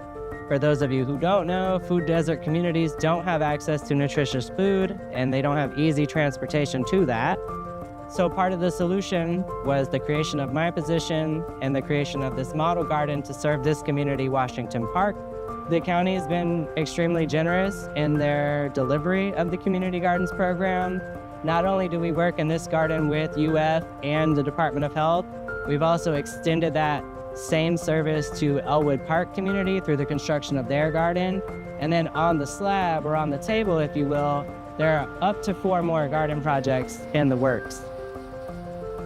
Community gardens are important to me because they provide educational opportunities and food access to the community. They improve food security, they improve community involvement, they improve community perception. I like the outdoors. I like getting my hands dirty. I like growing, and it's a form of therapy. And if you look around, you see a variation of shrubs, flowers, vegetation, and it's just wonderful. It's good for the heart, it's good for the mind, it's good for the body. You can't get a better situation.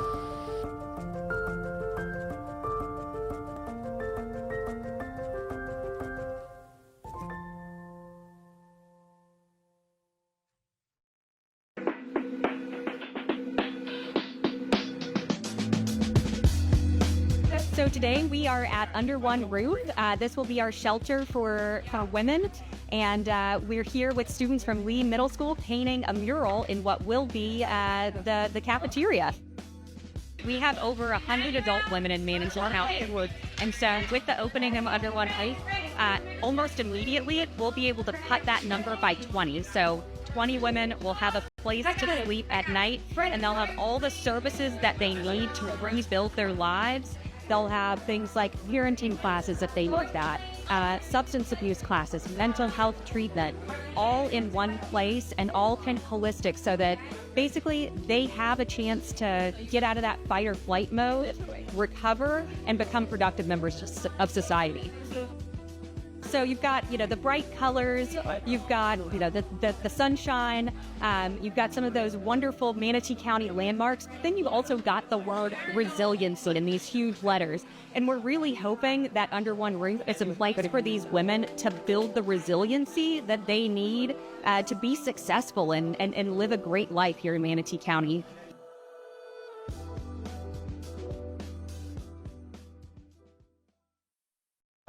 At Manatee County, we plan to expand our ADA initiatives, integrating new technologies and collaborating with local partners to make sure we are providing support for everyone. We invite you to attend our ADA focus groups, where you're able to have a voice and share your ideas, and we can address your needs. These groups are accessible online or in person at designated sites. The focus groups allow you to connect with others who may share similar situations and bring light on what we can do as a county to make your experience better. You are not invisible or unheard. We want you to participate in this growing initiative. For more information on our ADA programs, please visit mymanatee.org/ADA and continue to make Manatee County the premier place to live, work, and play for everyone.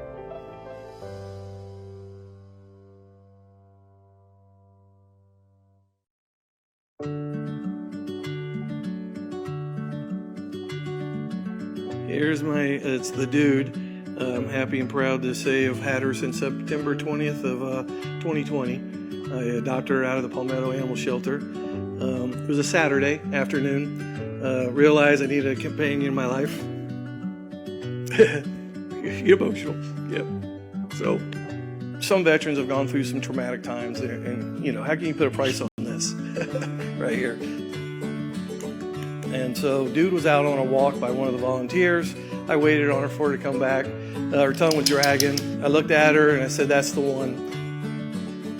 I have a kind of a stressful job, and those days I come home, she's there at the door waiting on me. We have our routines. We go on golf cart rides. We go out in the backyard and go for walks, and she's just there for me. Of course, you can see the affection. If I stop, she wants more. But yeah, she's a perfect dog. If you know a vet or you are a vet, Pets for Patriots is a program that makes it easy for you to adopt any type of pet shelter, cat or dog. The program allows for waived fees for veterans, which includes the spaying and neutering, the chipping, and the pre-adoption counseling. Participants get a $200 pet gift card to get them food and supplies for that welcome home day. Participants also receive ongoing discounts for things like veterinarian care, food, pet insurance, treats, medications. On behalf of the dude, myself, I can't compliment the staff, Animal Services, Sarah Brown, Deputy Director of Community and Veteran Services, Jennifer Hum, our new Animal Services Manager, and all the volunteers and all the staff of Manatee County that every day put an effort out to get these animals adopted. I cannot thank them enough from my heart and the dude, really thank them all. For more information, click on the Pets for Patriots logo at mymanatee.org/pets and tell them dude sent you. Hi, I'm Information Outreach Manager Bill Logan with Manatee County Government. Over the past several weeks, we've been hearing from a lot of you about struggles following those back-to-back-to-back hurricanes. And we want to take this opportunity to let you know that there is help available to rebuild, and that help could come from the federal government in the form of a U.S. Small Business Administration disaster loan. Here from the SBA is Jason Ross. First of all, Jason, thanks for being here. Thank you. Thank you for having me. A lot of people have this idea that the SBA is only good for businesses, but individuals can take advantage as well. Absolutely. In fact, the vast majority of the loans that we provide people go to individual homeowners and renters. And to get this sort of help, what does someone have to do? First thing that we recommend is to contact us at our website at sba.gov/disaster or by giving us a call, 1-800-659-2955. Or if you'd prefer to walk in and speak to someone in person, you can visit any business recovery center or disaster recovery center. And the locations for those can be found on that website, sba.gov/disaster, or by calling that phone number, 1-800-659-2955. What kind of assistance can an individual homeowner get? So for a homeowner, there is the damaged property loan. There's a limit of $500,000 for that. Very long term, if necessary, up to 30 years. Your interest rate on that would be 2.813%. This can be used for recovering damaged property and repairing this physical, tangible things of the home and the property itself. A homeowner or a renter is also eligible for a physical damage loan for their personal effects, this being furniture, appliances, even their car. This limit would be $100,000, also very long term if necessary. The first year of payments are deferred with a 0% accrued interest rate, adding nothing to your principal. On top of that, that loan is also 2.813%. But you've got to apply. Absolutely, have to apply. We don't know you need it if you don't come tell us. And these are not business loans, these are individual loans as well. Yes, those are. There are also loans available to businesses and private nonprofit organizations. The terms are very similar. The interest rate for a business would be 4%, where the interest rate for a nonprofit organization would be 3.25%. However, the limits to these go all the way up to $2 million. And how does someone get in touch with the SBA again? Again, you can visit us at our website, sba.gov/disaster, or call 1-800-659-2955. And through those mediums, you'll be able to find out where any of our business recovery centers or the disaster recovery centers are located near you. All right. Jason Ross with the SBA, thanks for joining us. Absolutely. Thank you.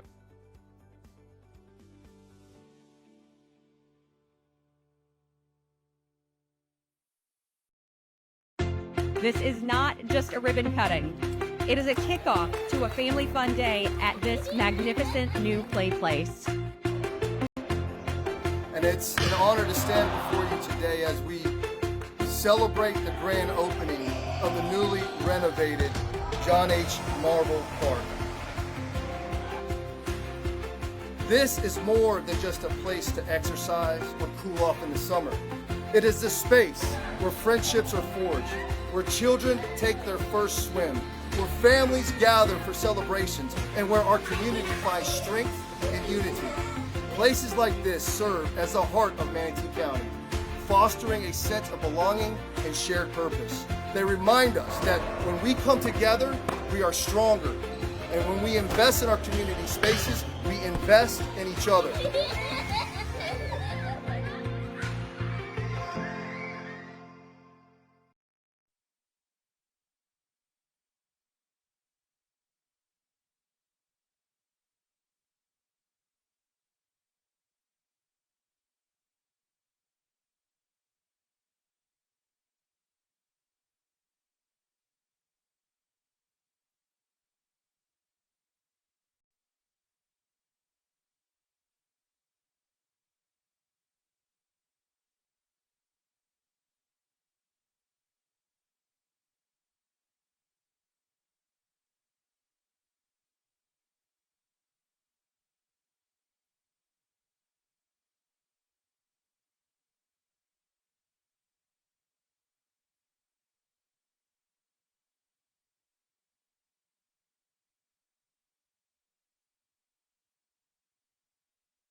All right.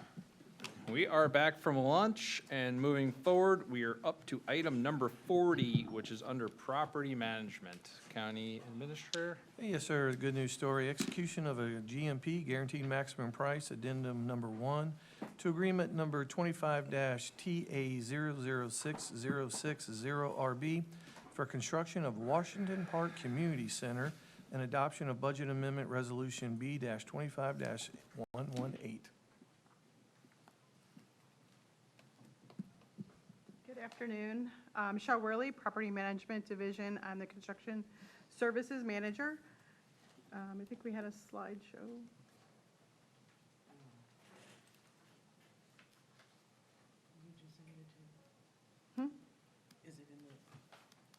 Yeah, I had emailed.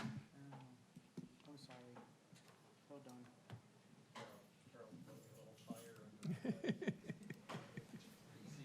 I got it. I got it going up. What day did you send it? I wonder how you guys recorded. Oh, that's why. I wasn't in the office, so let me see if I can find it. I'm sorry. Hey, Chair, this is your chamber, it's not mine. That's what I did. I listened to the chair this time.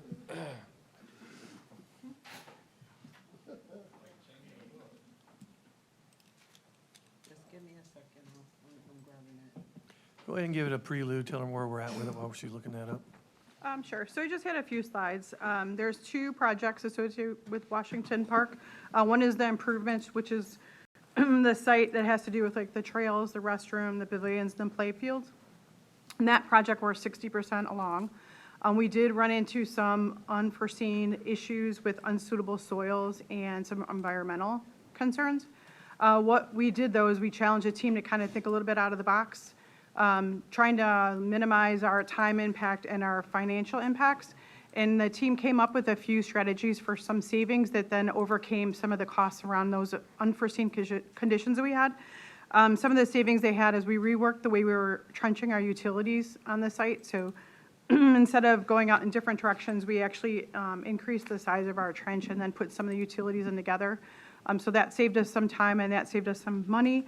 We're also looking at changing the path, lighting path to solar, which will save us not only financially now, but in the future for the cost of the operations. And then one of our big savings was bringing in clean soils from one of our other projects. So we had a significant amount of soil that needed to be mitigated, which would have caused us to bring in truckloads more. And so from our Bradenton River Park project, we actually brought the clean soil from over there and enhanced this site, minimizing some of our cost impacts for that unforeseen condition that we had. We are looking at, so you can see on the right, there's an image of the trails and the pavilion. We're looking for that to open up for the community's use in spring of 2026. And then the next project, the next slide, has our community center project, which is what we're here for the GMP and the budget amendment today. And this one, we'd be starting construction in September 2025, opening it in winter 2026. But what we are doing with our CMC, or with our CMAR, is we are working to open up the trails and the pavilions and the restrooms for the community to use in the spring. And then we'll be fencing off this area to keep it safe for everybody. So we'll be doing work still while it's open to the community. All right, Commissioner Ballard, I think had her hand raised, but they turned off my Zoom.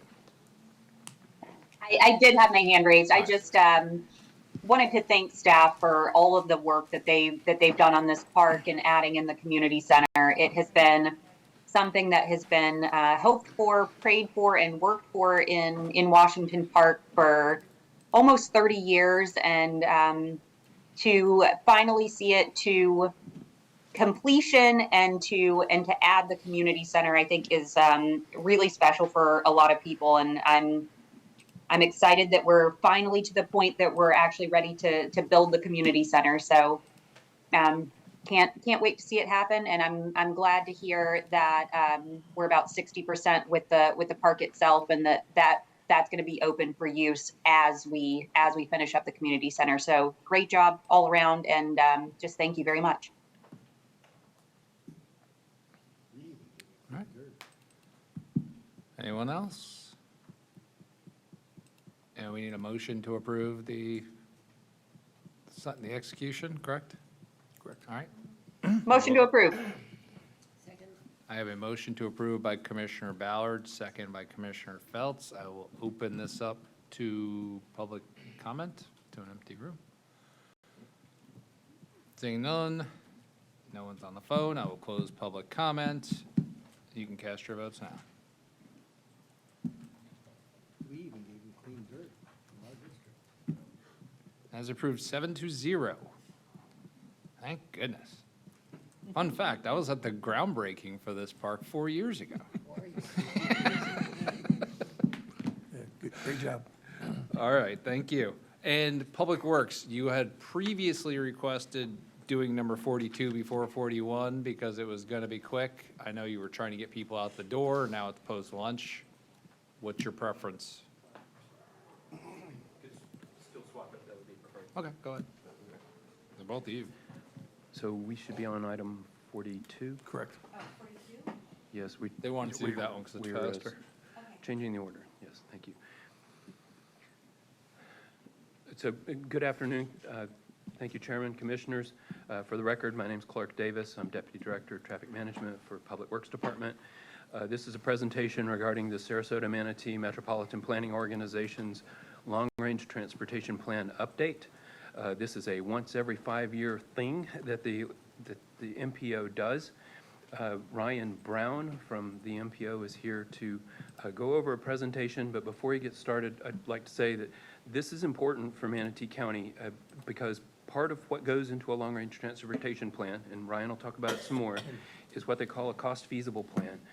That is defines the projects we think we can afford with a portion of the federal and state money. If you think of some of the money that we prioritize each January that goes to the MPO and is in turn used to develop the work program, those as MPO dollars, this cost feasible plan dictates what we can ask for in those requests that we make each year. And so Ryan can talk more about how they came to this point and what they're looking at for the cost feasible plan so far. Thank you, Clark. Chair, and thank you all for having me. I really appreciate the time to come in and speak about our plan. As Clark mentioned, this is a once in every 5-year opportunity for us to adjust our priorities and to allow you all and county staff to direct us in ways in which we like to spend our federal and state resources. Could you state your name again? Correct. It's Ryan Brown. I'm the Deputy Director for the Sarasota Manatee MPO. Just quickly to get this out of the way, what we're required to do is show planning consistency between all of our work documents, our long-range plan, or also known as the Metropolitan Transportation Plan, our Transportation Improvement Program, which is made up of annual updates and projects that we fund, as well as the State Transportation Improvement Program, and that we show sufficient financial information in supporting these projects, meaning we have to balance these with projected revenues as well as cost by phase. How do we demonstrate this cost feasibility? As Clark mentioned, this is a long-term horizon type effort. We take revenue over the next 25 years and apply that to estimated project cost. We are required to do that. We had some good conversation this morning regarding projects. We also have to show it as a zero sum. We cannot show balance going forward. We have to assign specific revenue to each project and cost for each of those phases. So at the end of the 2050, we are looking at a zero sum balance. How do we go about funding these prioritized projects in our cost feasible plan? First, to the right, the graphic, we developed a regional vision with both public feedback as well as our MPO board's feedback. We identified goals and objectives, determined measures of effectiveness and how we're going to measure that success, and then ultimately developed a prioritized list for our board's review and to be able to be brought forward to you today. First and foremost, the responsibility of the MPO, FDOT, and the county to help develop revenue forecast that is in year of expenditure, and you'll see more of that as we carry forward. As we understand how much revenue we have going forward, we then prioritize projects. This is made up of various projects, both out of MPO-led studies, projects brought forward by you all and your staff, as well as other state and federal priorities. We then have to estimate cost estimates, and for each of these projects, that's a substantial effort that's undertaken by our staff as well as our consulting teams using FDOT's cost estimating tools. We then subtract any cost of completed or program phase, so anything that's currently funded in the FDOT work program is removed from this exercise and counted as a phase that is already programmed or completed. We then allocate funding in prioritized order based on the most appropriate funding source, and I will cover those funding sources here briefly. We've also determined a process to take any leftover funds that might be applicable and develop programs. In the past, we called these box fund programs, but things that we think are going to be important going forward, and we'll cover more about how local funds are involved in this, but how we think funding programs can be used to better understand the needs of our community and to fund these priorities. So I don't want to dig too far deep into this, but we want to take a quick look at the revenue projections that were made. On the left are local revenue sources. These are not mandated in the MPO process, but do give us a better understanding of available resources, both at the local level, based on local option fuel taxes, state distributed fuel taxes, any infrastructure surtaxes you all have out there, as well as impact fees. On the right are where we're more involved, state and federal resources. Surface Transportation Block Grant at the top is our main funding source for projects through the MPO, as well as transportation alternatives.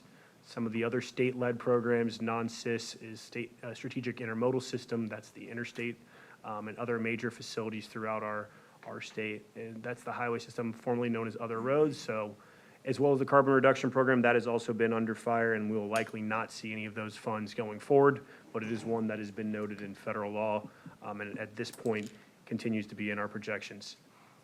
The Transportation Regional Incentive Program, another county-led priority application that is submitted by you all for consideration. Those are typically large-scale capacity projects that have a regional impact. And then lastly, transit. The MPO does not have direct discretion over that funding source either, but is one that we are provided revenue forecasts for. This is where it gets interesting. When you really want to start looking at where we're projected to receive from the last LRTP update back in 2020, we saw an approximate 50% decrease in state and federal revenue forecast compared to the 2045. So that bar on the far right.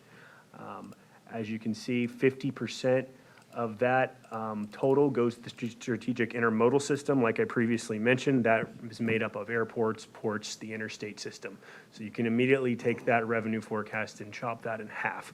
So that doesn't leave us with a very substantial amount of money to do the things we need to do over the next 25 years. As you will notice, a lot of local funds there for both Manatee and Sarasota County, but I will add approximately 50% of that revenue is already dedicated to debt service, O&M's operation and maintenance, and other infrastructure. So we do take that into account. And I'll briefly mention how this local funding is taken into account in our process. The one that really matters here for how we are setting and what the MPO has discretion over through our board's action is really the ones there at the top. As I mentioned, SIS is the largest funding mechanism in the state, especially in our region. That funds I-275, the port, airport, I-75, and the eastern part of State Road 70. The rest of those funding sources, as I mentioned, are made up of various other types of state and federal.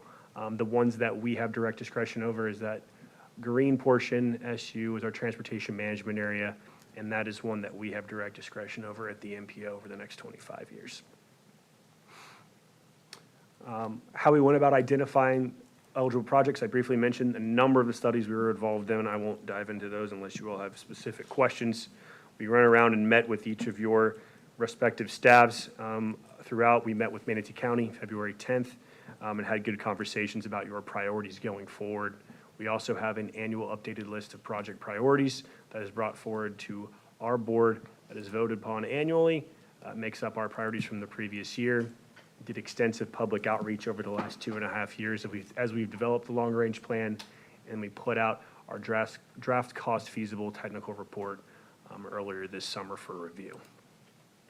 How do we go about developing these project tables? We took into the 3 major steps. One, up front, is one mandate is to fund the pipeline, and in quotes pipeline meaning things that already have something funded. It is a requirement in state statute that we continue to fund these projects through completion.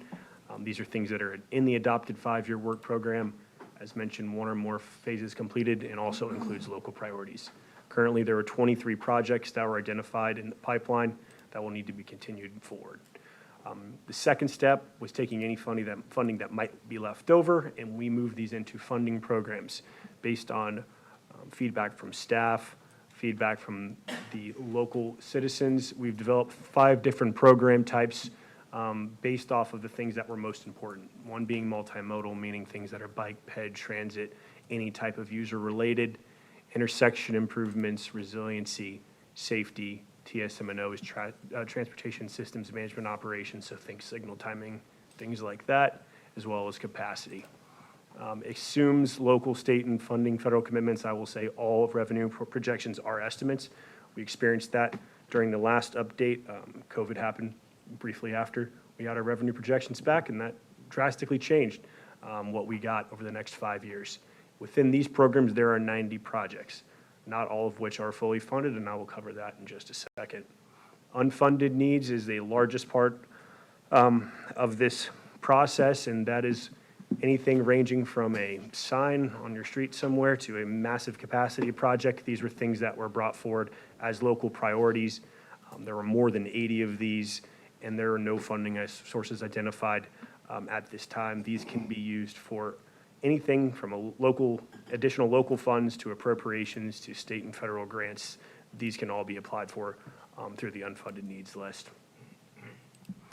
As I mentioned, these are some rounded dollar amounts. Once again, these are based on estimates. The pipeline, as you can see, is fully funded through the next 20 years. It's $416 million and change. As you'll notice, the one major one there, the programs that funding that we had left over within our discretion and with the state's discretion was about $180 million. The total cost for that is $876 million and change. So this is where you'll note at the bottom saying local funding source is not accounted for, meaning is not within our purview at the MPO to dictate where local funds are spent on these projects. We've done our due diligence to say these are good projects, they're vetted, they will have a positive impact on our transportation system if invested in. That does not mean that the MPO then dictates where those go. We're saying these could be good options if local funds would like to be spent there. That kind of explains the discrepancy between what we have available, what that program would actually cost. Lastly, unfunded needs, we are not required by federal mandate or law to dictate how much that is. I would tell you it's in the billions of dollars under that unfunded needs list, and includes everything from new bridge projects as discussed today to managed lanes on I-275 and 75. Those are extensive projects that will take likely decades to build and do not have a total cost at this point. So with that being said, this is just some more in-depth information on where these program funds are spent. As you'll notice, the largest unfunded balances of these two program types is capacity and multimodal. Those are ones that inherently change the operation of the roadway system. I think somebody turned the heat on. I was just gonna guess. But It's the heat. It's all the money that the MPO has. yeah, yeah, We have perimeter heat. it smells like it, but, all right. Well, I guess somebody will let me know if we're burning down. But as you'll notice, this is just further explains kind of where the money is being spent and where we have revenue allocated to those program types. This was all included in your packet as well. I know 3 of you will see this again in about a month. There is a lot of information. The technical review on this is about 140 pages long in terms of how we came up with these revenue projections and forecasts. I'll also add what types of projects. So we did some rebalancing in terms of revenue by type of projects. There was a lot of feedback regarding where we spent our money. Historically, a lot of the MPO's money was invested directly in capacity projects. That is shifted. It is still the largest portion of our investment is in capacity improvements. However, there was a larger emphasis on operations, on transportation management and operations, resiliency. So we try to do a better job of balancing our revenue projections and investing in those types of projects and programs. Lastly, I will add capacity. The vast majority of these projects are funding using state-funded sources, ones that we have to work in direct discretion with the state on. Many of the roadways that need large-scale improvements just so happen to also be state roadways. So those are ones that we're going to have to work closely with our partners at FDOT to address. As you notice here, we also tried to balance our projected revenues of MPO discretionary fund across these program types. For your specific jurisdiction, we tried to be as equitable as possible in this distribution and noting Manatee County's needs. You do have 7 pipeline projects as well as an ATMS, active transportation management system. So ITS out of the Regional Traffic Management Center. That master plan will also be taking place, as well as I can also note that we will be funding the PD&E for the Sun Trail segment from 75th Street to 9th Street West in 2027 as well. So that will make its way into the pipeline and will be amended prior to our board meeting in September. Also within the program, you'll note a large number of safety projects. That is due to the safety performance of the network within Manatee County and our effort with District 1 and FDOT to address safety concerns on a number of segments within our region. So with that being said, I'll happily take any questions. Our public comment period, I just want to get that out. We've gotten pretty good respondent thus far. It's open until this Friday. If anyone likes to take this survey and we'd like to distribute it any further, we would appreciate it. I'll happily take any comments or questions you might have related to this update. All right, Commissioner Ron. Thank you, Mr. Chair. Ryan, great presentation as always. I mean, that's a lot of information to put together. NPO does a great job. I know myself, Commissioner Bearden, and Commissioner Cruz sit on the NPO, so we will see this again and go through it. My question is with regards to federal dollars that come down for funding. I know a lot of times FDOT is managing US 301, US 41, even 75. Correct. So does that money flow, those funds flow fed to FDOT, then down to our needs here? Correct. Correct? Correct. So does the county, as Manatee County, can we get any play in those dollars for those segments of roads that come through our county, such as US 301, 41, and I-75? Yeah, absolutely. And that is our role as the NPO well, is to assist in that process. We do, ample amounts of studies, and we talk about I heard a lot about today, return on investment, and that's what we do. We do studies and we identify needs within the transportation system to dictate and help guide FDOT to those transportation decisions. So yes, while we are also then a pass-through agency from a pass-through agency, if you have to look at it that way, the federal government gives FDOT those dollars to then manage and then pass along to us as a federally mandated agency. Yes, that is our role to help, I would say, guide FDOT. We do not have discretion direct over those roadways, so we cannot tell them that they need to invest in 301 or 41. But those are roadways that we can show that there is inherent demand or improvements needed, and say that those investments need to be made. That's what our job is to help you do. And how tough is that job to get money on a US dot? Difficult, but I will say I think the biggest opportunity is in the upcoming reauthorization in 2026. So the authorization that we're currently acting under, the IIJA bill, as it might also be known, is up for reauthorization in 2026. There's been lots of discussion at the state level to look at how those dollars are sent down. So currently, a lot of the new money that was added in this bill was through discretionary grant programs. Over 50% of the new money you had to go out and competitively apply for. I heard some conversations about today. Also very complicated, requires a lot of legwork, while as the NPO is known, we receive our money through formula funds. So it's directly sent to us based off of population algorithms, and also decided at our statewide organization up in Tallahassee as well. That way we could disseminate those and send those dollars directly to projects a lot quicker. So the state's position is to move in the next year to a larger proportion of formula-based funding methods. That would allow and ensure that we're greater represented, you're all greater represented, and we get better investment in our roadways. Thank you, sir. Commissioner Siddiq. Just a quick question on public transit. I know we've talked about prioritized signals. I'm glad to see 41, eventually the pilot will get started there. So once the 5-year programs, the books are closed and voted on, there's no amendments. We have to wait another 5 years? No. So every year, at least for this plan, yes, right? So what we want to put out there, we want to make sure that everything is in there. But for the DOT work program, that is an annual update. Yep. So when they open that cycle, there is opportunity for investment. Historically, it's always been what we call the 5th year. So in the outer years when you would typically see your first funding come into that program. So I would say we don't like to really move things around in the first 2 or 3 years of that work program. It messes with the state's budget, and they don't like to do that typically. Now, there is one sidebar to that, is when their appropriations come along, adjustments have to be made in those earlier years. So that's where you'll see some movement. But typically, once the cycle's closed for that year, any new money that will come in will typically be in the 5th year of that work program. Got it. That's all I had. Thank Yep. you. All right, I have no one else on the board. There's no action here, right? This is just the It's just information for presentation. you all. Perfect. I appreciate it. Thank you, sir. Let's try to figure out how to fix our transportation. See you in a few weeks. All right. All right, moving on to item number, well, we're backtracking now, to item number 41, presentation of capital improvement plan budget options with Scott and Chad. We will talk for a brief period of time. I was just going to give Scott a quick introduction to set the tone. June, the board met reviewing the budget cycle. There was some discussion specific relative to the capital improvement program, and then I proposed budget is prepared. You're going to see it and be prepared to offer comment or set in motion for adoption on September 10th.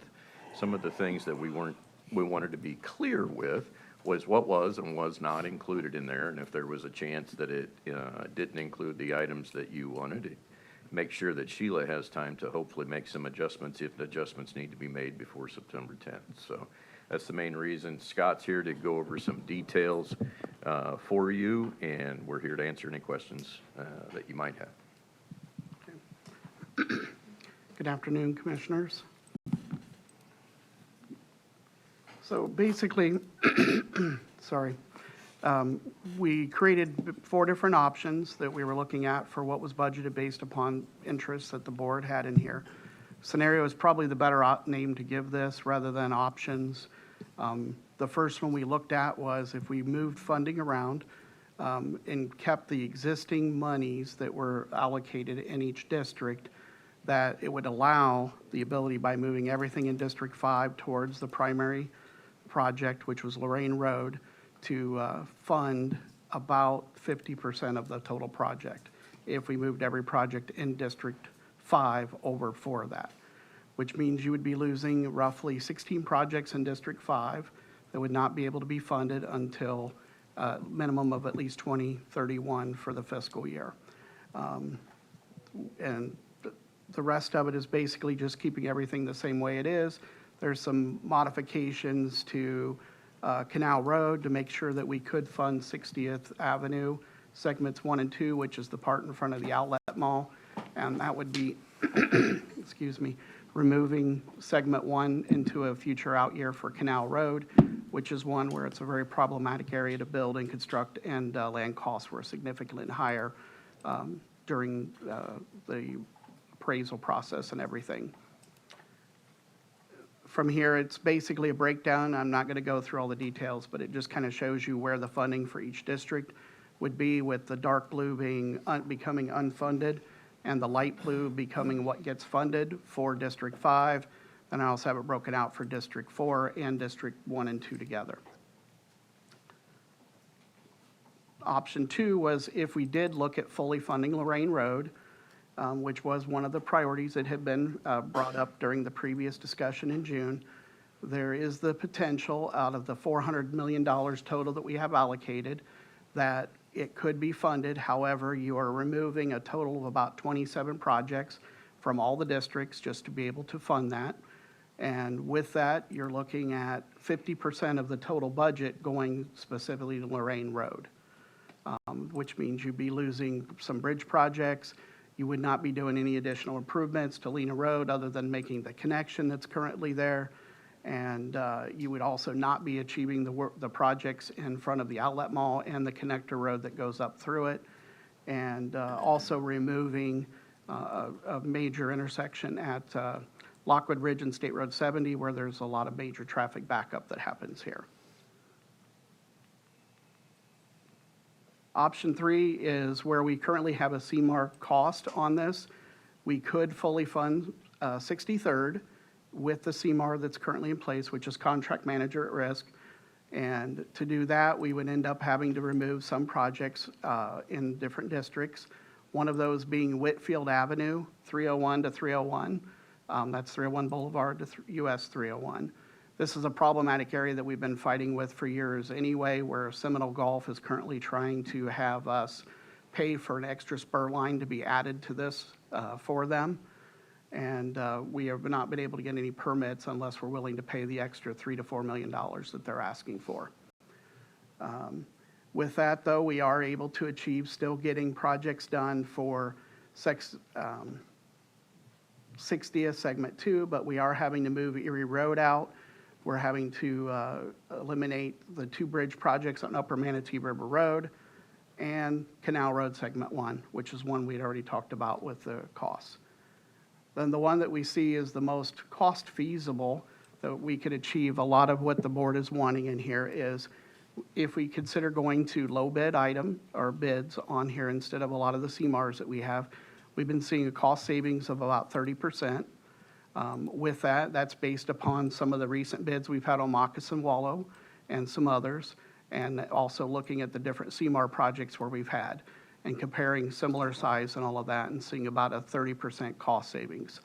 With that, that would enable us to actually go ahead and build 63rd, as well as adding some additional project to this process, including putting some money towards trails, which would both be putting money into the east-west, which is the part that would go from the islands over to Palmetto, and then also the north-south, which is from Sarasota County up to Hillsborough County, and also adding an additional $1 million per year to put towards bridge rehabilitation projects and replacing 2 bridges currently in District 3 that are in need of replacement, that are higher on the list so that we're not falling further behind in replacements over the years. We also can add in Ellington, Gillette, and Mendoza Road intersection, which basically is currently a 4-way stop. It has a lot of traffic buildup during the afternoon and, of course, in the morning, and even throughout parts of the day. With this, we'd be doing turn lane improvements, adding turn lanes, and signalization and everything. We also would be able to continue to do 60th Avenue segments 1 and 2, Harrison Ranch 301 intersection, and the 2 new roads that are being built through Parish Lakes, which would connect basically from Old Tampa all the way up to Buckeye for Carter Road, and also from Sawgrass from Erie Road up to Buckeye. And it would also add 2 roundabouts to Erie Road for traffic calming measures. So with that then, the additional stuff that we're acquiring in here, as I said, is we're adding bridge rehabilitation. We're adding an additional $500,000 a year for sidewalk infill for any of the districts where we have the need. I call it the Sun Trail for the east-west portion and the Gateway Greenway Trail for the north-south section, and then, of course, the Ellington, Gillette, and Mendoza Road and improvement. And with that, just to kind of show down here on the last slide is you can see I have $1 million allocated for bridge rehabilitation, $500,000 for sidewalk infill, $2 million a year for the Gateway Greenway and the Sun Trail, and also the 2 bridges we talked about in District 3, which is the Palmasola Boulevard one that's in need, and which would actually be slated for 31 as it is currently funded if we were to push it out. And then also the one at 127th, where we will be looking at building the new boat ramp, because it also is a concern not only for the structural ability, but also for boat trailers to cross over because of the high arch on it. And then, of course, like I said, the Carter round segments, the Greenway trails through there, and that's basically it. The last option, which isn't in here, is to consider keeping it the way it was presented back in June for the CIP, which is an option, however, with the direction of the board that there'd be no bonding options. Currently in the funding, there is no 63rd appropriated in there until 31. There is no Lorraine Road in there. There is partial funding for 60th Avenue segments 1 and 2, not enough to complete those projects. Partial funding in segment 1 of Canal, partial funding in segment 3, or I'm sorry, yes, segment 3 of Canal Road, And also, Erie Road has partial funding of Erie Road from 301 to Martha and partial funding from Martha to 69th. So there's a lot of different projects that currently only have partial fundings where we would not be unable to build any of those without bringing back specific projects to be modified later on.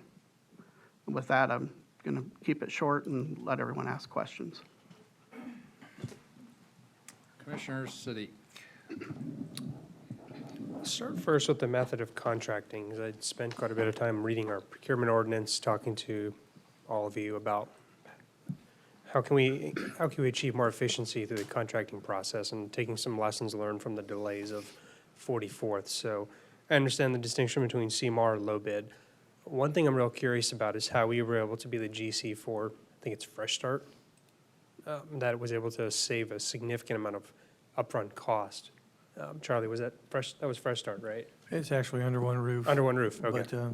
But it is causing us problems right now trying to get permits. We were our own GC. The county pulled the permits, the county did most of the work, the county outsourced it through our blanket POs. But it definitely takes a lot of oversight. Do we have staff for that if we wanted to potentially take that approach for other projects? It's very time consuming. It's almost a dedicated project manager. And with regards to the low bid also causes problems. Scott's well aware of this. This is when the board starts to see change order 3, 4, 5, 6. And also sometimes low bid doesn't give best practices. Right. What you'll see in here with the CMAR is the potentials that you have in there is if there's an error in the consultant engineer that has made a design where there's a problem that could add additional cost to the project, where as you see with a CMAR, they're reviewing those plans, they're bidding everything, and so they should account for all the unknowns, and that's where you're getting the guaranteed maximum price. We have had some cases where the low bid has come back and affected us, such as Erie Road North-South, where we had a low bid contractor, they didn't perform, and we had to go bring in a CMAR contractor to do that. I do believe that CMAR is still a very beneficial area in here. I think with 63rd, it's probably less difficult than like a 44th, and we could have one of our project managers focused clearly on managing that day to day, which would cut down significantly on the costs in this case, which would allow us more. Now, that's not to say I would say we go everything low bid. I think we have to look at it on a case-by-case basis and see where the cost savings versus the problems, the potentials are, to see whether it makes it the most feasible or not. Okay. For my own reading of prior projects, current ones that are in progress, potential future ones, the CMAR seems to work well. Granted, it's expensive. However, beats going back to the street with another bid and going through that mess. That's what caused delays with 44th. I think some kind of I don't know what the threshold for the return on investment, what that decay is for CMAR versus low bid in terms of the dollar amount for a project. Like, do $5 million projects benefit most from CMARs and then $2 million from low bid? I don't know, but I would like to see some kind of a mix. I think the GC might be an interesting approach. I don't know. I think I remember seeing a social media post or talking to someone on staff, but we save millions of dollars going through being our own GC on that. Granted, there's been some headaches and you have to hire a person, but let's say you hire a person for, I don't know, $120, $150. That we saved millions just even doing that. I think that was probably learned quite a few things, some pain points, but if that's another tool in the tool belt, I'd love to see staff use that because we can save money, have more direct control over projects. I mean, the numbers are the proof right there. We saved, I don't know how many millions, but it was a lot. Yeah, 20, 30%, something like that. It was crazy, but it was really good. So I'd like to see us use that and the CMAR perhaps more prominently, maybe be mindful of low bid. I mean, we know what happens at low bid. You get streets like Manatee that are not paved fully for years, or we have projects that have to stop and start and stop and start like 44. That's just my first comment on the contracting mechanism, because that can lead to efficiencies. Right, agreed. And part of it, the reason I'm mentioning it now is, one, to try to cut costs down to where we have in there, and two, one thing we haven't seen in quite a few years is when we bid the last phase of Moccasin Wallow Segment 3, which low bid, which has been a very smooth project on here. We had 8 bidders, which we hadn't been getting in quite a while. So it seems that there may be some additional contractors that hadn't bid in the past that have done good work that are a potential at this time. Now, once we get, very busy in construction and everything where everybody's building at the same time, there is that potential that we would go back to less bidders, and that's where it really becomes a concern, because we were only getting 1 to 2 bids for a lot of the low bids before we started going CMAR. Got it. As far as the options go, I'm leaning more towards 4, but being mindful that we should just do CMARs for more projects. And yeah, that means cuts to some projects in my district, that's fine. At other, you get what you pay for at the end of the day. That's just my opinion. You pay for cheap labor, you get cheap quality work that you have to redo at some point in the future. It's true for drywall work at your house, true for streets that we're trying to build. So the only concern I have is with the impact fee increases that we're hopefully seeking. We want to have to, best case, we get to implement them. How much of Lorraine could we fund with just impact fees? Because we're increasing them significantly. If we're putting money into this project or with the argument that growth is the reason for this widening, then growth should pay for it. Right. The answer to that is it's kind of hard to judge. It's depending on the number of home units that are done. I mean, with the price, I think it roughly doubled from where it was. So, you would get double the amount for that. If we're talking 10,000, let's just say for the roadway, then you would have to take each one of those and divide into that 200 million to say how many homes would have to sell. And even with the impact fee increases, you're probably talking 2 years to probably start realizing it, and 3 to 4 years before you're really starting to see the numbers come in there. So that could be one that year 5 or 6, we'd have a very good idea of where can we go with that funding on it. Okay. I know it's a lot to ask, and Lorraine's a priority, but we're cutting a lot to get it through. Right. That's just my opinion on that. But one question I did have for the attorney, we did get a letter about the developer agreement. So have you had time to review that letter? Because I know we're cutting 4 development agreements. And I haven't had time to speak with you about that. Well, if I'm not mistaken, and I'll ask Mr. May to jump in here if I'm wrong, but removing them from the CIP doesn't mean that you're cutting the agreements. It just means that it's no longer being funded as a CIP project. Okay. Because it's a reimbursement agreement. Right. Am I misspeaking here, Scott? No, that's correct. Okay. The one thing with if you're talking developer agreements, usually they have monies that are already impact fees. So they pay a percentage of the cost of a roadway construction for what they would need for a 2-lane road. Then we give impact fee credits towards the cost of the whole thing. So for quick examples, if you had a future 4-lane road, 120-foot wide roadway, but a developer per normal county standards is required to build a 50-foot roadway, you would take that 50, divide by 120, and roughly come out with a 58% of the money that would be paid by the county, which we usually use the impact fee credits. The other 42% is actually paid directly by the contractor at their direct cost and is not considered impact fee reimbursable. Okay. That's all I have for now. Thank you. And just to add real quick on there, as far as the impact fees, right now our current proposals for these CIP budgets were based upon the previous, and Sheila can correct me, or Charlie if need be, but the previous approval of what the impact fee rate increases were. So that was the previous one before the recent adoption one, when they did their balancing of the budget. So they're not using the full one that just got adopted, they're using the previous one. So the numbers could be higher once we start seeing those get realized. Commissioner Ron. Thank you, Mr. Chair. Good afternoon, gentlemen. Real quick, to Commissioner Sadiq's point, when you look at these projects and set them into these options, we are looking at like, this project could be a CMAR, this project low bid, or this project potentially is a GC project, because I know, like, we've talked about 63rd in my district, and I'm willing to go no CMAR on that if we can reduce the cost by 30%, so we can move the project forward and take money from the Woodfield project and put it over there, or whatever was scheduled for Woodfield to put over there. But is there a better, I know we like CMARs because they work a lot for us, but they're expensive. Low bid, we know that we're going to get what we pay for. I mean, like Commissioner League said, you get one handyman does a great job or does a bad job, you got to bring another handyman in.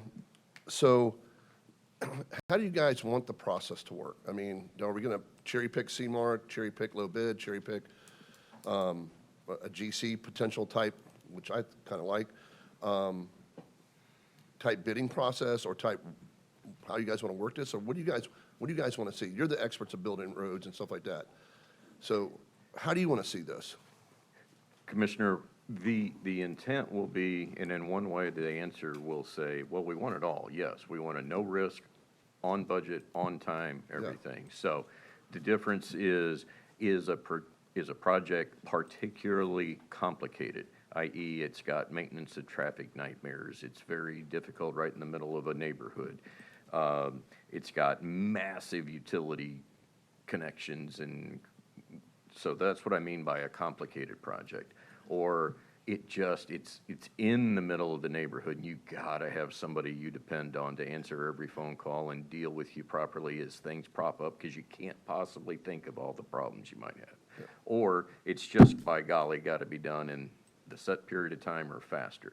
If I have any one of those three things, that's a must, not a must. You want them on every job, but I mean, one of those jobs that hits one of those triggers, that would be where we would typically recommend that the risk reward of low bid saving money might not be appropriate, and the CMAR is more appropriate to guarantee that you're going to be successful in that. There's no guarantees in any world, but we've had better success and lots more flexibility in the CMAR world to add things, to improve customer service quickly, to make changes on the fly. So when you hit one of those super key things, it's in there. 63rd at the moment, from our example, would be, yes, we want it done yesterday. I want it to go smoothly. I want it to come in on budget. But it's not the busiest road we have in town. To us, it didn't trip one of those three super complications, and that would be the mindset, the methodology of why Scott and I said that would be a reasonable one to consider going back to standard low bid. Okay. So we hate the word bonding. I mean, are there projects that you guys are going to come to us and say specifically, we can't get this done unless we bond off? I mean, there's just no way to do a $200 million project and not have to have bonding. Are you going to come to us with recommendations some point down the road and say, look, we just got to get bonding on this project? I mean, are you guys looking at that too, saying, not cherry picking, picking out these projects that say, this is going to have bonding, we can handle this through the CIP, but this is going to need bonding over here? Or how you guys got your big whiteboard and moving stuff around in your office to understand that process?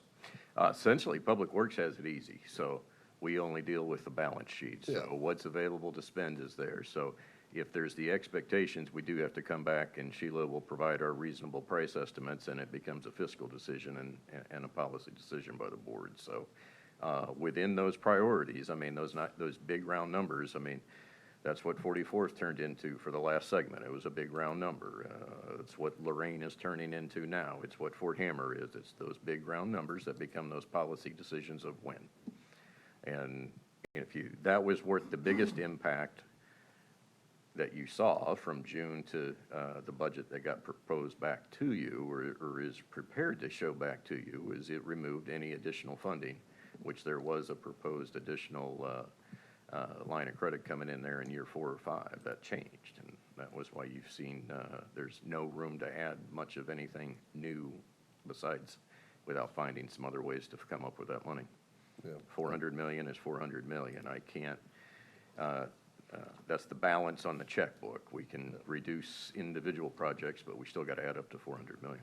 Yeah, I mean, I still think the big six are the big six. I mean, we checked off 144 off now, but I still think we need to stay within that world of the big six. It wasn't in there. So Upper Manatee, 75th. No, I thought 44 was on the big six. No. It was we are pot committed. We must finish this road because it would have been a road to nowhere if we didn't finish. All right, I'm kind of leaning to option 4, but I want to make sure that we got enough hodgepodge roads in Manatee County. I mean, I want to make sure that if we're going to do an option 4, basically go with no CMARs, that we make sure that we have the best possible people building what we got to build. And then it sounds like we're going to bring on at least a project manager to get up waist deep in these projects to make sure that they are flowing. Right. we do have some internal project managers that are very construction-oriented, which could help manage a lot of these that we didn't have 3 years ago. But with also to add in for the projection on the cost, like you were asking about at Lorraine, with the new impact fees have been adopted, it'll take a couple of years, but once we see what the growth rate is happening with homes and what the income coming is, those could be projected, and they may be able to be funded to move this project, maybe at the outer year of the 5th year rather than 6 on. But until we can see what that realization is, it's pure speculation at the moment. And we don't want to overcommit and, try to fill something that's not big enough to fit in. And so we're basing it on the current values that we have at the $400 million because we're trying not to make any cuts later on, hopefully. There's always the potential prices could skyrocket again or something like that. But, we put in some contingencies for these projects, but they are estimates right now until we actually get bids. I know this is like spinning plates for you guys. One slows down, you can run out and spin it again, but, all right, thank you. Thank you, Mr. Chair. Thank you, Mr. Chair. What would you estimate the new impact fees being? I mean, what would be that difference compared to the last impact fees that we were collecting? From, as far as an estimation goes, I mean, these are the type of numbers that we need to, The only thing I could say is that we basically doubled the fee, so however many homes are going, but whatever that projection of growth is, would be multiplied there, and the rest would have to be handled through fiscal. okay, so what are we collecting? I mean, what's the collection today compared to what it would be? If that's going to be doubled? On the roughly? impact fees? Just so this board has a good number to go by. So it depends on the district where it's at, because we have it broken down in 4 different road districts. Yeah, So I understand that. on each one, the ones that are bringing the most are the ones on the southeast, northeast Mhm. side of Manatee County. So I would say it's around $50 to $60 million on a year. But that's because we've had all the growth in that area. Now, Correct. it just depends on what Scott said, depends on how many developments and are being sold in a given year. and So let's those just say funds. that number was today, you would estimate that would be 100 million that we would be collecting? With It the doesn't have to be an 50%. exact number, but just so I have a good idea of what we would be collecting to develop what we need to develop. So very, very, very rough ballpark, I would say, probably, with the 50%, because we are not accounting for the other increase until we see what is going to happen in the future with the fate of that increase. But with the 50% that the board approved at the beginning of the fiscal year, or the end of the last fiscal year, I would say probably like 90. Okay, wow, that's to pretty close to significant. 100 between all 4 transportation districts. Okay. What is the amount, It's already- let's just say yes. if we had a That is true. whiteboard here, what would be the amount that you would estimate that we would need for every commissioner that's, as a district commissioner, what they would need in order for us to complete the projects that we need to complete without bonding? What would be that number? Well, I plan on my first public hearing to bring that ballpark number, because I do have it. So to be able to bring that without bonding, right now, we're utilizing most of our reserves that are designated only for CIP at like around 62% of our own resources. What's in that reserve account currently today? Well, impact fee reserves, all those that are only designated. So you have IST, you have impact fees, you have gas taxes, any other operational fund that is being utilized with to fund CIP. So what would that be? What estimate would that be? If you put all those together, what type of number are we looking at? In the tentative budget, I can open roughly ballpark. Yeah, I don't need exact numbers, just kind of ballpark figures. I'd say like of our $2.2 million in the CIP, probably like 900 million. It's our own resources. And out of that, what's the percentage of us dipping into that today, into those reserves? Is it 20%, 30%? Oh, no, far more than that. I mean, every single resource that I put in these revenues projections are in the CAP on the 5-year cycle, because, I mean, I have to program them for all the 5 years. And there's a lot of projects that are very large, high-ticket dollars.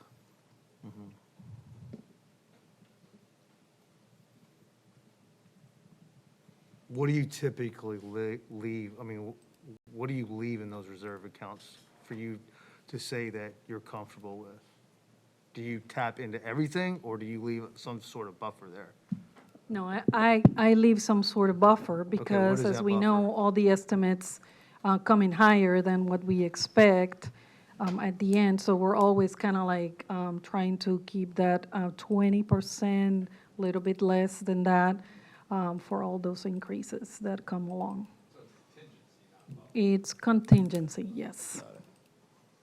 And to tell you the truth, in fiscal year '25, that has been a big impact into helping some of these projects that have come at higher cost, like has been, you know, Upper Manatee River Road, 44th, Moccasin Wallow.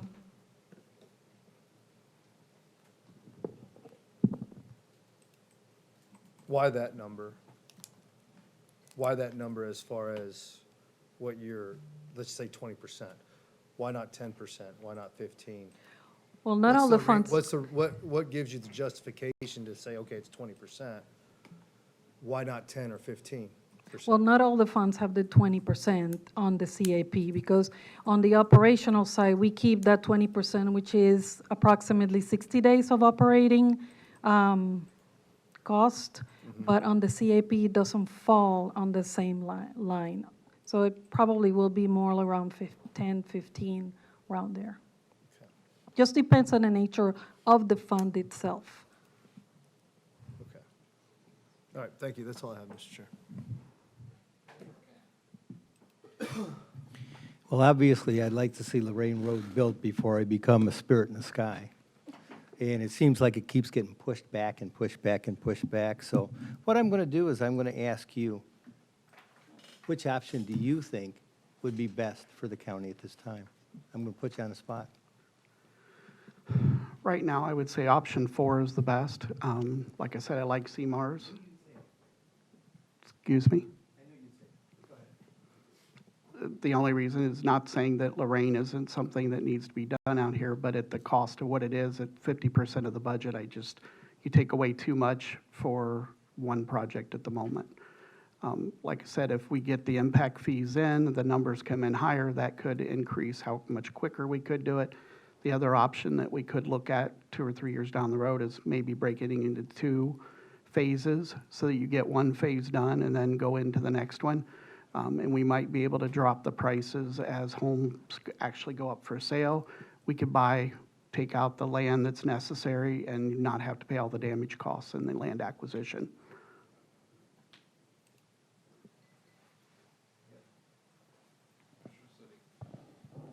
Just from the conversation, I was thinking perhaps we don't necessarily need to pit 2 projects or approaches against one another. We just need to adjust our strategy.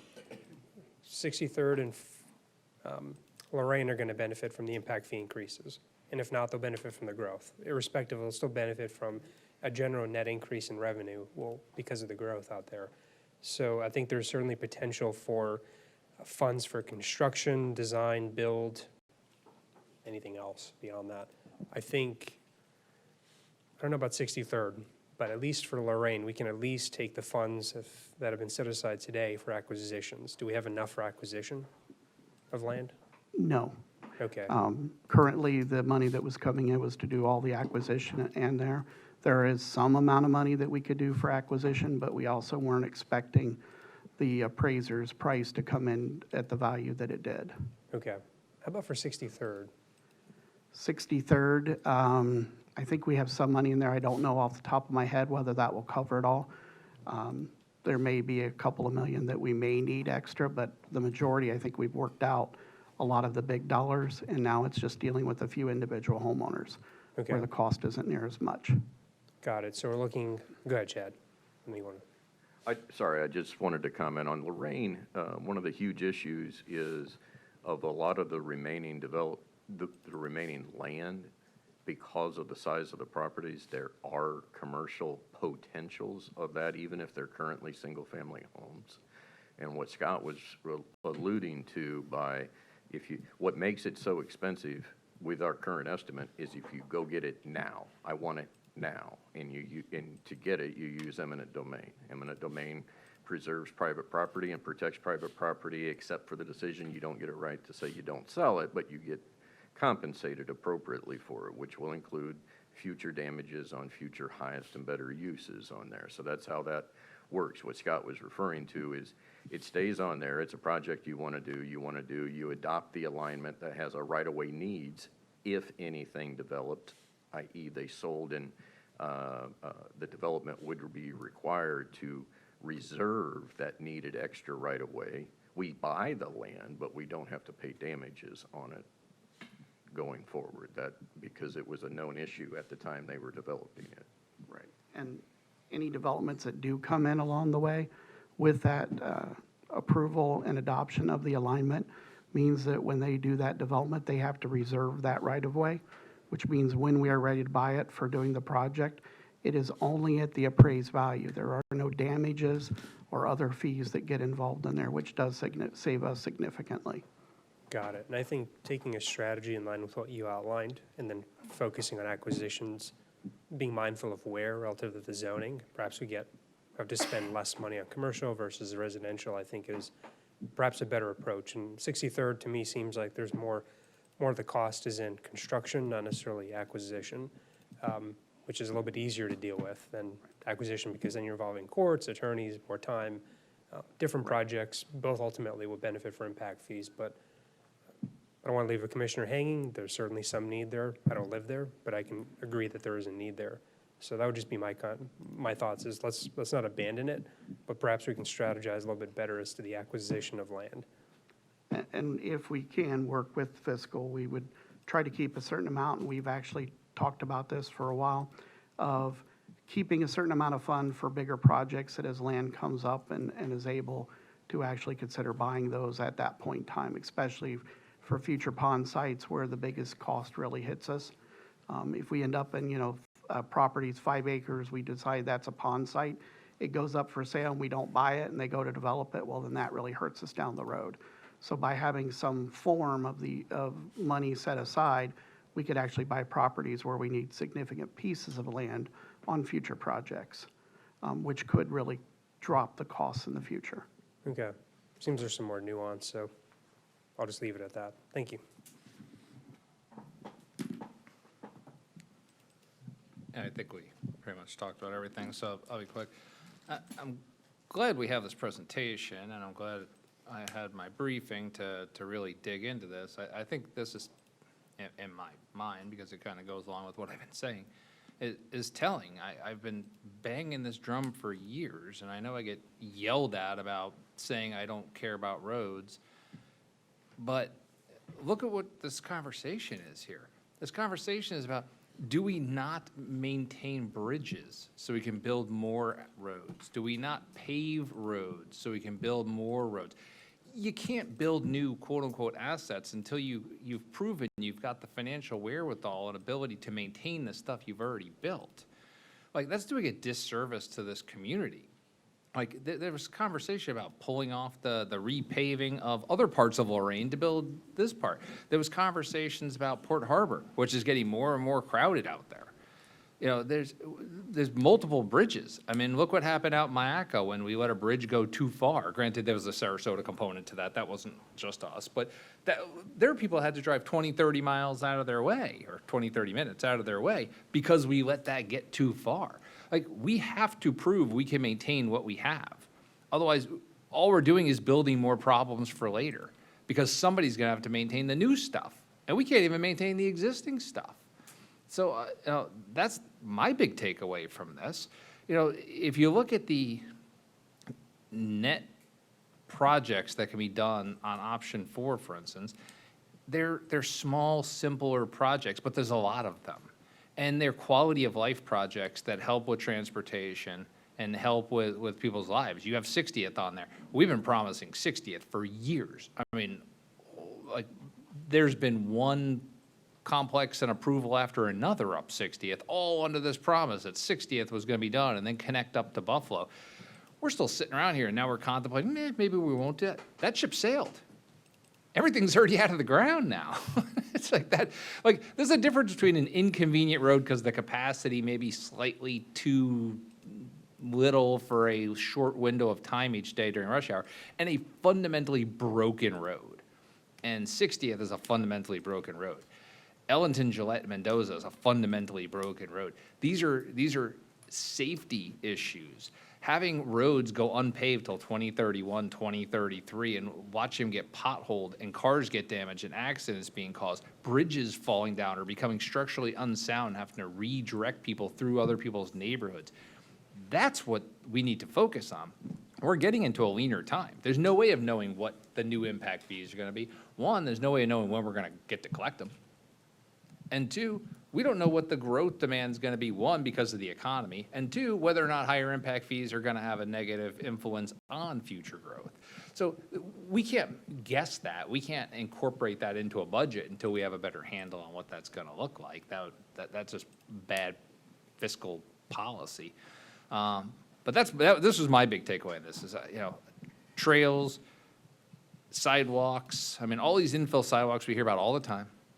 These ADA non-compliant sidewalks, these sidewalks that go no place, that literally just stop out of nowhere, like right outside my neighborhood, and just stop. Yeah, they just stop. And then you have to run on the road for a while before you get to the other part. Like, but we're adults. There's kids who walk on those to get to school and bike on those, and people push strollers on those. Those are the net benefit. Those are the bigger quality of life things at a smaller cost. I can appreciate Lorraine, I can appreciate Lena. But at the end of the day, until we can prove we can maintain stuff and keep a quality of life for people with intersections and sidewalks and repaving, I wouldn't agree with fixing. I've been begging for Lena to fully connect through since I got here. I was one of the ones who helped put it on the Big 6. I wouldn't agree with doing that one right now. Right now, you have a very awkward swerve all over the place to get down to 44th. It's unfortunate, but I also wouldn't agree with spending the money or creating the future liability on Lena until we get the rest of the stuff fixed. I think that's where our focus needs to be. I think we're in the maintenance phase of our infrastructure projects right now. Commissioner Beard. Thank you, Mr. Chair. We've known about Lorraine Road since when, 2000, for a while, but we started having conversations back in 2013 based on what I'm told. Is that correct? Lorraine Road's been on the comprehensive plan for a 4-lane road since it was probably published. Okay. And how much in impact fees have we collected in and around? Because there's a lot of new development, a lot of new homes that have been built in that area. And because we've known it since 2013, I'm sure there was other boards before us that, made, not so great decisions, especially regarding this road, not seeing the growth that was happening there. I mean, I can estimate roughly, $72 million right now just based on 2 developments that's connected to Lorraine Road. You have Savannah, you have all these developments, all these brand-new developments up and down that road, but it's hard for me to believe that we don't have the money. It's either we're diverting the money somewhere else and not looking at the actual impacts of that road and how we can take those monies that we're collecting and really begin to move the needle. But we've known this for over, I would say, based on my understanding, since 2013.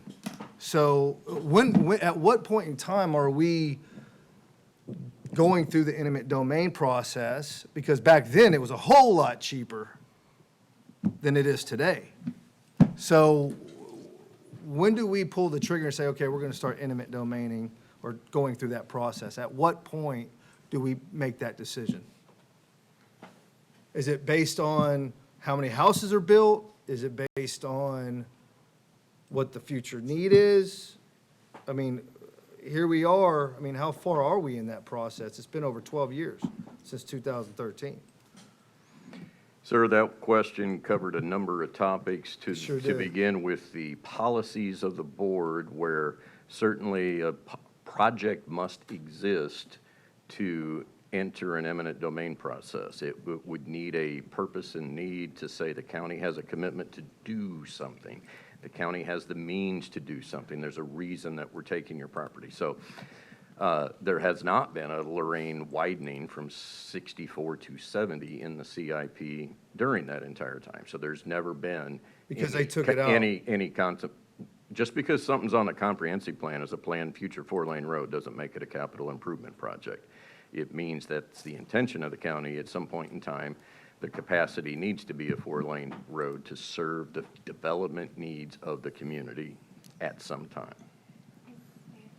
Okay, so at what point in time did we make that determination based on the approvals that happened in and around Lorraine Road?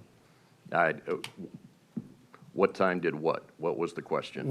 At what point in time did we make a decision to say, you know what, we really need to look at Lorraine Road and build this out based on the development that is being developed in that area, especially east of Lorraine Road and west of Lorraine Road? Because there's brand-new developments all up and down that road. We have a brand-new commercial site. We have brand-new neighborhoods.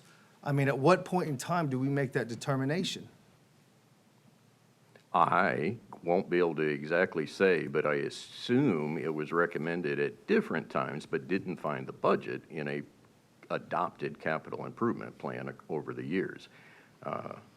I wasn't part of the engineering side that recommended projects up until probably 2015, 16 Well, the difference or between something, this but- road and Lena, there's two different, I mean, there's a lot of development going in right around Lorraine, not so much around Lena. So I could understand the difference there, right? I mean, I don't know, something's not like lining up and making sense to me, because like I said, where are those impact fees going then? Where did they go? I mean, the ones that we currently collected, where did we divert those funds to if they didn't go to Lorraine Road? That's a Or easy report weren't from designated fiscal towards to Lorraine. Say where That's just a- impact fees were spent. What's that? That would be an easy report for fiscal to provide, to say where the impact fees were spent over those budget years. I will say impact fees have to be spent on a reasonable nexus, so it would have had to be within this quadrant. So any place it was spent, being rediverted from Lorraine would have still been in District 5 or District 1 down on the MACA side. Those are the only two districts. So how much have we collected in that specific area today? Sir, that's a budget. Yeah, I item. know that's not your deal, but how much would you say, Sheila? I'm sorry, Do you you were have right. that number? Because there's a lot of homes. The only reason I'm asking, there's a lot of commercial there now. There's a commercial development that got built out there and a lot of homes that have been built in that specific quadrant. I can provide you a report. We are preparing the final annual report for the impact fee, where it not only discloses how much revenues we have brought per year, but also discloses which projects have been utilized in each one of those segments. I mean, it is a pretty large report, and at this time, I just kind of afraid to say the number. Of course. Though you can hone down it, but I am coming to the board with a full report on the impact fees with Ms. Layton from Impact Fees Development Services. And as far as the quadrant goes, what would that be? Would that be like 2 miles, let's say, east of Lorraine, and 2 miles west of Lorraine, and north and south, based on the developments? How is that configured based on, you know, where funds are being allocated? It's just 4 districts, the way it's currently divided. Your southeast is south of the river, and 301 to the east. Or, yes, 301 on the south side. Okay, I'd like to know On the north side, it's exactly I-75, the that's the developments divider. in and around Lorraine Road, how much in impact fees have been collected, and where those impact fees have been allocated based on the developments that have been developed in that area, because there's a lot of brand-new developments in that area. So Sheila, you might be able to give me that number. here in the next few weeks. Thank you. Every year we provide that report, and as of fiscal year '24, we provided one, it's on our website. The one for fiscal year that we're bringing this year, I'm very close to be completed, because it's like 100 and something page report. Yeah, I'm only really concerned with Lorraine Road, the development that affects that area, that the monies are going to be paid out for specific infrastructure needs in that specific area. That's all I'm concerned about. I want to see how many developments are in that, I guess we can call it quadrant, right? And where were impact fees being allocated based on the infrastructure needs in that area? That's the only, anything that's around Lorraine or has to deal with Lorraine, that's where I want to see that funding, where the funding has been allocated for the impact fees in that specific area.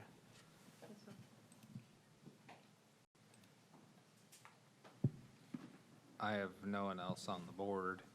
I'll open up to public comment, but there's no calls and no public. So then close public comment. So what are you looking for from us? Are you looking for, I mean, you want somebody to make a motion for a specific? We're looking for you to pick one of the options potentially rather than the status quo, so that Sheila can then go through and adjust for the adoption of the budget to include the CIPs that would be listed in the option, whichever would be the board's preference. If you're asking for ours, we think option 4 gives us the most for the most bang for the buck, to put it literal. What does option 4 give you that option 3 doesn't? Option 3 takes away, you have more money, you're about $15 million more towards 63rd. That allows us to do a few other projects that are around the $3 to $5 million range, and also adding in for sidewalk infill, some bridge rehabilitation monies that are going there as well, and also taking and not focusing on full road projects where Rye Road was partially widened, or having the full widening and focus on the intersections and just widening of it rather than a full 4-lane setup for the future. Someone needs Mr. to do Chair, something. Mr. Chair, I'd like to make a motion. I'd like to make the motion that we, for option 4 to be a CIP budget option moving forward. Second. I have a motion to direct staff to model after option 4 by Commissioner Ron, seconded by Commissioner Sadiq. No one is on the board. People can cast their votes now.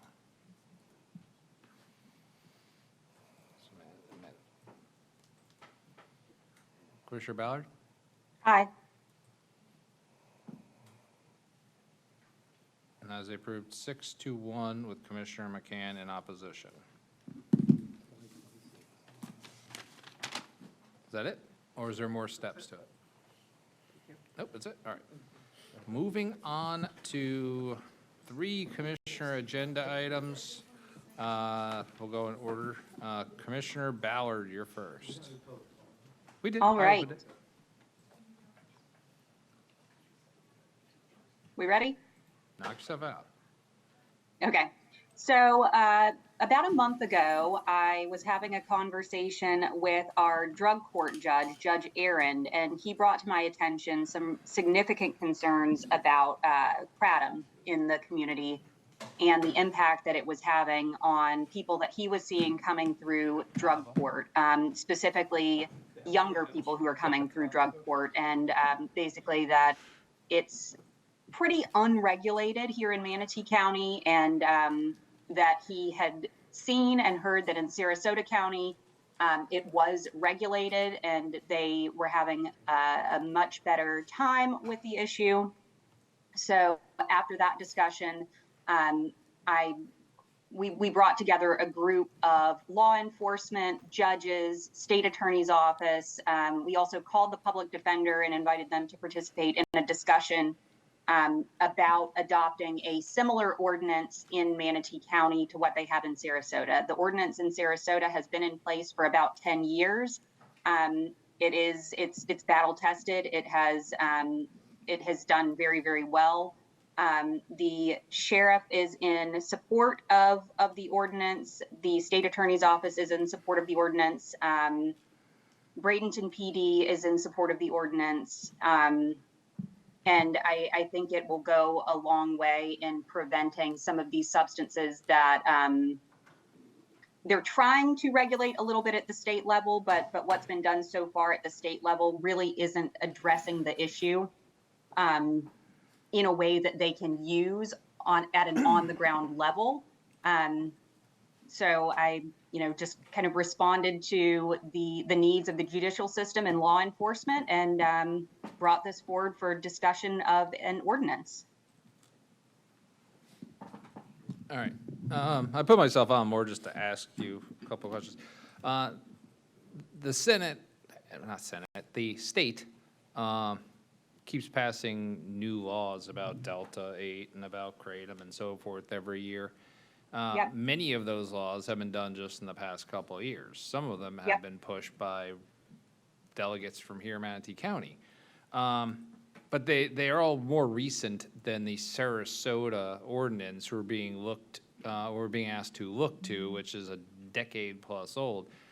So my question is, what would this ordinance do that the state hasn't already done? Because I believe they passed an age limit, right? You have to be 21 to buy this. So now we're trying to restrict 21-year-olds, correct? Correct. So what would this do that the state hasn't already done since Sarasota passed this 11 years ago? So again, what we would be doing is restricting the sale of kratom in the county, period. Right now, what they've put in place at the state level is an age restriction, and then they recently banned a certain type of kratom. But apparently, according to law enforcement, they don't have a really good way to actually regulate that. They don't have the testing equipment that they need when they pull kratom off the street to know whether it falls into the category of what's been restricted by the state. The effects that we're seeing from, according to drug court, are really significant withdrawal symptoms, really significant issues with major physical addiction to this stuff, which has been marketed in a way that is saying it's safe, it's a way to get off of opiates, and unfortunately that's not actually what's happening, and it's having some real negative impacts on people that are using it. But is kratom illegal? It is not illegal. There is a certain type of kratom which has been made illegal in the state, but it is only a certain, I guess, highly concentrated formulation that's been made illegal. So we want to look into the ability to ban a legal substance? To ban its sale in Manatee County, I'm interested in that. I'm wondering if the rest of the board is. Okay. Alcohol? Okay, Commissioner McCann. I just have one quick question. Do we have the authority to make an ordinance like this? One, that, it is a legal substance right now, and two, Sarasota is a chartered county, and we're not a chartered county. Do we have the authority to make this type of ordinance?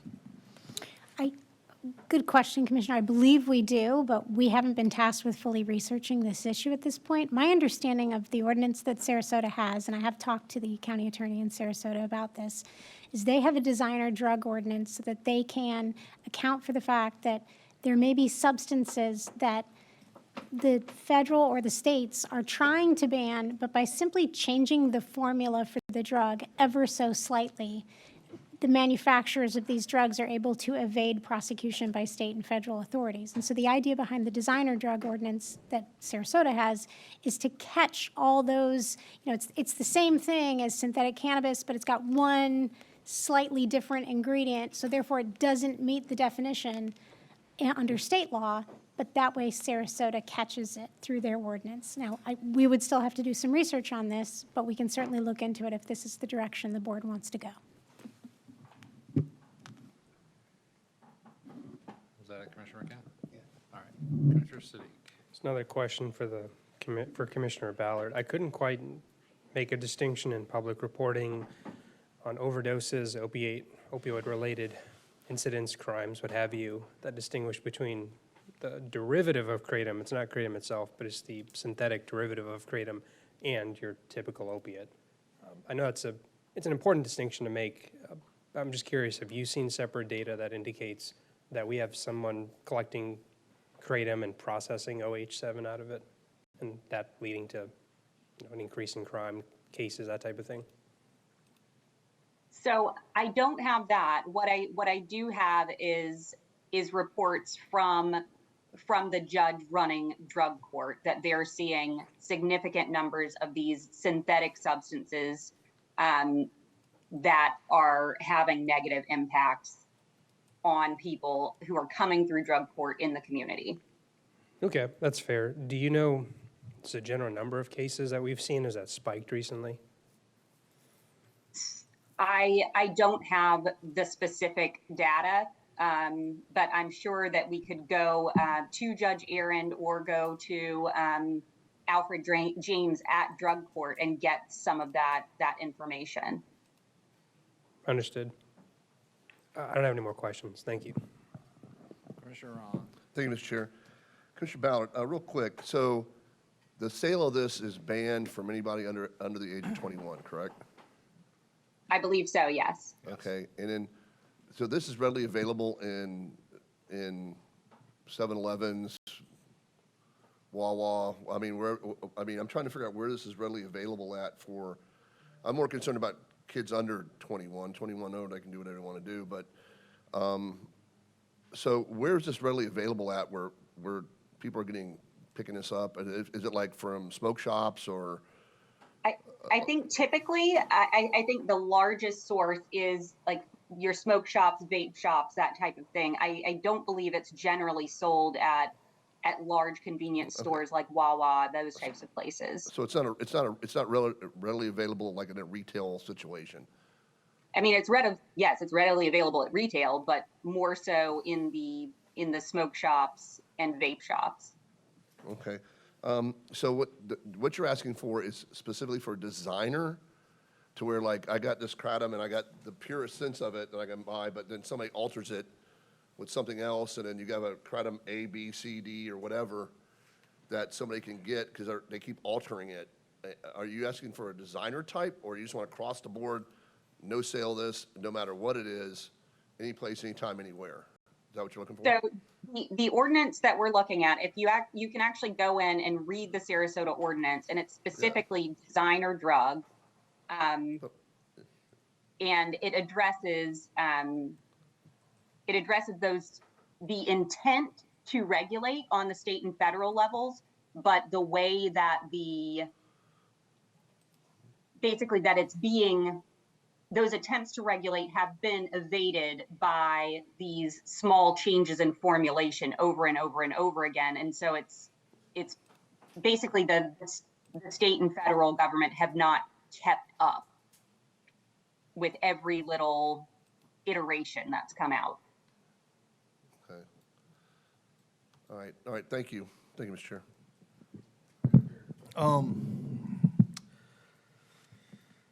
Here's kind of my thinking process behind this.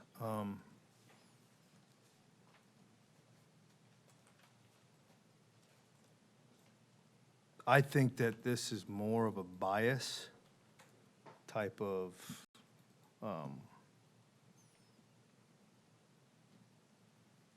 decision, whether or not someone should have this particular drug or not.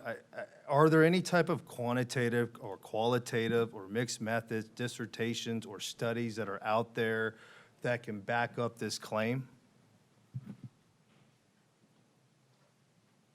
Are there studies on, are you talking about specifically kratom? Are you talking about its iterations? Are you talking about the synthetic cannabinoids? Are you talking about salvia?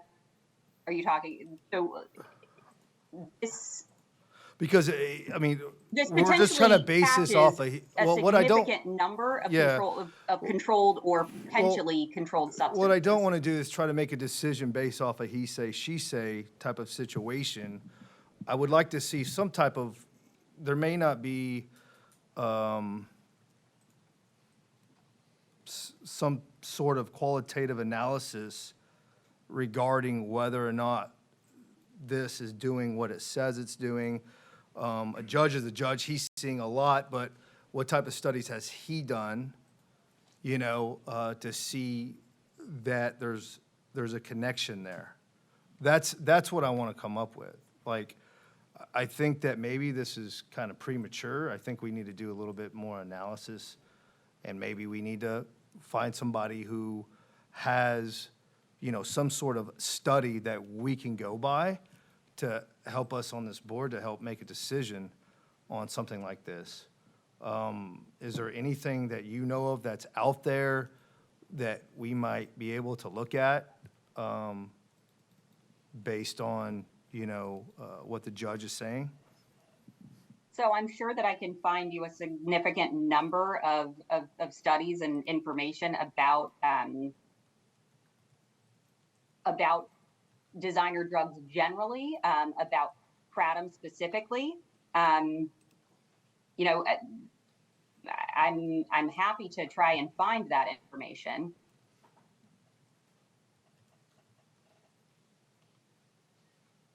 Yeah, I'm just wondering if there's even any type of research out there.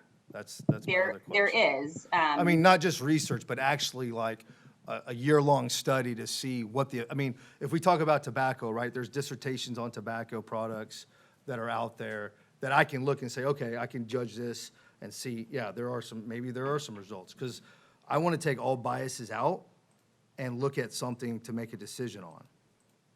You know, and that's why I'm wondering if there is any quantitative, qualitative research studies based on this particular subject.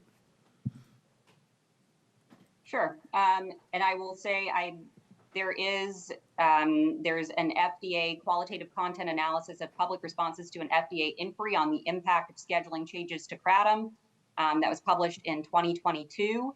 I can provide you with that information. I mean, if we need to go through and get the studies, if everybody would like to read those studies, we can absolutely bring this back. I'd be open for that. Okay. Commissioner Siddiq.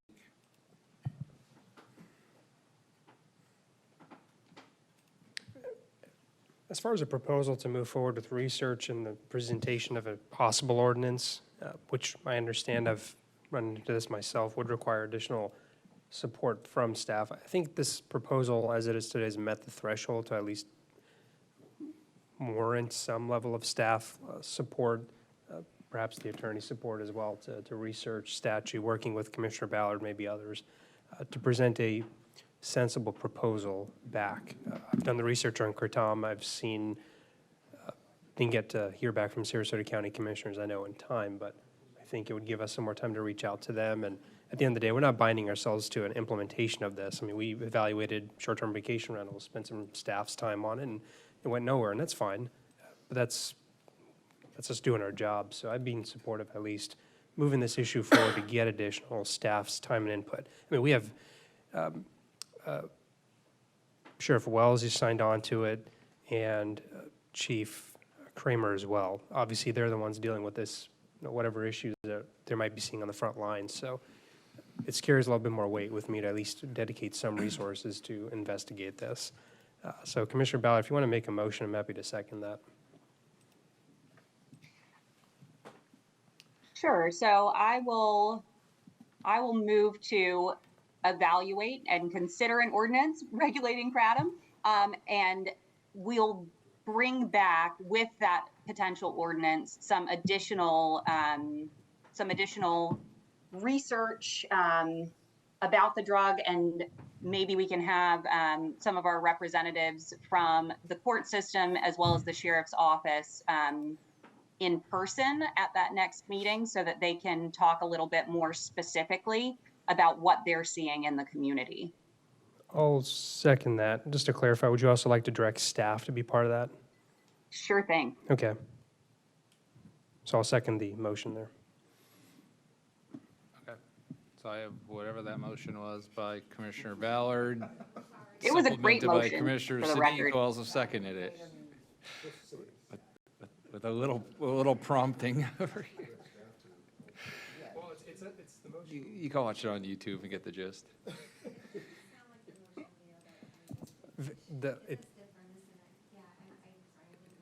Commissioner Ballard, were you intending to cite a motion different than what was on the cover sheet, or were you trying to recite that from memory? I was really trying to recite it from memory. So your intent is the motion that was listed on the cover sheet of the agenda? Yes. I'm okay with that. But with the caveat that we will also bring back some research studies for everyone's perusal. I'm trying to open it. God, this computer. Okay. The motion on the agenda, in case you aren't in front of you, is I move that the board direct staff to review comparable ordinances, including Sarasota County's ordinance regulating kratom and other designer drugs, and to prepare a draft ordinance for consideration. The draft should be accompanied by a business impact statement and should be developed in consultation with law enforcement, prosecutors, public health, and other relevant stakeholders. That's the motion you had on your cover page. Is that the intent of your motion? I think that's a pretty good motion. Well, thank you. I appreciate it. I was able to read that all by myself. And then you wanted to add the extra section about research? Yeah, that I will, or if everybody can just trust me that I will also provide that information, we will bring that back as well. We'll trust but verify. Yeah. Okay, so we have a motion on the floor by Commissioner Ballard, seconded by Commissioner Siddiq. I put myself, just for clarification, I'm voting no on it, and I just want to clarify it. It's legal. It's already restricted to people over the age of 21. We can point to studies that say, oh, these people are getting sick from it. Well, I can point to probably more people who are legally using tobacco products. I'm not going to ban tobacco products from Manatee County, nor do I believe I could. I'm sure if you go to the courts and ask the drug court about this one, you can probably go to the judge at the DUI court and probably find more people who are getting DUIs for drinking and driving in Manatee County, and we're not banning alcohol in Manatee County. So it seems like I'm not going to run around banning 21-year-old adults from having their own personal liberties to make their own choices. I've been pretty firm with that for 5 years up here. I'm not saying there's not validity to it. Sounds like there's a good chance you're going to get this passed to move it forward, but that's just my personal belief. I will open this up for public comment. Saying none. No one's on the phone. No one's on the board. I have a motion by Commissioner Ballard, seconded by Commissioner Siddiq. If you have not voted yet, you can vote now.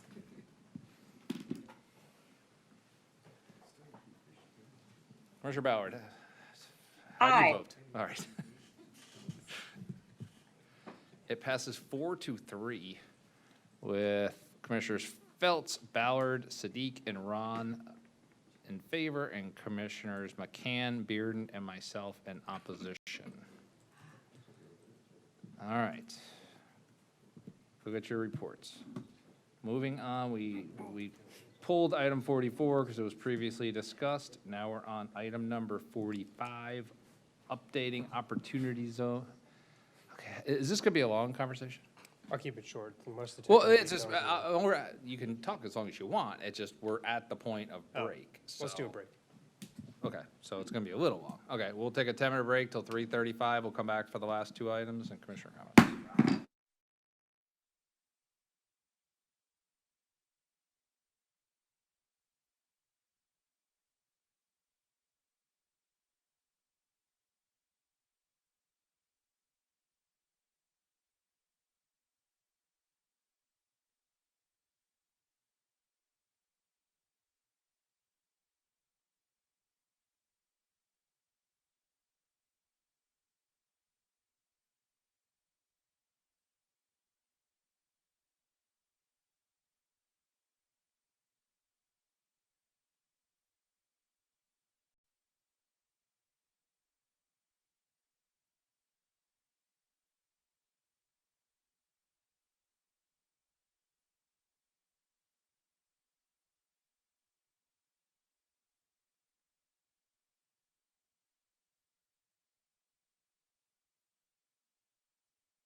although we can encourage people to build on Lorraine with an opportunity zone, which we're going to next. Item number 45, updating opportunity zones for Manatee County is a commissioner agenda item by Commissioner Sadiq. You are up. Perfect. Commissioners, thank you. Good afternoon. I'd like to talk to you a little bit about opportunity zones. They are, in short, a federal incentive that municipalities can opt into. We submit the locations on a map. I'm oversimplifying that, but effectively submit the locations that we would like them to be, that we would like to see designated as opportunity zones. The governor's office, someone in there, then signs off and submits this to the U.S. Treasury Secretary. Why I bring this up now is through conversations I've had with the Bradenton EDC, potential developers that want to come into infill areas. Opportunity zones are a little known tool to attract redevelopment and infill, especially in distressed communities, but they're a pretty powerful one. One, Manatee County does not pay into any incentive, technically. It's a deferral of the capital gains tax on the property, on the improvement of the property, and it's done directly with the IRS. So the applicant has to be in the right zone, they have to establish a qualified opportunity fund. That fund needs to control assets in the opportunity zone. Typically, that could be a redevelopment project, but I've seen instances where it could be a business providing certain services, making certain property acquisitions, that type of thing.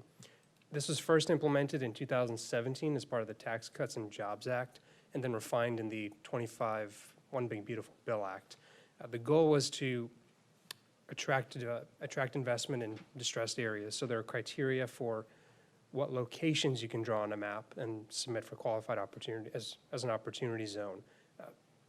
Back when it was first implemented, these are all going to sunset in 26, and I think only census designated tracts with a population meeting 80% of the population within that tract meeting a certain threshold. That was the requirement for designated a zone then.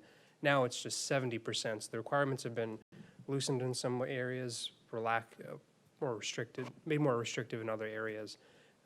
But now the program is permanent, and so what they do is they renew every 10 years. And so we're coming up on the renewal period July 1st of 2026. So it's a good time for us to reevaluate the existing zones. In my opinion, I think they don't necessarily strictly follow development trends, and conversations I've had with NACO policy advisors, attorneys that have worked in opportunity zones, and other policy advisors that work on these day to day indicate that it's best to pair these with other incentives, other redevelopment incentives that municipalities are offering. So for us, it could be livable Manatee. We can identify certain locations. We can also work to align these with urban corridors, so we can double or triple the incentives you have in certain areas. But if you look today, I think with few exceptions, there might be some opportunity to take a look at the development patterns in the county and realign these zones if possible. Some good tracks today include the DeSoto Square Mall property, which they're still figuring out what that looks like, but it's a pretty big portion of an opportunity zone off 301. But there's certain places that are excluded, like all of Palmetto, north of the river, nothing up there. We also have some parts of downtown Bradenton that are excluded, but we're seeing a lot of development pressure there. Why it's important to include these zones is, as with any redevelopment strategy, you need to find your urban core. At least on the west side, it's Palmetto and Bradenton. And then from there, we can see county properties or parcels within the county start to benefit from the outward progression of redevelopment. So what I'm asking of this board today is to, one, work together to update these zones and do so in a way that allows us to synchronize our redevelopment strategy with Bradenton, Palmetto, get input from the EDC and our own government relations staff, and then just allow each board member to have input on what those zones should be. It's a once in a 10-year opportunity. We should take this up and I think encourage more infill and redevelopment, especially in a time where we're looking to be more thoughtful about projects throughout north and east. So I have a pretty simple motion, and what I'd like to do is I move to direct staff to work with the board, Palmetto, Bradenton, and the Bradenton EDC to research updating the opportunity zones and present those options back to this board. I'll second that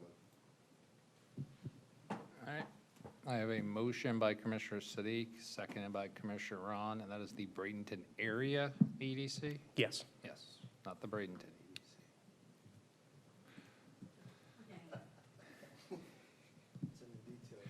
That's a friendly amendment.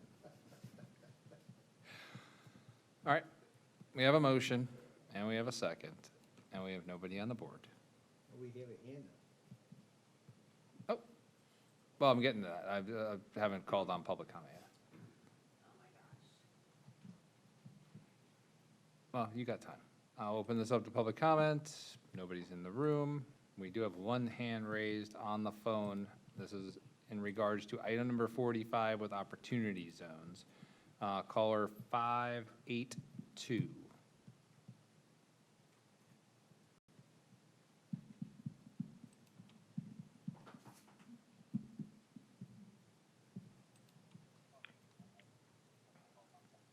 Hey everyone, John Agnelli, Manatee County. Can you hear me? Yes. Okay, sorry about that. So, I appreciate Amanda Ballard bringing this up. Kratom was a crutch that some folks were using when they were in treatment centers. John. Yeah. We're talking about opportunity zones. Oh, we passed it already? Dang it, I've been sitting on there. No, Okay. we've already passed it. I would encourage you to send an email or text or reach out Yes, sir. to commissioners after. Yes, sir, got you. All right. Thank you. All right, bye, John. No one else is here. I will close public comment. Still have no members on the board. I have a motion to approve by Commissioner Sadiq, seconded by Commissioner Ron. You can cast your votes now.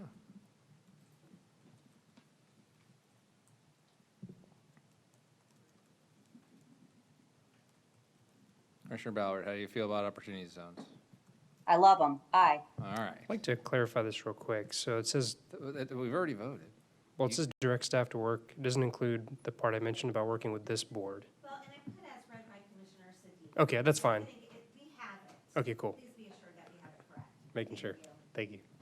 And that is approved 6-1 with Commissioner McCann in opposition. Moving on to item 46, which I believe is the last item on the agenda, which is also Commissioner McCann, transparency and public notice. Go ahead, sir. Yeah, this will be really quick. Public feels they're being intentionally misled with late additions and incomplete information in the agenda. So, they've given me some guidance on what they would like to see. And, according to Sandy Tudor here in public comment, I'm one of the biggest offenders, so, holding me accountable too is very important. Agreed. So what we need to do, you can all say aye. Okay, what we need to do is we need to be able to, give them the transparency that they want. So what I'm asking for is, and, this is right out of our thing, I'm asking for 3 full days of 3 24-hour days. Lock the agenda on Wednesday for the regular meetings, lock the agenda on Friday for land use meetings. The thing is, by doing that, we give them, three full days, 72 hours, to be able to see this. If there's an emergency that needs to be put on, obviously it's going to be put on. But, then it needs to be marked emergency and give a reason for it, like time sensitive or something along them lines. Otherwise, it can wait till the next meeting. Can you clarify your timing? Because you're saying lock it 5 p.m., close the business on Wednesday for the following Tuesday? So you're talking 3 full business days? Yes, So 6 days, but 3 full business days? that's correct. And, but that's not 3 full, Thursday, Friday, Monday. yeah, Oh, so 12 o'clock. 3 full days plus the date of the meeting. 11:59 on Nope. It's his motion. Oh, I'm just wondering. No, I'm it's- just trying to clarify that. I just want to know, look, I 100% support this. I will second, you can say it's 10 days, I don't care. I'm fine with anything as long as everybody on the board agrees to follow it. So I just want to make sure this clarification, because I've had this discussion with some of your aides about whether or not 11 p.m. qualifies as that last day or whether it's 4:59 p.m. What is your intent of the drop dead date where I say, okay? My for intent any is chair- close of business, so that Okay. close of business on the Wednesday is 5 p.m., and then, it could be published either that night or the next morning, and then they have ample time in order to see it. Oh, it's- It doesn't count the weekend. Weekend days don't count. It's 3 business days. That's why it would be Friday for the Thursday meeting, and it would be Wednesday for the Tuesday meeting. Both at 5 p.m. Yes, Eastern Standard Time correct. In Manatee County. in Manatee County. Okay, I will is that your motion? That's my motion. I will second that motion. I'll second. And I have Commissioner Ron on the board. I want to ask the Commissioner, time sensitive, is that like something if we have a contract that needs to be signed for if it's a maximum price thing that has to go through right now, you would consider that time sensitive? That's correct. Okay. Definitely. That was only my question. Definitely. Okay, thank you. County Attorney. I was just going to ask for clarification of the motion, because if you do want to allow for time sensitive, you should include that as a part of your motion as an exception. And then for instances where we have a holiday on a Monday, like we did yesterday, do you want there to be a different time frame? Are you going with 3 days, No. or are you sticking with the Wednesday? I would stick with the Wednesday. And Understood. again, the other thing that I was going to put, the motion is to approve a rule that lacks the agenda of a regular meeting on close of business on Wednesday, the week before the regular meeting, and close of business on Friday, the week before land use meetings. Also, in an emergency, this would be number 2, emergency, put on, if an emergency is put on, it must be marked emergency and give a reason, such as time sensitive or something like that. The other thing is titles must be specific and actually identify exactly where things are being done. That's all we're asking for. Yeah, the second part's already in the rules. It's a matter of Yes. qualifying, and people actually following the rules that we voted on earlier. So again, we could put a 4 in there and enforce the rules. All right. And All right. I'm bound by them too, because obviously Sandy Tudor says I'm the biggest offender. All right. I have no one on the board. I'll open this up to public comment. There's none. No one's on the phone. I'll close public comment. There's a motion by Commissioner McCann, seconded by myself. If no one has anything else to say, you can cast your votes now. Whether you vote in favor or not, you're still bound by the rules if it passes. Commissioner Ballard, how do you vote? Aye. Commissioner Ballard votes aye. And is approved 7-0. Great. I did. There's literally nobody in this room and nobody on the phone. But I did call it out, yes. Great. All right. I will now reopen public comment for future agenda items.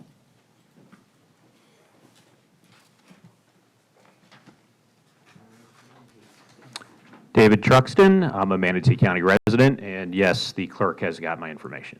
So yes, I am in the room, so just call it out. But congratulations to Commissioner Towle on the Opportunity Zones.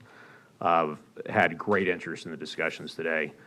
But I also want to disclose to you, other than being a Manatee resident, I'm also a real estate broker and a project management consultant by trade, and a member of the Suncoast Building Association.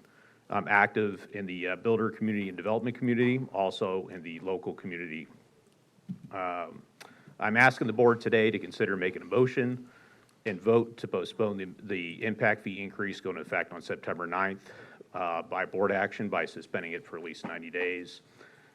Even though I work as a builder in the building community, I'm a Manatee County resident foremost, and I do not want to see the county going into blindly a lengthy litigation process and risk suspension or funding of state projects at the local Manatee level. I would rather help than I help the board in some of these infrastructure projects on seeing them being built that the impact fees have mostly funded. By the way, not to take away from my 3 minutes, but I like the idea of phasing Lorraine Road. I think there's ample right-of-way that has been set aside for some of that project to get done over the course of the next couple of years. As a Manatee County resident, I personally believe that the increased impacts need to be increased, but I do believe that it needs to be done so in a logical, incremental fashion and not doubling them overnight. I think that's the overall issue that's what's being presented and has raised an uproar in the development community. I've heard most of the discussions today and aware of the board's position as it relates to Senate Bill 180 and the long-range transportation plan and project management that you're trying to solve. I've also heard the board today state a willingness to work with the builder community. I'm sure there was some spirit in that discussion, but being a member of the community, I've not personally seen that willingness to work with the community and willing to invest my time and connections to help broker a resolution with the builders. I also heard on the long-range plan and having to raise impact fees to help funding projects. I just want to remind you too that, remember, doubling the impact fee is you're drastically going to decrease growth and also the ability to collect future ad valorem taxes and the funding available. You're also likely to delaying the ability to have access to those impact fees as it's going to be tied up in litigation, and we'll leave it to future boards to collect those. For the record, again, I, like many builders, contractors, trades, electricians, roofers, plumbers, landscapers, gas station attendants, daycare workers, daycare owners, and workers, sales associates, and small business owners, I am not a billionaire. I would ask you today to have a level head and to make a motion to delay the impact fee increase for 90 days or bring up on your Thursday agenda, just showing willingness to work with the home building community. Thank you for your time. Thank you. All right. Nobody else? Nobody's on the phone? I will close public comment. I don't think anyone's actually going to respond to you because we're actively being sued at the moment. I will go to general comments up here on the board. County Administrator, County Attorney, Commissioner Bearden, Commissioner McCann. None. Commissioner Feltz, Commissioner Ron, Good, sir. Commissioner Siddiq, Commissioner Ballard. I'm good. All right, and I have nothing. Tomorrow morning, we have a work session on trails and something else. Veterans Park. And then in the afternoon, we have a joint meeting with the City of Holmes Beach. And then on Thursday, we have a land use meeting. So look forward to seeing y'all here. And with that, we are adjourned.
Good morning, everyone. Today is Wednesday, August 20th, and we are having a single-item work session here for Manatee County Board of County Commissioners. But before we begin discussing health and human services nonprofit investments, we will start with the invocation and the pledge. This morning, our invocation will be led by Commissioner Amanda Ballard, and our pledge will be led by Commissioner Mike Ron. Please rise if you're able.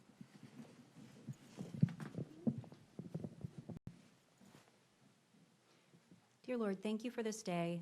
Thank you for allowing us to come together to try to make the best decisions for our nonprofit partners in the county. Help us to be led with wisdom and help us to make decisions for the good of all our citizens. Amen. Amen.